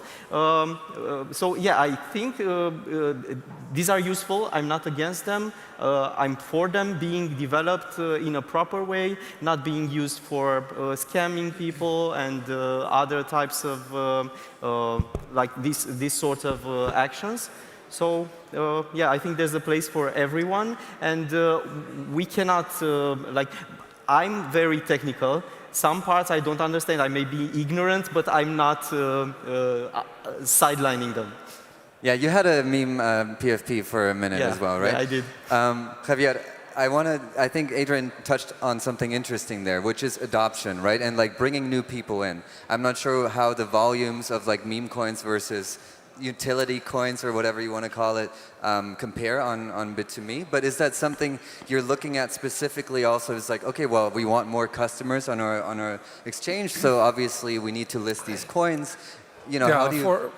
For a centralized exchange point of view, the meme coins bring something that the others don't bring, which is passion. As Adrian was mentioning, sorry. I mean, we are here about tokenizing is the art of wrapping. We're wrapping something. And meme coins wrap emotions, communities. Is there anything stronger than this if you're successful about it? Therefore, it's important to have them. The truth is that when it comes to trading volume, they have a cycle, quite strong in the beginning, but they fade a bit. And that's the truth. And that's a problem, because people want to get in, but there's some that want to get out. Okay? So creating a secondary market out of this is not it's more challenging. But they bring the most loyal customers, especially in the beginning. And that's something, investors, that we like. And we list. But that changes a long time again with regulation. When we're in the process of getting our regulation in the European Union, thanks to MiCA, and they clearly separate and create bucket, we cannot put crypto assets, Bitcoin, Ethereum, Solana, meme coins, and security tokens, which represent financial instruments, in the same place. The regulator asks us to differentiate it, not to mess around with the investor's point of view, because you need to protect the investor. So again, when it comes to trading volume, they trade, especially in the beginning, is not the bulk of our business, as you can imagine. Crypto assets is. And we think that tokenized financial instruments potentially will be as of next year. It will grow up. Meme coins is something that we'll have to see. We'll have to move along. Only the very few that manage to package feelings and emotions will be, or a clear, nice collectible will succeed. The others will slowly fade away. And we'll have to follow the trend as an intermediary, because that's what we are. Yeah, very interesting as well. Robert, you're out there in the trenches. You're there with your beaver profile picture. How important, as a core developer who's also very active on Twitter, how important do you see it also for the community development on the chain to really kind of embrace that culture, bring that culture moment, project it outward, and then work perhaps also on a deeper level in development and things like that to enable more utility for meme coins. Because again, I think that's something we all probably would agree on. If we can translate this cultural moment into something that is sustainable and real and creates value through communities, that's something desirable. Is that something you ever kind of think about from the Twitter interactions and that kind of stuff that you have? The funny thing is that right now, as we have started to talk, a lot of ideas were just popping up in the meantime. I think that for the meme coins we could, or if you touch meme coins with other type of assets and some of those are priceless, like emotions, we could define a new category like meme RWAs, maybe. It would be fun. But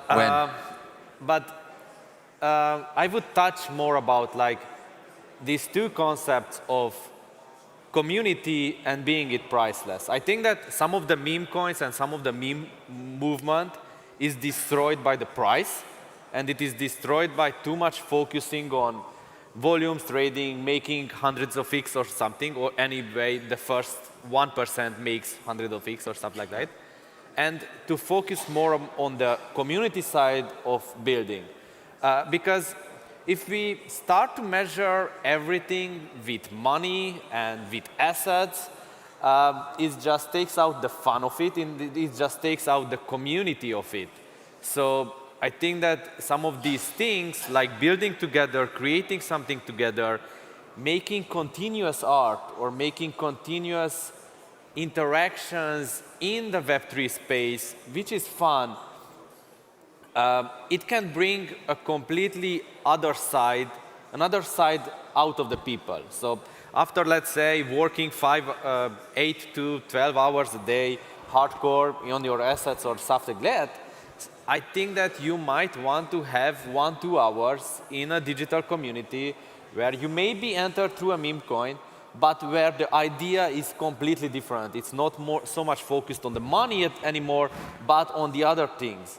And if we look back, a lot of communities in the online space have grown up and they were for the long term, like EVE Online. Although it's a lot of money, even online involved, and there are tokens, but still the community behind it is so hardcore. They are doing politics and everything around it, which is pretty crazy. And stepping into this realm, maybe with the NFTs, maybe with great DAOs, and even out of these meme coins and communities, you can then tap into creating some projects which are not so, let's say, rewarding in terms of money, but rewarding in terms of experiences and in terms of how much do you give out for those in need. So definitely, yes, it creeps. I think that these discussions around meme coins, if it's not about money, it keeps the community much more closer, much more fun, more interactions, without necessarily thinking about, okay, how much does it work? I think the regulator will agree with you. Problem is, you're going to list the secondary trading of those, and then it will not go into centralized exchanges. Huh? But I tend to agree with you. I mean, life is built in clubs and in societies that people will kill and die to belong to. You know, Harvard or whatever, Birkenstock. People want to belong to clubs. And those meme stocks is kind of like a badge of honor. Like, I'm part of this. But well, why should it be traded then? I come from a trading world, so I like everything to be traded. But I see your point. And let me give you an example of a project that we're tokenizing, which is a security tokens project. But in the beginning, before that, they want to complement it with a utility token. So they like the utility community side of things, which is a renewable project. And renewable, there's a lot of passion about renewables. I want to invest in renewables. So 90% of the issuance is going to be a security token, but the first 10% is going to be a utility token for the badge of honor, as to be able to use it potentially as a discount of the electricity bill. But so perhaps I'm contradicting myself, because I've been advocating here that meme coins, apart from the collectibles, But the power of the emotions of the community and being part of something makes a standard TradFi project to be able to put a 5% icing of the cake on a utility token. And that part I understand. But why? Because it packages, again, community belonging and emotions. I like your fact, though, about it should be only a primary market, in my terms, and not secondary market. Although I don't know whether B2Me will be happy about it, because we need trading fees, you know. But I think here the NFTs have more to say than the meme coins. That's at least my feel. Because on the NFT, you at least get something. So like a picture or a famous tweet that was tokenized and it's a digital asset and you own it, or you own one copy of 1,000. And this is kind of represents more the, I mean, you probably all know, you know, the NFT communities are, you know, they have parties, you know, they have their own, you know, space, private space, you know, they help each other. It's like a family. Like all the famous collections are families. And the NFT collections are less, so the families are smaller, while the, you know, the token holders of, you know, the meme coins are, the base is much larger. So I would see more the NFTs more like this emotional digitalization of the asset than the meme coins. I think that's both maybe of my those point. can, Yeah. I think one doesn't give the out, because you might say that those NFTs, they create groups, they create parties. But if we look what's happening on X, the meme coin communities are actually creating much more art. Like, they are creating videos, they are creating photos, they are creating a lot of memes around the same token idea, and then it's just a lot of interactions. Yeah. Now, the next step is to NFT those and somehow integrate it in the community to not be only on Twitter or X, but to be part of this kind of game. Yeah. Maybe some creators create more but receive some things, but still by holding the tokens, it's easy for you to be part of the community, and you don't have to hold one of the 100 or one of the 1,000 NFTs. And you have a much more, let's say, liquid freedom of community and priceless movements.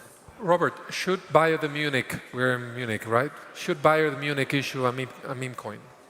Which community? Bayern Munich. Bayern Munich. The football team. The football team. Yeah, I think, but they may be too serious.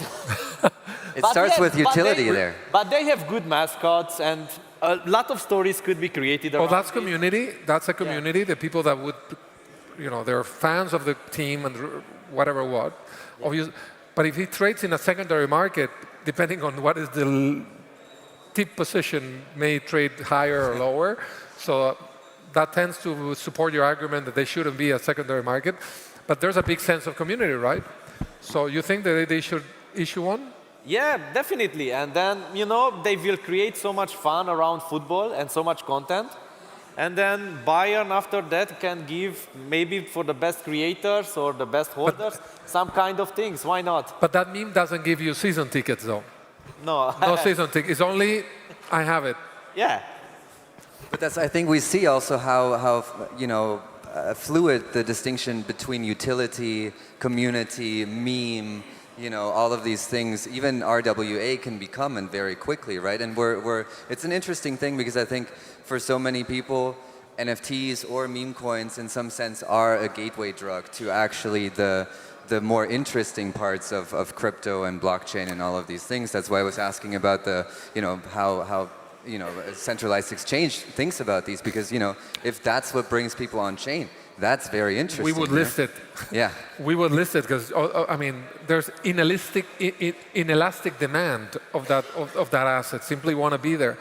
But again, some of the clubs that we've discussed in Spain, they want utility tokens to give shirts of the players, to give access to the museum, to have the chance to meet a player. It gives some kind of utility. It's not only community building, but utility. Meme coin is extreme. It gives you nothing. It's just a badge of honor, period. I guess it could, like, if you look at it like it's somewhat of an inverse process. Like you start, normally you start with some product and you try to gather a community around it. Now you could look at this meme coin movements, sort of like starting the process backwards. Like you start creating the community through this, like bootstrapping a community and then using that community to create some value. Correct. I think it's a good idea of first. Because obviously, when you issue a meme coin, you raise a lot of money, and you could claim a vision of creating whatever community center or something. I buy it. Great. We're out of time, and it's almost about to actually talk some more about. We're going to talk about memes a bit more at the end of the night. Very much looking forward to it. In essence, like, you know, I think it's clear everything really can become a meme, and a meme can become so much more than just a token, but something that actually holds value in the real world. And thank you so much for bearing with me. I think some actually very interesting insights. Glad that I threw you under the bus. And yeah, thank you so much. I think after this, we're going to take a little break for coffee. Can somebody confirm that? Yes? Okay. So we'll reconvene here in about 20 minutes, I believe. Thank you so much for the panel. Give it up for a great conversation, and see you very soon. Thank you. I did my best to spice it up. Yeah. Thank you.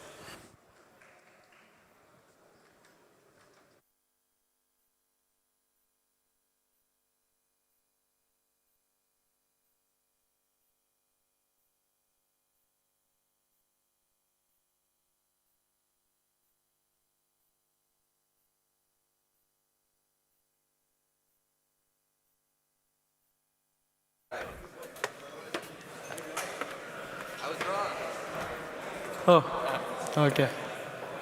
What do we have? Oh my God. I'm so sorry, Sion. So I was wrong, of course. That was too much excitement about memes. We have one of the xLaunchpad projects on stage for 5 more minutes, and then it's the break? I don't want to say anything wrong. Okay, great. So 5 more minutes, then a break, and then a lot more exciting conversations and presentations. Please welcome to the stage William Simonen from Tada. This is working? Hello, everyone. Yes, please, 5 last minutes before the coffee break.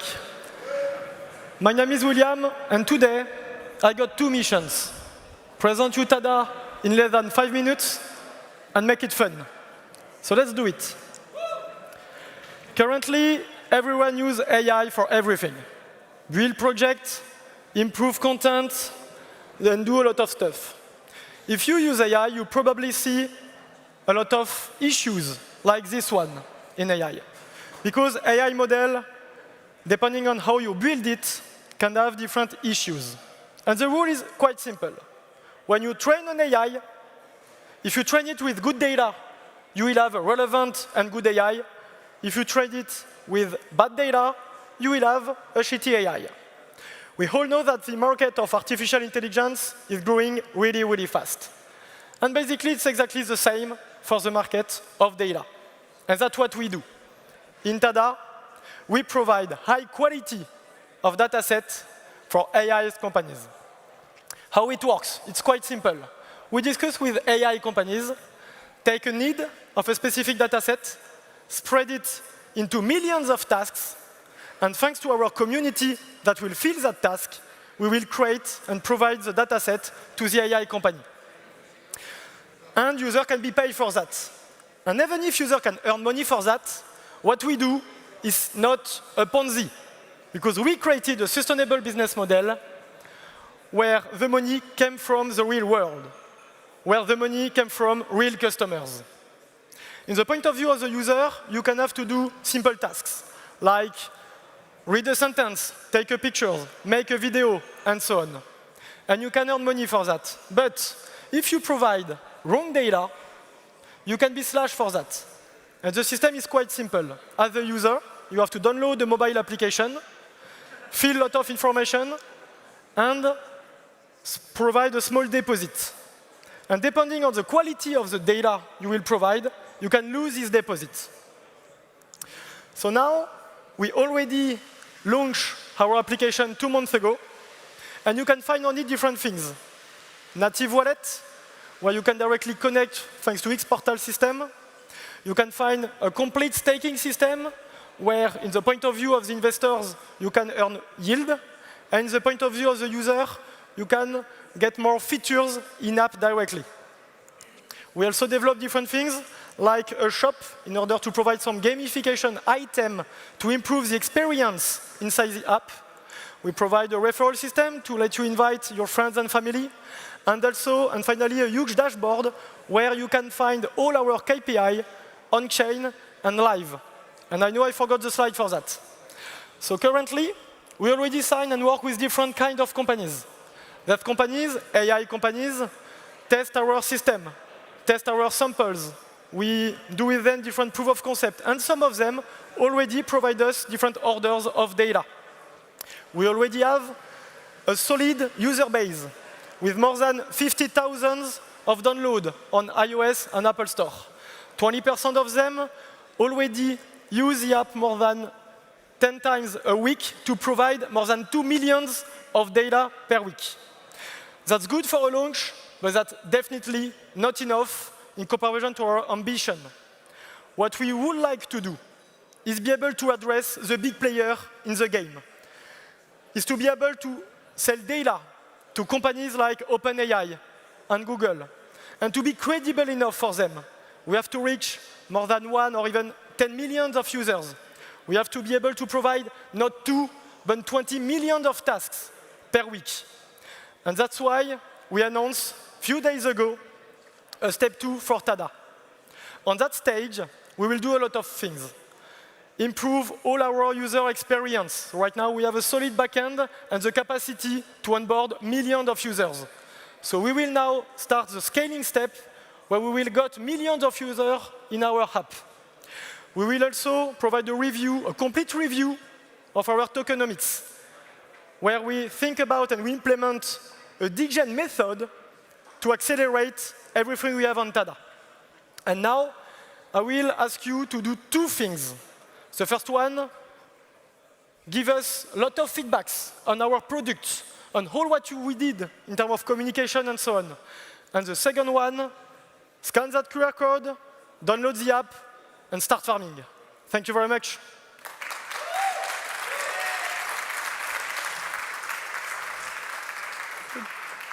Thank you. All right, now I can announce the coffee break. It's actually happening. We have about 10 minutes. We'll reconvene here around 6 p.m.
go full founder mode for about an hour or so before, you know, starting a little bit of networking, party, fun, and surprises.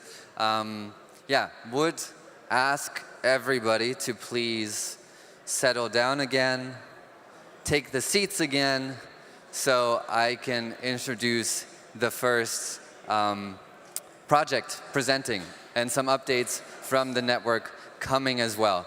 So, settle down, sit down if you can, if you want. But we're going to get started. It's my great pleasure to announce the next pair coming up here, Alex Radu and Mihai Rad. We're going to hear about an xLaunchpad update and get an AI Nexus keynote. Please welcome our next two speakers.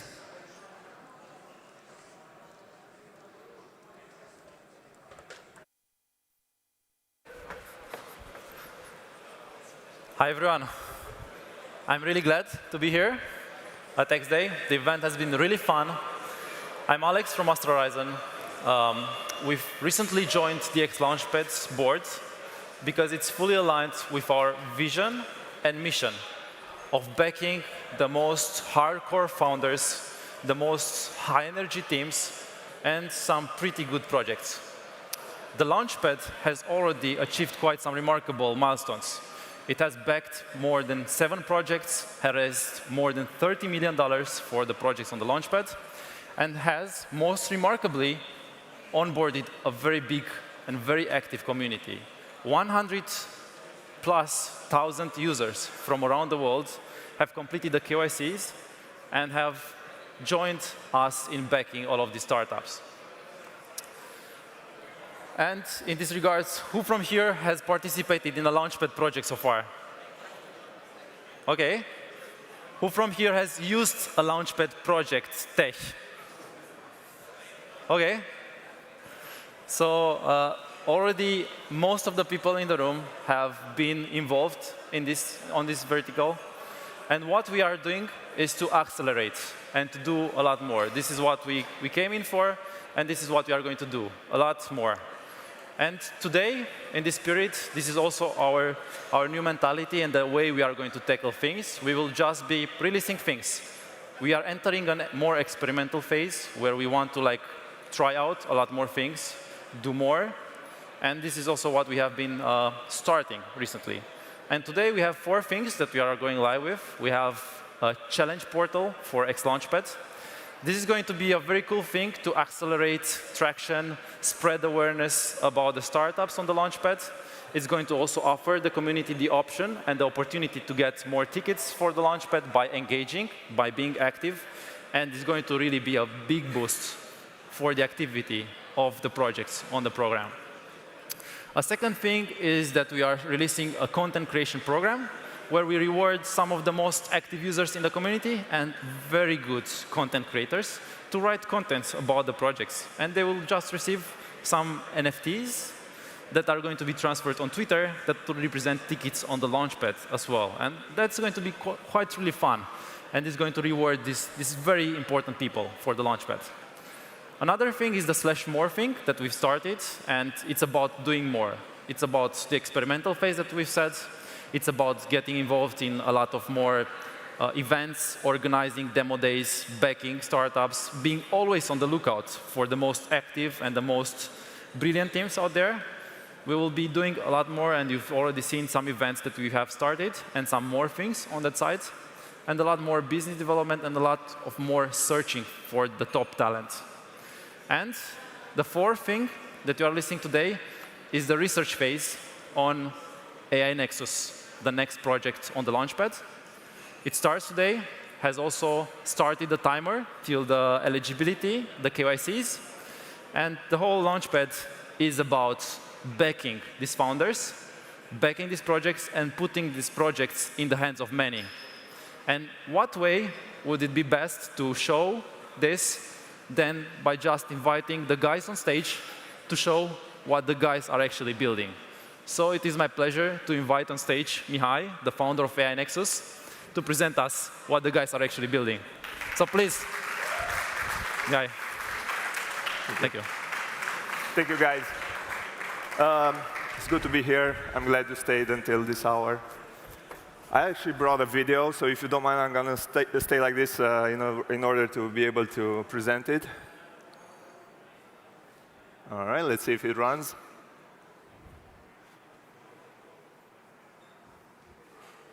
Give me a second until, all right, here we go. Yeah, so the project we're building is called AI Nexus. It's a gamified social app that enables users to create digital twins that can own spaces and have a lot of social activities in the app. You can see a preview of our app here, and our target is to go where the users are, to go towards mass adoption, and in my mind, that's mobile. So we're going to start mobile first. This is just a preview of the interface, and now I'm going to present a couple of the tools, of AI tools that we have in the game. This is my favorite, to be honest, so I opened it with this one. This is the text to 3D. You basically prompt whatever 3D object you want to bring to existence, and it happens. There's multiple use cases for this. For example, you can create a unique object, mint it as an NFT, sell it on the open market, and a whole lot of other use cases. The world generator is my second favorite tool that we have right now. Same concept, same UX, same UI. You go in, you type what the world around your space should be, and as you can see here, it just happens. I tried my hand with creating downtown Munich. This is my second attempt in doing it. Came out pretty good, I think. And obviously, you can get really creative and do a lot of stuff with this. Image generation, of course, most of you probably have tried this already, but the fun part about our app is that you can do it in the frame right there on the wall. So you can just go, type whatever your painting needs to look like, and it happens. Again, I tried it with Munich just to see if it works, and yeah, it looks pretty good, to be honest. And yeah, of course, again, all of these have blockchain connections in the sense that you can then mint them as NFTs, especially if you create something really cool. NPCs powered by ChatGPT are, again, a very cool feature. You can use this as virtual agents for your business or just as virtual friends if you want. Obviously, our app is aimed for mobile. We want to bring in millions of users to it, so scalable multiplayer is a must. Right here, you can see me and some of my colleagues from the game studio testing out the dance moves, the emojis, and all the crazy stuff that you need for the app to be a true social interactive space. Speaking of spaces, this is the room design. There's a lot of people who like to decorate their home, and especially for a virtual home, you basically have unlimited possibilities, especially with the AI generative tools, in which you can create objects to populate your house with.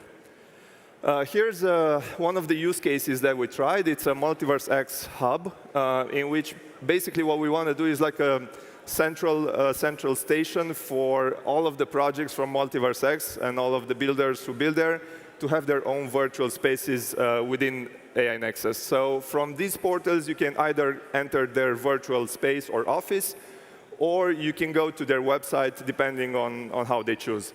The idea is to share the community, to share our user base, and so that every project from MultiversX benefits from our user base. Virtual AMA studios, as you can see here, are basically Twitter spaces, but with visuals. This is basically a studio that we built for Ovilex Games, our gaming network. And this one, you might recognize the Astra Horizon podcast room. We went a bit crazy with the audience here. Not the most normal audience members, but I think you get the picture. The whole idea is to be able to host AMAs in a more visual manner than before. Obviously, if you have the users, it makes sense to integrate businesses as well. So we have this. We have a couple of templates for offices, art galleries. Here you can see the office. You can customize it with your own brands, colors, logos. Have a virtual NPC sit there that learns about your business offer. And this is an art gallery where you can upload, if you're a photographer, you can upload your photos, or you can just generate images on the spot. These are, again, just a few of the use cases just to show what we can do. This is our latest space. It's a Zen garden. Use it as you wish. You can use it as a business venue or just a relaxation space.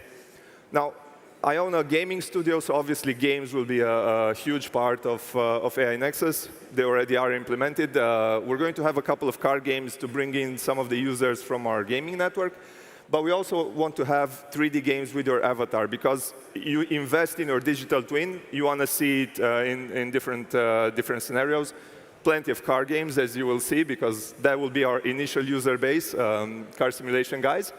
We're also working on something that I think is really cool. It's an AI games generator in which basically you take a template that we give you, and you, the user, decide how the game looks, how it plays. You can have leaderboards. You can give it a name. You can basically make it your own.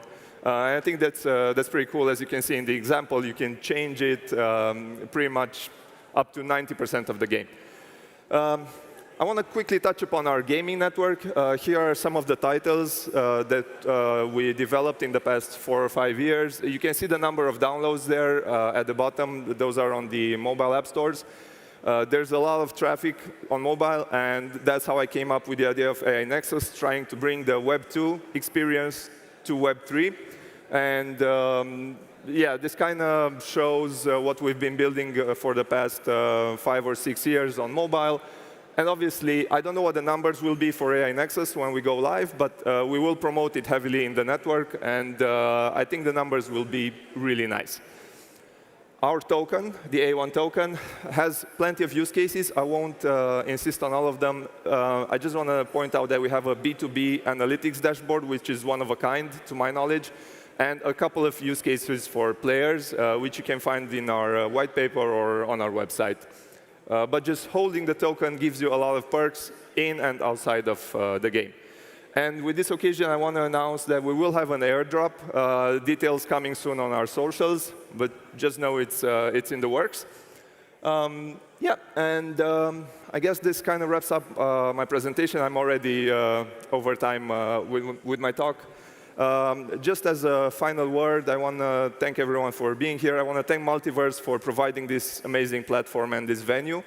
And any of the builders that are now in the room and watching online, please get in touch. If you think there's any synergy or any way for you to come into AI Nexus, I'd love to have you there. Thank you very much.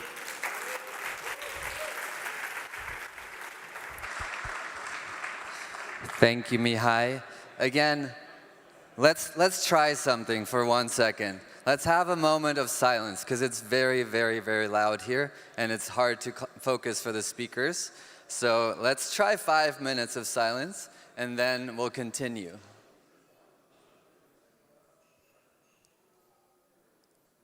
Wow, beautiful.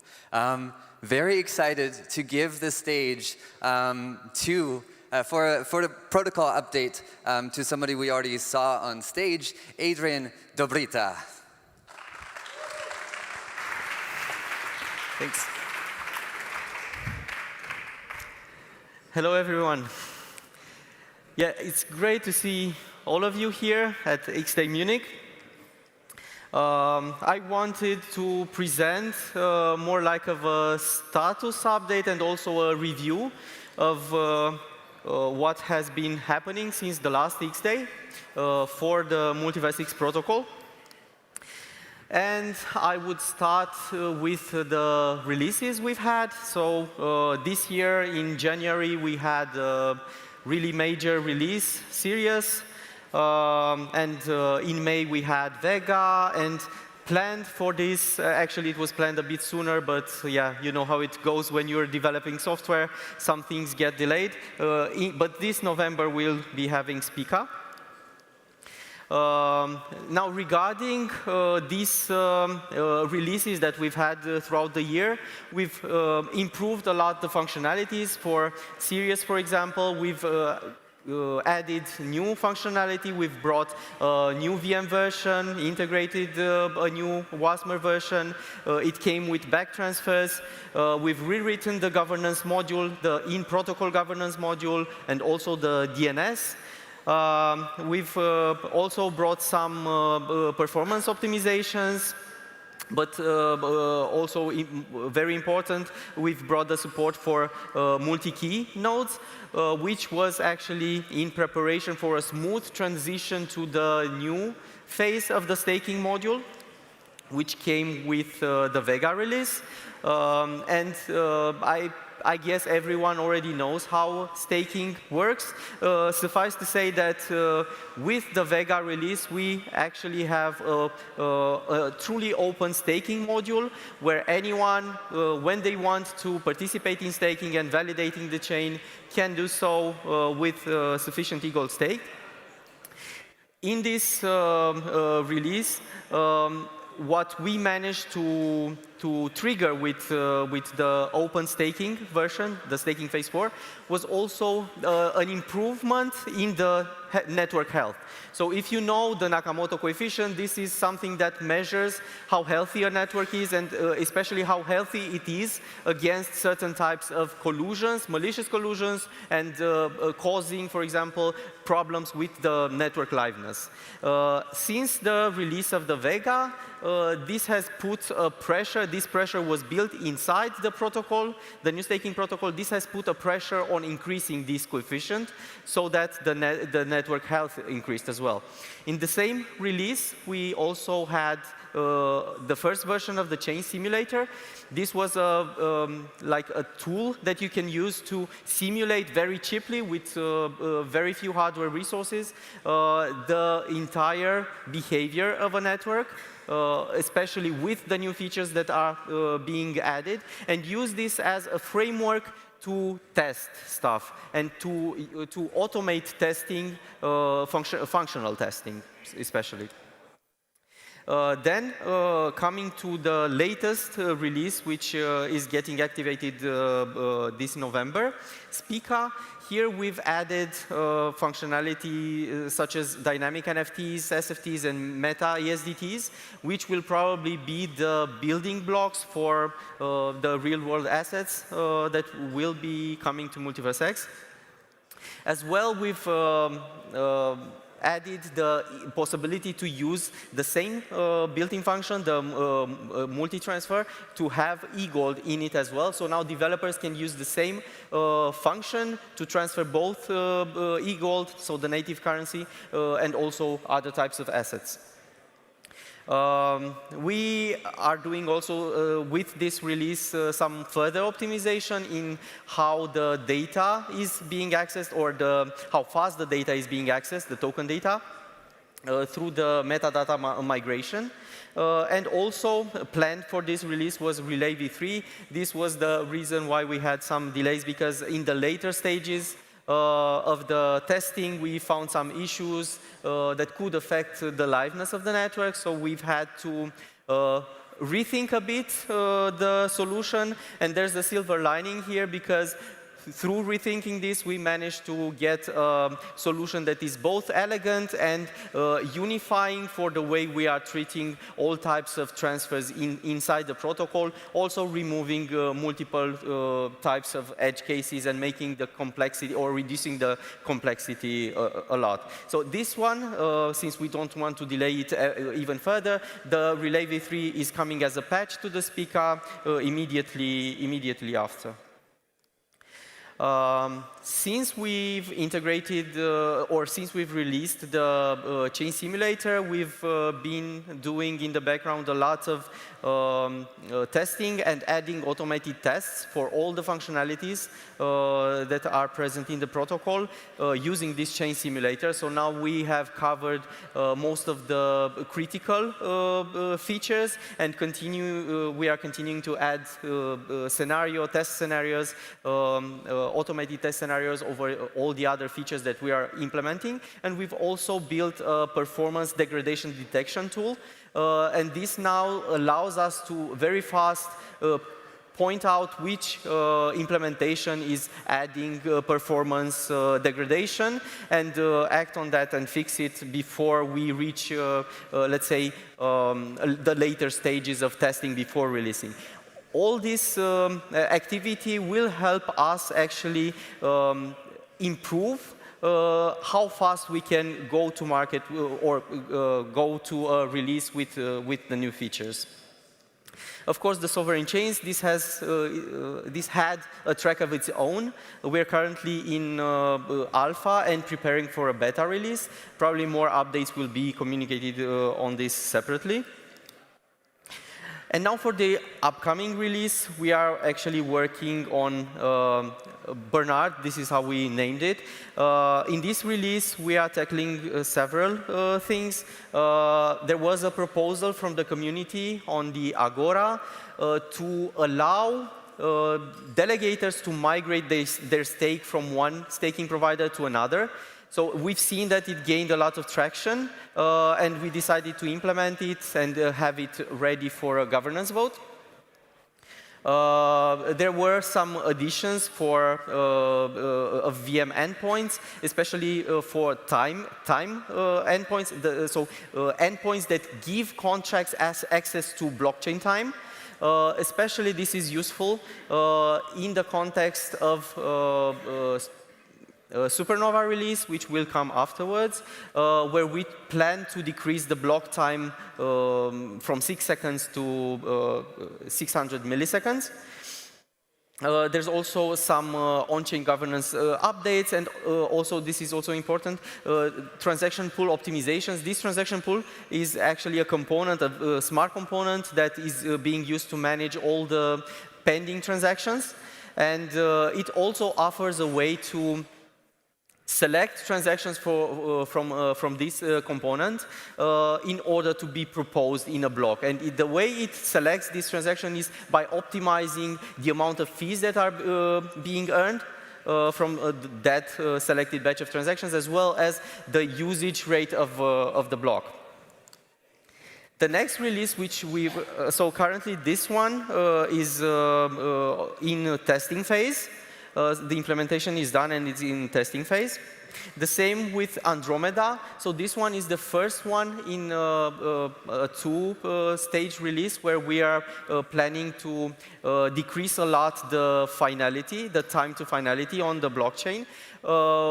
It brought several improvements, most notably the ones that allow us to bring the first update to finality was the equivalent proofs. Equivalent consensus proofs and faster block propagation. This is actually in preparation for the next release. Currently, with this release, we're able to more than double the speed of reaching finality for the transactions. This is also in the stabilization phase, so we're doing testing on this and starting comprehensive testing. The next release is Supernova. Here we already have some work done from Andromeda with the equivalent proofs, like we have execution proofs built on top of the same design.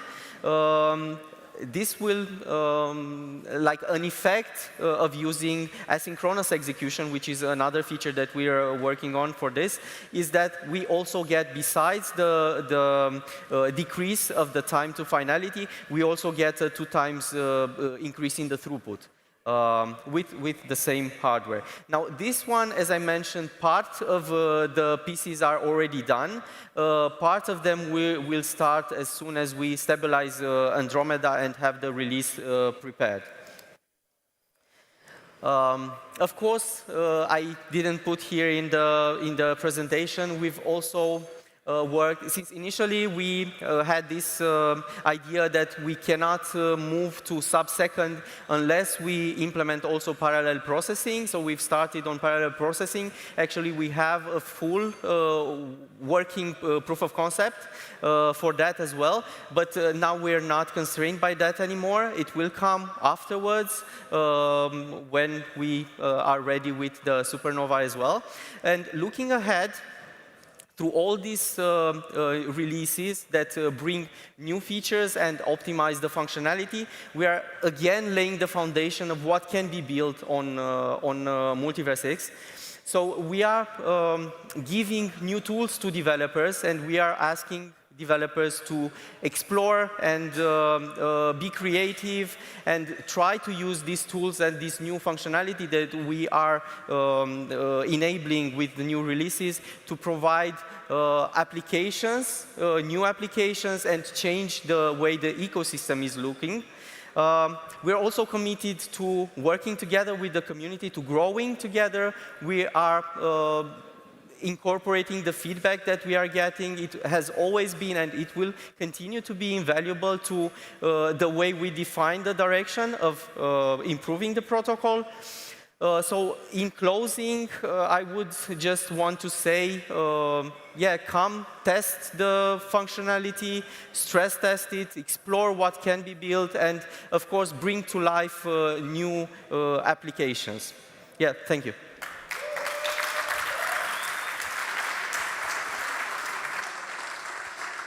Thank you.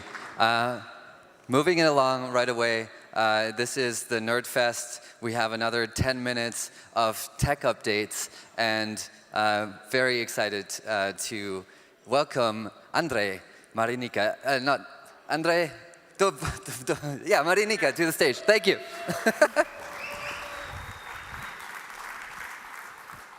Hello, everyone. My name is Andrei Marinica. I am core team developer at MultiversX. I mostly work on you know, developer tools and the Space VM. The pun here being that you need a spacecraft to explore the space. The spacecraft is the SDK, and the Space VM is the VM. Now, these are some of the things we did in the past year. I could talk for hours about this. Lucky for you, I'm not going to today, because there's a lot of them. If any of you is interested in any of those, you know where to find me. I'm here. And suffice to say that our testing is better than ever. Our developer experience is better than ever. The framework rocks, the VM rocks, especially the builders rock, OK? Big round of applause for the builders in the room and the ones watching us online. They're the ones who keep the show going. With that being said, it's something else that I wanted to talk to you about today. Especially, what is the point? What is the point of all of this? Why are we here? What are we doing here? What am I doing here on this stage and you in here with me? If you go out and ask random people on the street to tell you what they think blockchain is, well, first of all, some of them will have no clue. The others will vaguely think, probably say something about money and the internet, right? And I think this is not the point. I think what we are doing is much more than just some money on the internet, especially because we've had money on the internet before blockchain, right? And there's a lot of money on the internet which is not on the blockchain. So then what is the point? And my take on this is that we are trying to reinvent the internet to make it so that users are empowered, so they get to choose, so they have their own assets, so they have stuff. And you see, builders tend to get it. Why do builders get it? Because builders, they tend to talk to the blockchain a bit more directly, without intermediaries, right? So they send transactions directly to the blockchain. They get to choose their own tools, right? Some of them will run their own observers, so they're basically in the network, you know, as we speak. They can test, they can simulate, they can understand the blockchain. End users, not so much. For end users, it's usually you have a web page and there's some money on it, you know, and that's kind of it, for now at least. And I'm really, really interested in discovering the genuine, the true Web3 experience. I don't think anybody knows how the true Web3 experience is going to look like and is supposed to look like. But a few things like on top of my head that I think we should be doing, like at least have multiple independent front ends for the same protocol, right? It's not like one protocol, one front, and you have to go to this server. That's not Web3, that's Web2. It's no use having a super, super secure blockchain if the front end is not just as secure. So I would say blockchain-grade security all the way up. You want to get your users to compose stuff, like a yield farm, right? You don't want your users to go to developer to do it for them. maybe validate the front end, the services, and so on. We have some research ongoing. See if we can put some of that front end on the blockchain. Even maybe at some point having some lightweight observers that your regular user might use. I don't know how that's going to look like. But what I do know is that in order to discover this Web3 experience, we need to try a bit harder and to meme harder. And what better way to meme than trying to have these little games? And of course, once you get a few of these games going, and they start to interact with one another and form an ecosystem, you can start to talk about an early metaverse, right? And I know you're going to say, well, metaverse is not quite ready yet, because, I don't know, we don't have the right graphics. But I just think we took the whole concept from the wrong end. You see, a lot of people, when you talk about metaverse, they will say about those goggles, graphics, whatnot. I say, I'll have none of that. I think graphics is irrelevant, because if something is permissionless and on a blockchain, who cares? And you can have your own graphics. You can choose your graphics, Then, of course, we think of metaverse, we think of MMOs, we think of subscriptions, I say, nah, we put it on a blockchain, we make it permissionless. Anybody should be able to go there and play those games and have some fun. And of course, again, we think about metaverse as something that runs on somebody's server.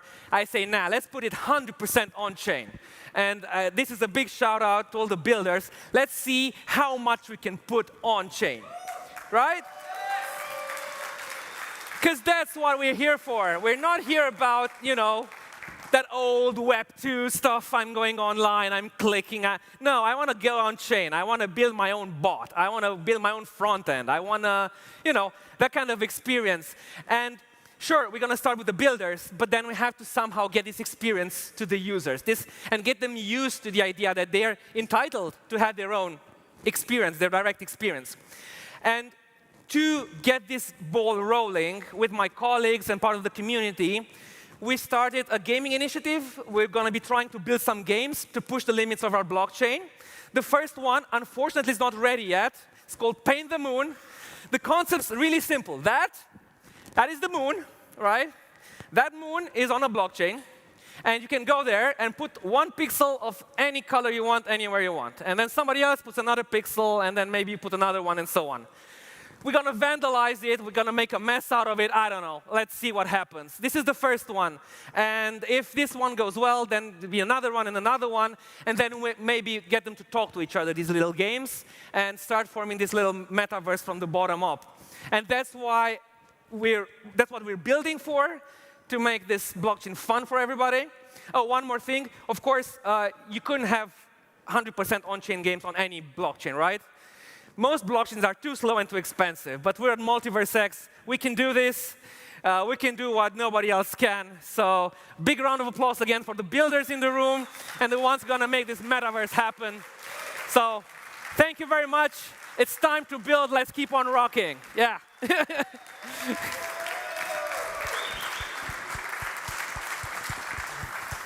was awesome. Paint the fucking moon. All right.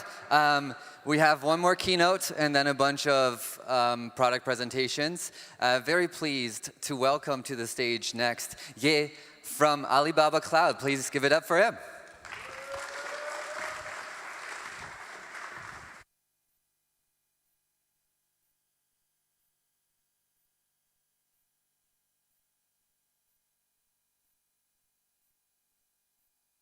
Not too much boring before the memento until the party we're going to have later on here.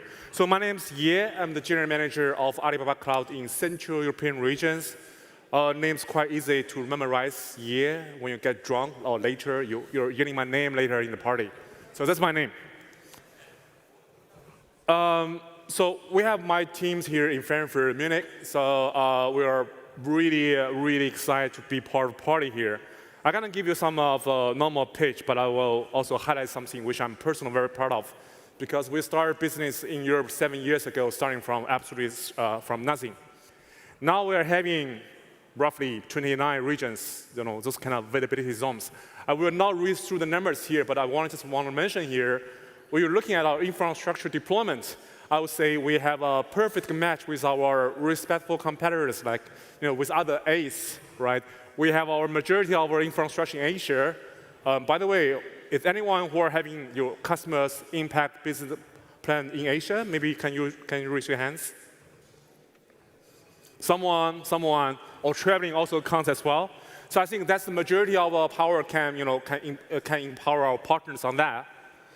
I'm personally very proud of that part. So when you're looking at how the market is looking at us, we're the only non-US cloud of the Challenger quarter, which has been released 2 days ago, I think, from Gartner. We're pretty good on the AI part, because we're also feeding our modeling here. Ali Clouds from Alibaba Group, so we have a lot of business by ourselves, e-commerce, financial, logistics, so which all feeding the data and know-how, which also to train our AI model. I'm very proud of on the last ones. We are one of the 5 cloud vendor of the Swiss federal government. I think this is the other 4 is also US clouds. I think this also will give our customers and partners the confidence when we're looking at doing business in global scale and to getting the acknowledgement from the government. We are having their first vote from Switzerland already, where I did my PhD as well. Compliance is totally the key for us. We have a compliance global-wide, different regions, different verticals. What I want to mention here is because our footprint in Asia is very strong, so we actually have a very, very sophisticated relationships with all the regulators in Asia. We're talking about Korea, we're talking about Singapore, we're talking about Malaysia. I think those kind of trust which we have can be additional benefits we can bring one to the partners. So at this moment, my team and also my peers in different locations in the US, in Middle East, and as well as in Asia, we're talking with people of different categories. We're talking to people with the crypto exchanges, not only by providing the infrastructure. We also provide something which is quite special for us. I highlight here KYC here because Alibaba Group have a business called Ant Financial. They have the payment systems. They have all different financial technologies. And it's not like in Europe, everyone's using credit card, including myself. In Asia, people are doing this ones by their facial part, right? Facial to pay, facial to authentications. And so our facial recognition and authentication methodology from the KYC is quite sophisticated. If I'm not allowed to say number 1, I would say it's definitely the leader part. And that will be beneficial a lot to the business development in Asia because the consumer here, the end consumer, having quite different behavior as the people that we're having in Europe. For the high frequency part, some of the exchanges like OKX is being hosted in our regions in Hong Kong. So that means we can offer very close trading things like the co-location to make the traders to be as close as possible. And also, we are also providing, of course, low-cost infrastructure because the investment we have done for our global infrastructure for the last 13 years already. So it's pretty mass already. So we can getting the cost being lower. So we're going to share this one to our partner as well. And as well as for the blockchain technologies. So this is the majority of the people we're talking with nowadays. And apart from the technology offering part, we're also working with people a lot on the hackathons. Even I'm the GM title at this moment. I'm originally from the technology role before, so I'm personally a hacker. Back to the time in universities. So we're doing hackathons with people from different country cities like Hong Kong, Thailand, Singapore, Tokyo. So which means we're not just getting the hackathon being placed in this kind of very nice places. That also means we're putting people together, the community together, the engineers together, to people to talk in that part. And everyone will recognize the branding from Alibaba Group. So that will be a major thing we're contributing. So we're also discussing maybe we can also to do this one with our partner now, Multiverse. Very pleasure to plan something together also for the next year as well. We're not only just to bring the technologies, we're also bring our own customers. So my guys put this one a bit more technical, but I think I can hope this one I can explain it in an easy way. So we have a product called Computer Nest, not for you guys. It's for our engineers, for our customers in China, in Asia, where we say if we are able to deploy some services from MultiversX or from the partners, So we can easily deploy this once, and then our users, the engineer community, the crypto community from Asia, they will be easily to hook into, to subscribe to the service from MultiversX, from our product, and to launch this one into their own accounts to build this kind of new nodes in a very fast approach. So we're testing already with the first squad, and also I understand my colleagues are also testing for the next ones as well.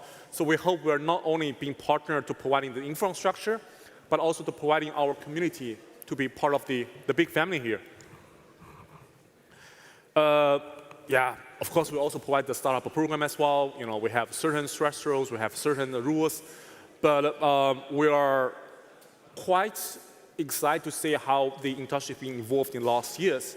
And to be honest, as the cloud vendor, we're kind of, you know, we're providing normal stuff. We're not providing something exciting.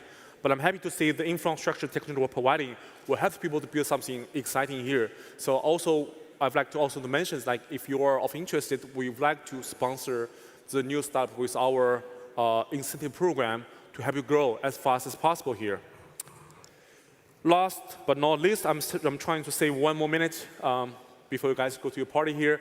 So I have some of my colleagues here, myself, Luke, and also Queen, so different people from different offices. So we are here to talk. And if you guys want to do the business in, of course, Munich, Frankfurt, Amsterdam, or Zurich, or Geneva, I have my team in this kind of cities. We're very happy to talk with you guys. Enjoy the party.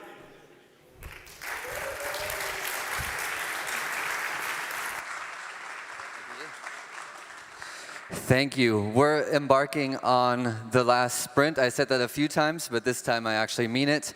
We're going to have, I believe, 4 back-to-back-to-back-to-back project presentations, which is, in this order, QoWatt, represented by Edouard, Hatom by Robert, Philanthrify by Thomas, and Autoscale by Patrice. And happy to introduce the first of the bunch and then let them go as fast as they can. So please welcome QoWatt and Edouard to the stage.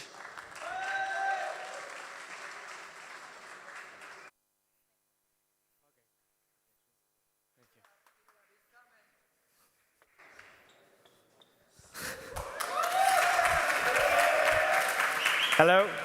Hello, everyone. Hi. I'm Edward.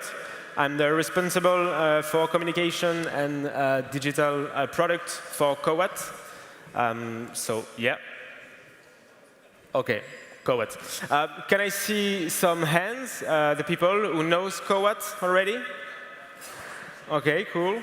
Some hands as well for people who hold some of our digital assets? OK. All right, so for those who don't know what QoWatt is about, it's centered in 2 companies. One installs and operates charging infrastructure for electric vehicles, while the other one, the QoWatt ecosystems, links this activity to tokens and RWA. So we have 3 value chain players. The first one are the retails, offices, hotels, which are placed in areas that are accessible to public and in strategic location. The second are the electric vehicle users who need fast, reliable, and affordable network. And the last one, but not least, the Web3 community, who, through their engagement, can enjoy some passive incomes linked directly to our in real-life activity. So, the context, we are in the middle of the European Green Deal. By 2050, we want Europe to become the first carbon-neutral bloc of the world. Add to that an EV fleet, electric vehicle fleet, that is constantly growing and which will need more and more public charging. The network growth. In 2022, we installed 13 charging points. 2023 was a bit slower with 22 final deployed charging points. This year, at the end of 2024, we will have 60 charging points. This is not, thank you. This is not an expectation. These are already signed infrastructure that are being installed right now. 2025, our expectations are so big that I had to make it a second slide. This. Or maybe it was just to impress you and have a good laugh. So 220 charging points should be deployed in 2025. How will we reach this big objective? We already started to work on it, of course. We just signed a major partnership with Caddy. For those who don't know what Caddy is, it's the leading purchasing centers for leaders in hospitality. It's exposing QoWatt to more than 3,000 establishment leaders in the industry, like Territoria, an Alain Ducasse group, with whom we already signed some infrastructure. And the phone keeps on ringing. Now, we need to attract more people, vehicle users, electric vehicle users. So we are lowering our prices. In a world where every costs are rising up, QoWatt is lowering down its prices. This difference of 25% of price closes the gap with the leaders, Tesla and Lidl. This move makes QoWatt go from a charging option to a top choice charging option. Now, every activity, all the activity that is made in real life is tokenized through engagement, through the activity of the holders. More than 96% of the circulating supply of our SFTs are staked. I don't mean to brag, but just want to say it. Now that we have the Web3, we need to onboard people, electric vehicle users. That's why QoWatt will become an electric mobility service provider with a GenX charging app. The GenX charging app will give access to people who use our payments method, access to more than 800,000 charging points around the world. This will also be a possibility for us to add benefits to our holders, as they will be able to benefit from until 42% discounts on our network. This is the bridge that makes electric vehicle users get an interest in our digital ecosystem, and then from them start to get an interest in our Web3 ecosystem. Now, we have a virtuous circle. Everything is working well. But there is one last piece, one last stone that already exists, which is the RWA.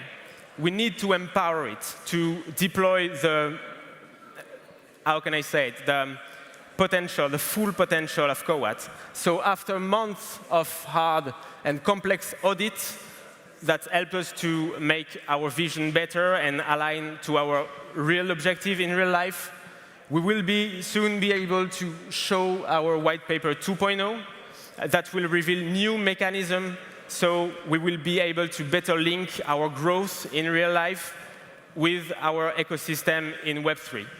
I would love to be able to give you a date, an ETA. It's between weeks and months, and the best thing I can tell you is to use the quotation of a famous entrepreneur that is probably around here now. Soon. So thank you very much. Was it word for QoWatt? Thank you. Thank you, guys.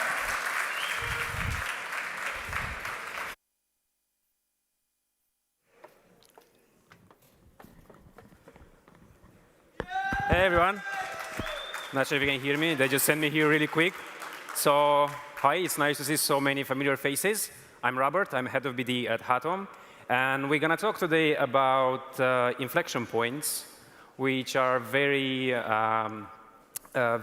interesting moments in the life of any startup. So at Hatom, we were very fortunate to have a few inflection points in our journey since we launched on the mainnet. So I'd say we're going to talk about this for the next few minutes. So I believe that DeFi is actually the beating heart of any early stage ecosystem, especially blockchain ecosystem. So at Hatom, we always focused on building those transformative products, which will be basically the backbone of MultiversX on-chain economy.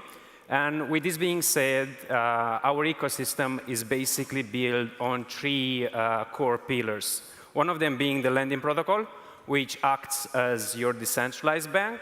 The liquid staking module, which is basically your liquid staked bond. And we also have the native stablecoin, which is your decentralized currency or decentralized money. So just a little bit of our journey. So we launched on mainnet on 16th of July of 2023. And I'm proud to say that in only 3 days, the TVL of the MultiversX blockchain more than doubled. So by 19th of July of 2023, we had over $190 million in TVL. And 15 months to today, since we are live, we are very happy to see that 2 of our core DeFi products, the lending protocol and the liquid staking, has actually had a very big impact in the DeFi adoption in our ecosystem. So just before we go further, I would like to just present you a few stats.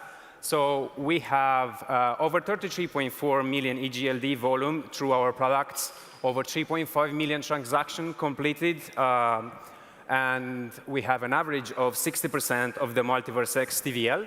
Also, we distributed over $3.8 million since we are live as incentives.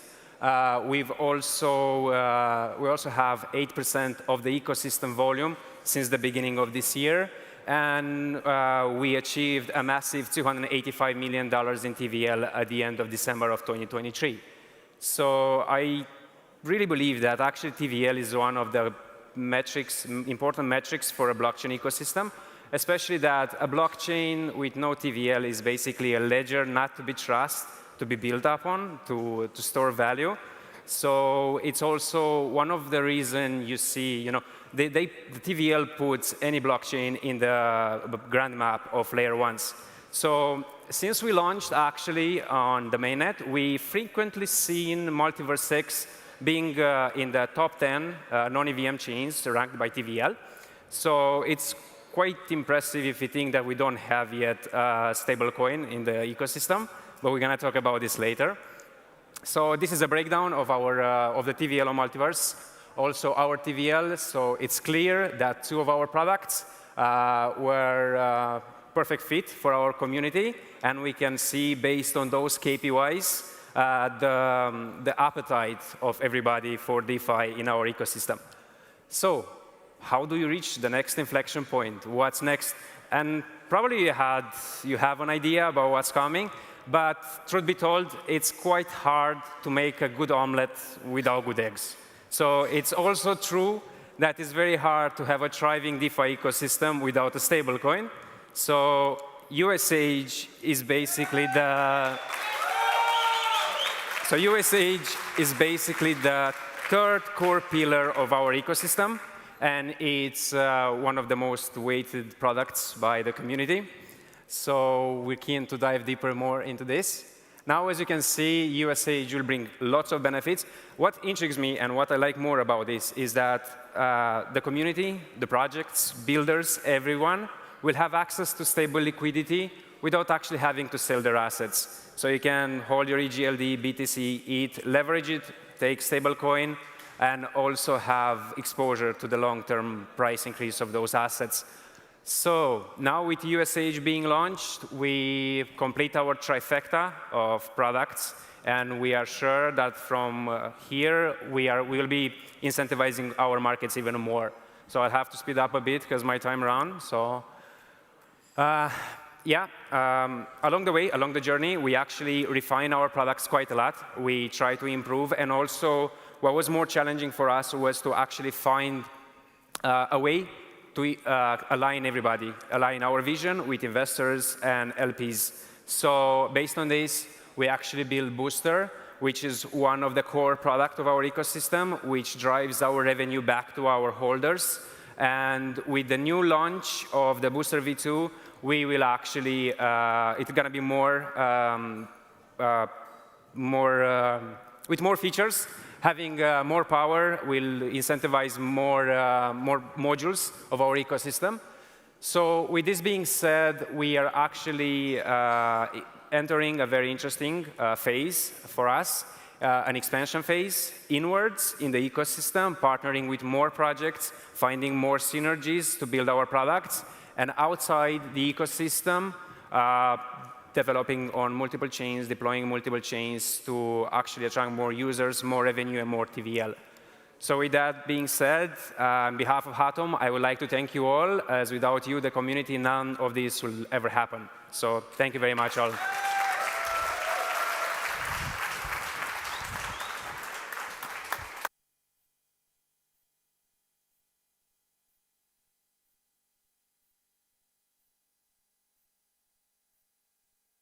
That's good, that's good. Comfortable as a bird flying.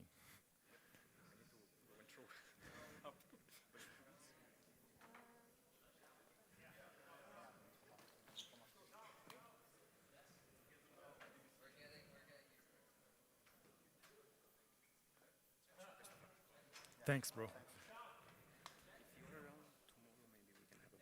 Check, check. OK, there you go. Sorry about that.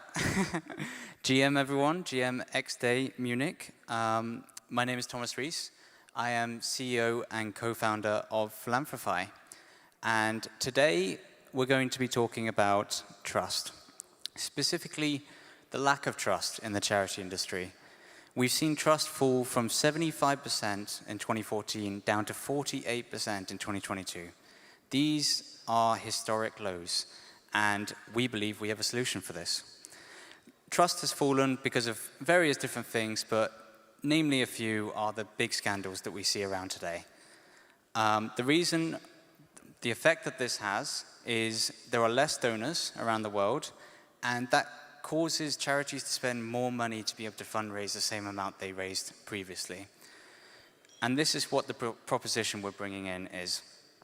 The market size is a big one.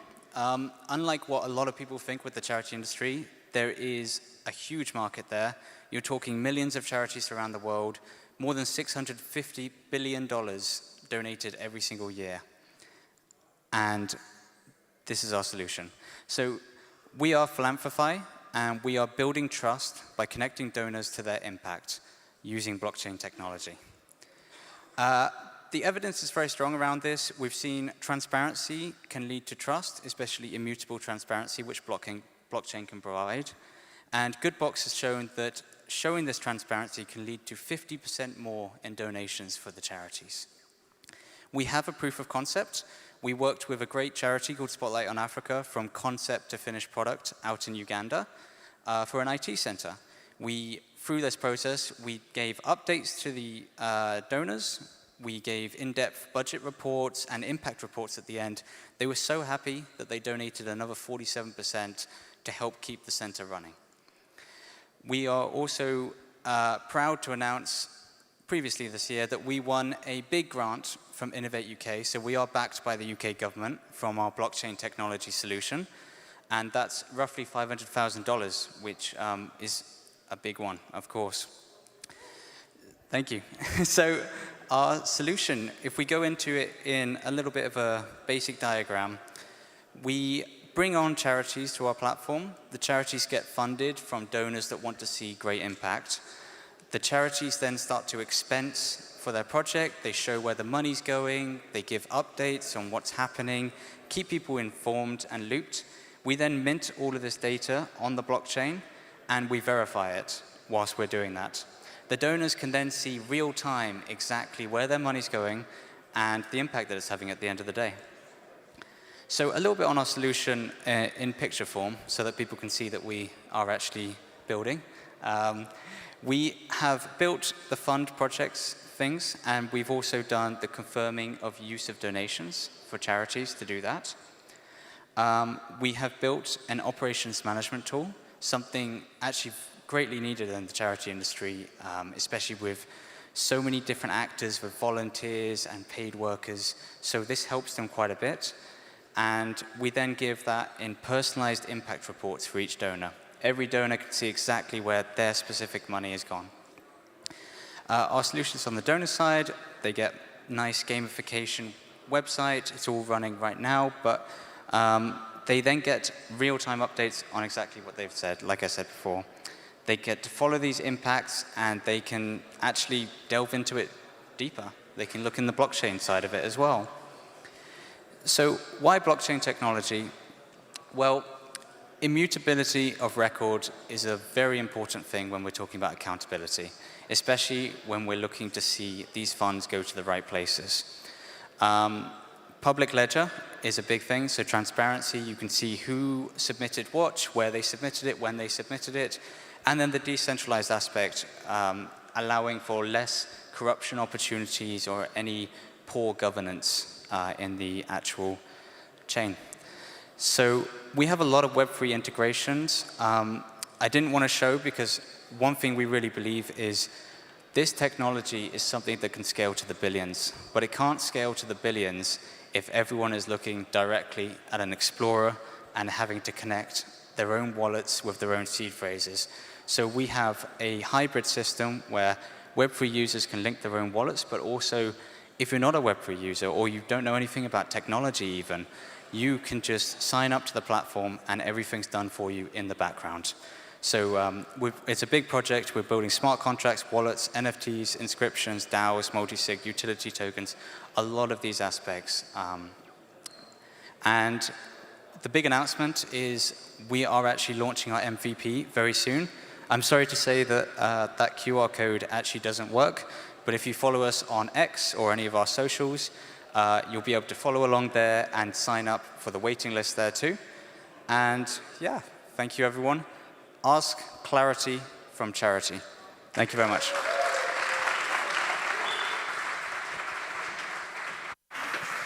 Allez, on y va. Merci. Thank you.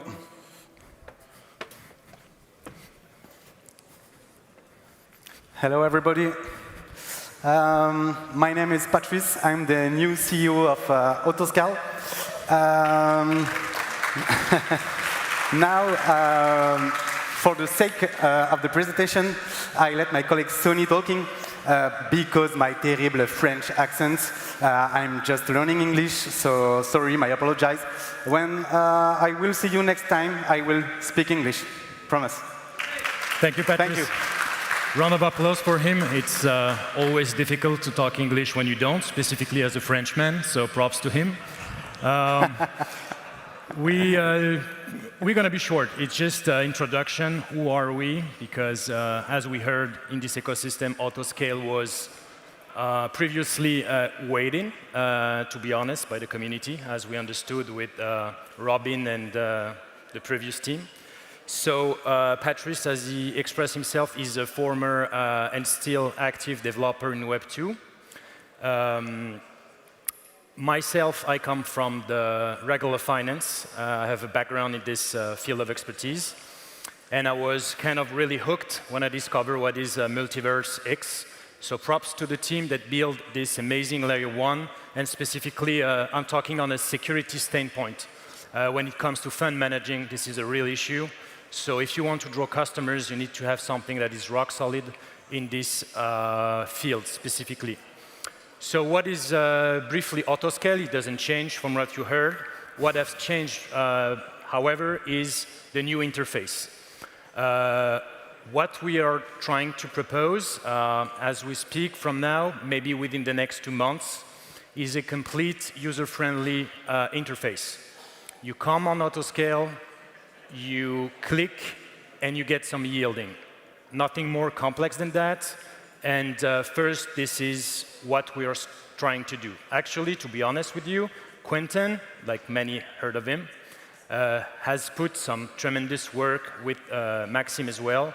And the mainnet is ready to be launched with a deadline in January 25. So as some of you may know now, because we have been shaking a lot of hands today, we are going to work close with the Hatom team as well, because what is good for them is good for Autoscale as well.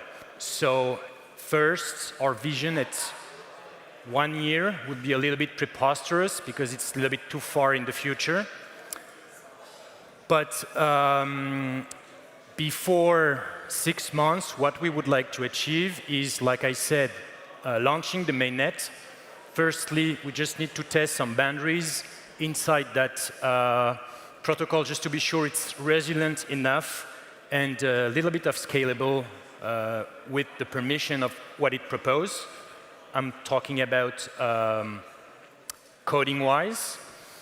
Besides that, a cornerstone as well, as you may know, money is the lifeblood of war, so we need a fundraising.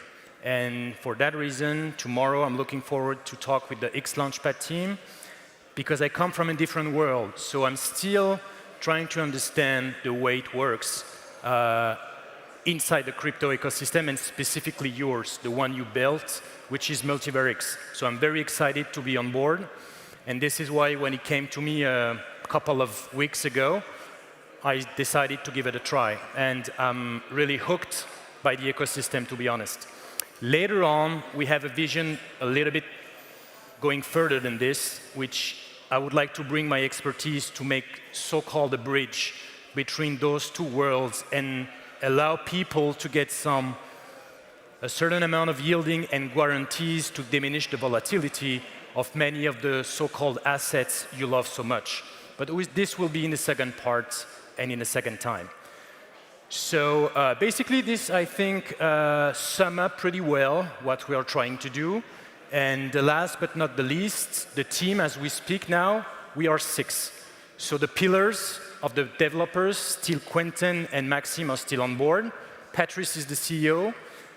William, that built this magnificent presentation that you have before you, is living in Paris. He's the creator as well on the Versailles Castle interface, so he has some good knowledge as well.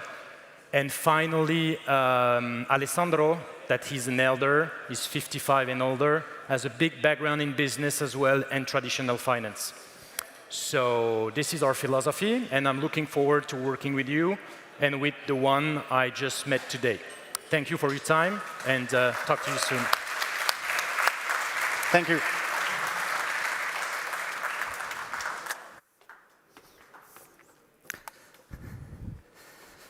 Hello. My name is Lucas. I am the initiative lead of something that we've ended up calling xAlliance, and I'll talk a little bit about what it is, what we do, and why we do it. So first, let's get something straight. Web3 isn't actually about tech. Tech is just a means to an end. Web3 is about the people.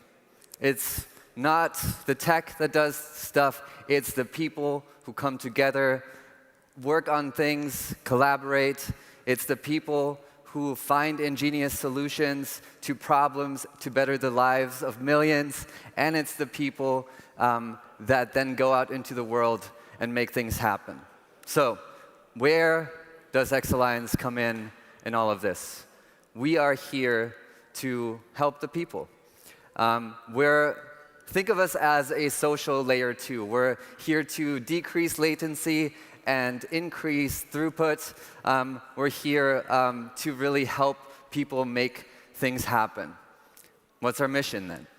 Our mission is to discover, develop, and deploy talent. Now, what does that mean? I have some answers. Discovering is all about finding talent. There's broad pools of talent out in the world that need to be found. We do that by being in the trenches with the builders. We throw events, we provide educational resources, and we onboard, crucially, new people to Web3, great builders. Once we've found them, we're in the development stage. We provide hands-on support, mentorship, advisory, and we have grants and earning opportunities to actually get people from the stage of discovering blockchain to making a living with it. Lastly, once we're done developing the talent, it's time to put them out into the world so they can do great things and actually accelerate this bespoke flywheel that we always hear about. So we provide network connections, we connect them with accelerators, and we get them funding. This is most of what we do. Not everything has been announced, but I'll get to some of these in a minute. I'll highlight this Quest and Grants thing because we really have diverse opportunities to get involved with us. It's as low threshold as creating some threads. We have a Quest live right now. If you write about this, there's earning opportunities out there. And then if you're ready to actually execute on an idea, we have grants. And we'll talk about that a little bit more in a second. Before that, why are we doing this? Well, the goal is to accelerate ecosystem growth. And this is a little bit of a highlight reel of what we've done so far. We've done tons of events. This is Paris, Berlin. We went to 3 cities in Romania. We were in Barcelona. We were in Istanbul. We started a fun initiative called the Covfefe Fund, which, if you have an X-Portal card, get together with a friend, get your money back for the coffee. Very fun. More people should be doing it. We give grants, and I mentioned this before. So if there's an outstanding idea that needs support and a little bit of a startup grant, then we have that. This is the Helios Collaborathon as an example, a project that brought together people from the ecosystem with a different ecosystem, in this case, the injective ecosystem, to build a dApp in just 10 days, cross-chain identity, solving real problems, and onboarding new people to MultiversX and blockchain. Then you've already seen this man on stage earlier launching his first product. Well, actually, xAlliance provided the seed funding for the product to be able to be shipped, and now we have a live product out in the world. Very proud of that. Lastly, xAlliance is made up of great builders, and we're all about providing real value to the ecosystem. And some of our great members, shout out, you're all here, built an ecosystem calendar to unify everything that's happening in the ecosystem in a permissionless way. And actually, we're going to open source this so everybody can build with it. Now, there's some more things that are coming, but we don't subscribe to this coming soon idea. We're all about experimenting, failing, but then iterating. So here's some things I'm thrilled to announce. The first thing is the MultiversX Decenter, a decentralized center to give builders an overview of what's in development on the chain, so work isn't doubled, so people can collaborate. This is the alpha version. Very few people have access to it. We'll actually, in the next week or so, make access public and have people sign up so people can collaborate better. And we'll also have something special in terms of products that we want to encourage being built, getting access to grants. Speaking of which, it's all about developers, developers, and developers. So what are we doing to bring in more developers to the ecosystem? Today, I can reveal that we're going to get an extra support from the MultiversX Foundation to do more of all of these things: developer-focused initiatives, developer-focused quests, developer-focused events, and developer-focused grants.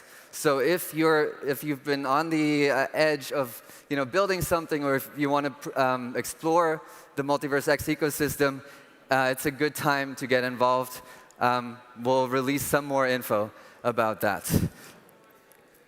Community grants. This is the last announcement, and I'm very thrilled that the great team that has made this happen and has applied for this, they're all here. A great concept that we're supporting, starting in London. X cities will bring together builders, teach them about blockchain, and help them to discover the MultiversX ecosystem. Big congratulations to X cities.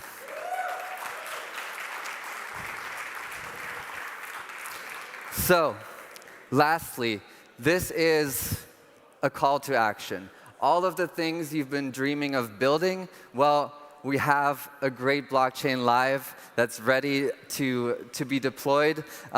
This is a call to action to actually get involved, to build something. We've been through a brutal bear market, but the community has built so many things in the process. So it's really a call for you. If you want to do something, do it now. If we can help you, let us know how we can help you. And then, you know, the last thing, it's of course always time to build. So let's build something together, and thank you very much.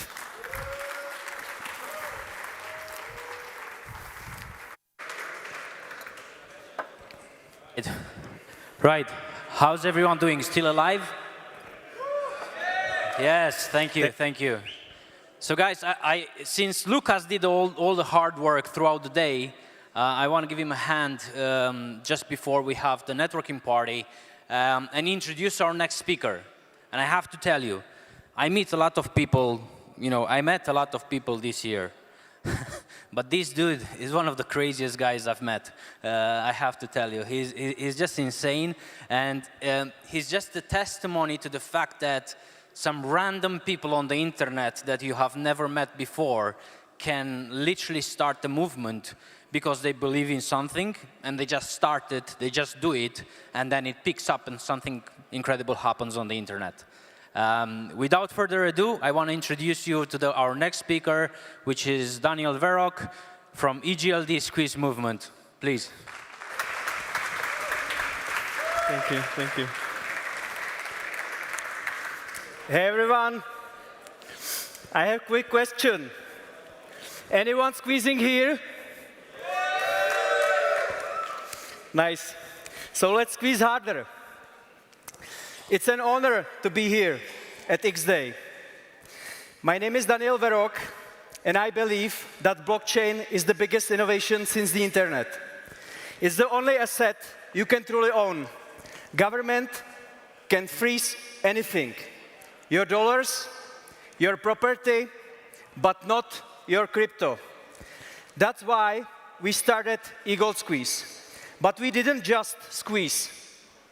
We tweet it, we share it, we build a community, and we educate others. And now, thanks to you, I can speak here. I have invested over $8 million in eGold and X exchange. And I share it, my portfolio, publicly on X.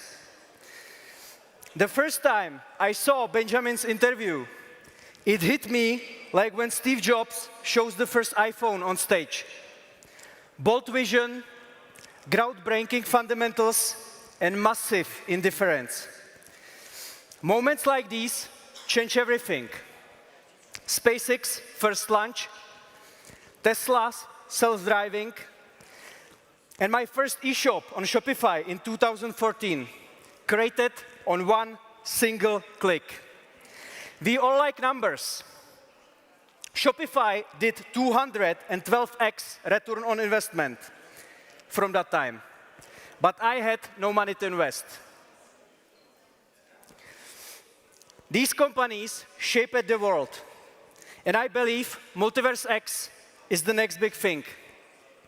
These guys would rather die than give up. And I believe this is the biggest investment opportunity I have ever seen in my life. MultiversX isn't just another blockchain. They solved blockchain trilemma, and they turned Satoshi's original vision of decentralized peer-to-peer money into the reality. eGold is as scarce as Bitcoin, but it's light years ahead with the most scalable and advanced technology out there. Adam Bates was right. The team built the most beautiful paradise island, but only thieves come to visit. We are too early.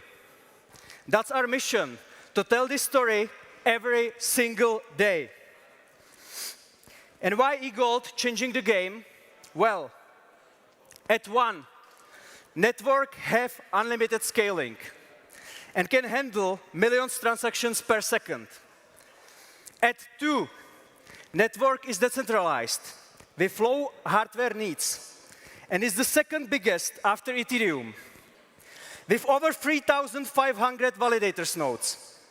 Just one more shard, and EGLD will be #1. At 3, 0 downtime, 4 years running with unbeatable security. And there is more, Guardian protection. Even if I have your private keys, your money will stay safe. At 4, the best user experience. There is Xportal, XExchange, and the entire ecosystem feels like driving a Ferrari, while others are stuck on tricycles. And by the way, they are paying more for it. They did all of this just with $5 million, while some others burned hundreds of millions without solving anything. Now just imagine what happens when the big investments comes in. We are at the beginning of something huge, and you guys are here before the big players will knock on the door. Internet has 5 billion users. Crypto has around 50 million active users. We are not here to gamble. We are here to support what matters. What matters is bringing 1 billion users to blockchain, helping people that don't have access to the banking system, and giving everyone self-custody over their money. For this, as you know, you need open source blockchain with unlimited scalability, fast, cheap, decentralized, secure, carbon negative, and user-friendly. That's peer-to-peer money. And that's where the eagle comes in. Warren Buffett said, diversification is protection against ignorance. It makes little sense if you know what you are doing. We know that sharding, which Vitalik dreamed about in 2018, has been live on MultiversX since 2020. They were the first, and they are still only one network with fully implemented sharding. We didn't find second best.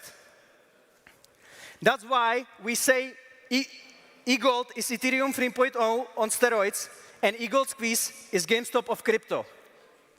Ethereum took easier away with layer 2s that are centralized, have a poor user experience, and 2 people can steal your money at any time. Our goal right now is 1 million active members in the community. We will create viral content, we will do live streams, we will do interviews, and we continue sharing our investment thesis. Right now, we are more than 2,100 people in the group on the X and Telegram. eGold was shorted by FTX in previous bull run. But you know what? The network is still here, alive. There will be war, not against hedge funds, like in GameStop, but against other bad guys. They will always come. And we need you to join this war. Because apes together, strong, ape alone, weak. And I will leave you with this. Position yourself where the puck is going and wait in the goal until the goal gets there. We don't worry, we just win. Thank you.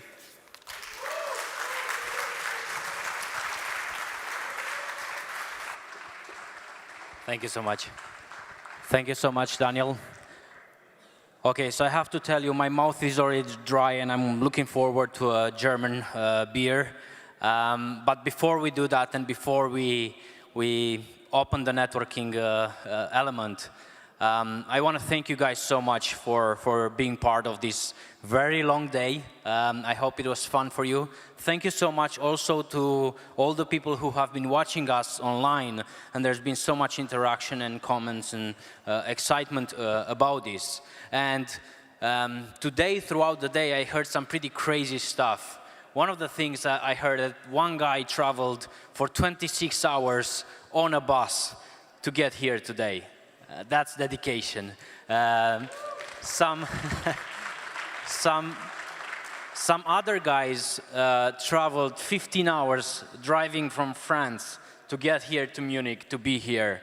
So guys, we are just so humbled to hear your excitement, to hear that you are still here supporting our journey. And it's all about the community and the culture that we have. Thank you so much for that.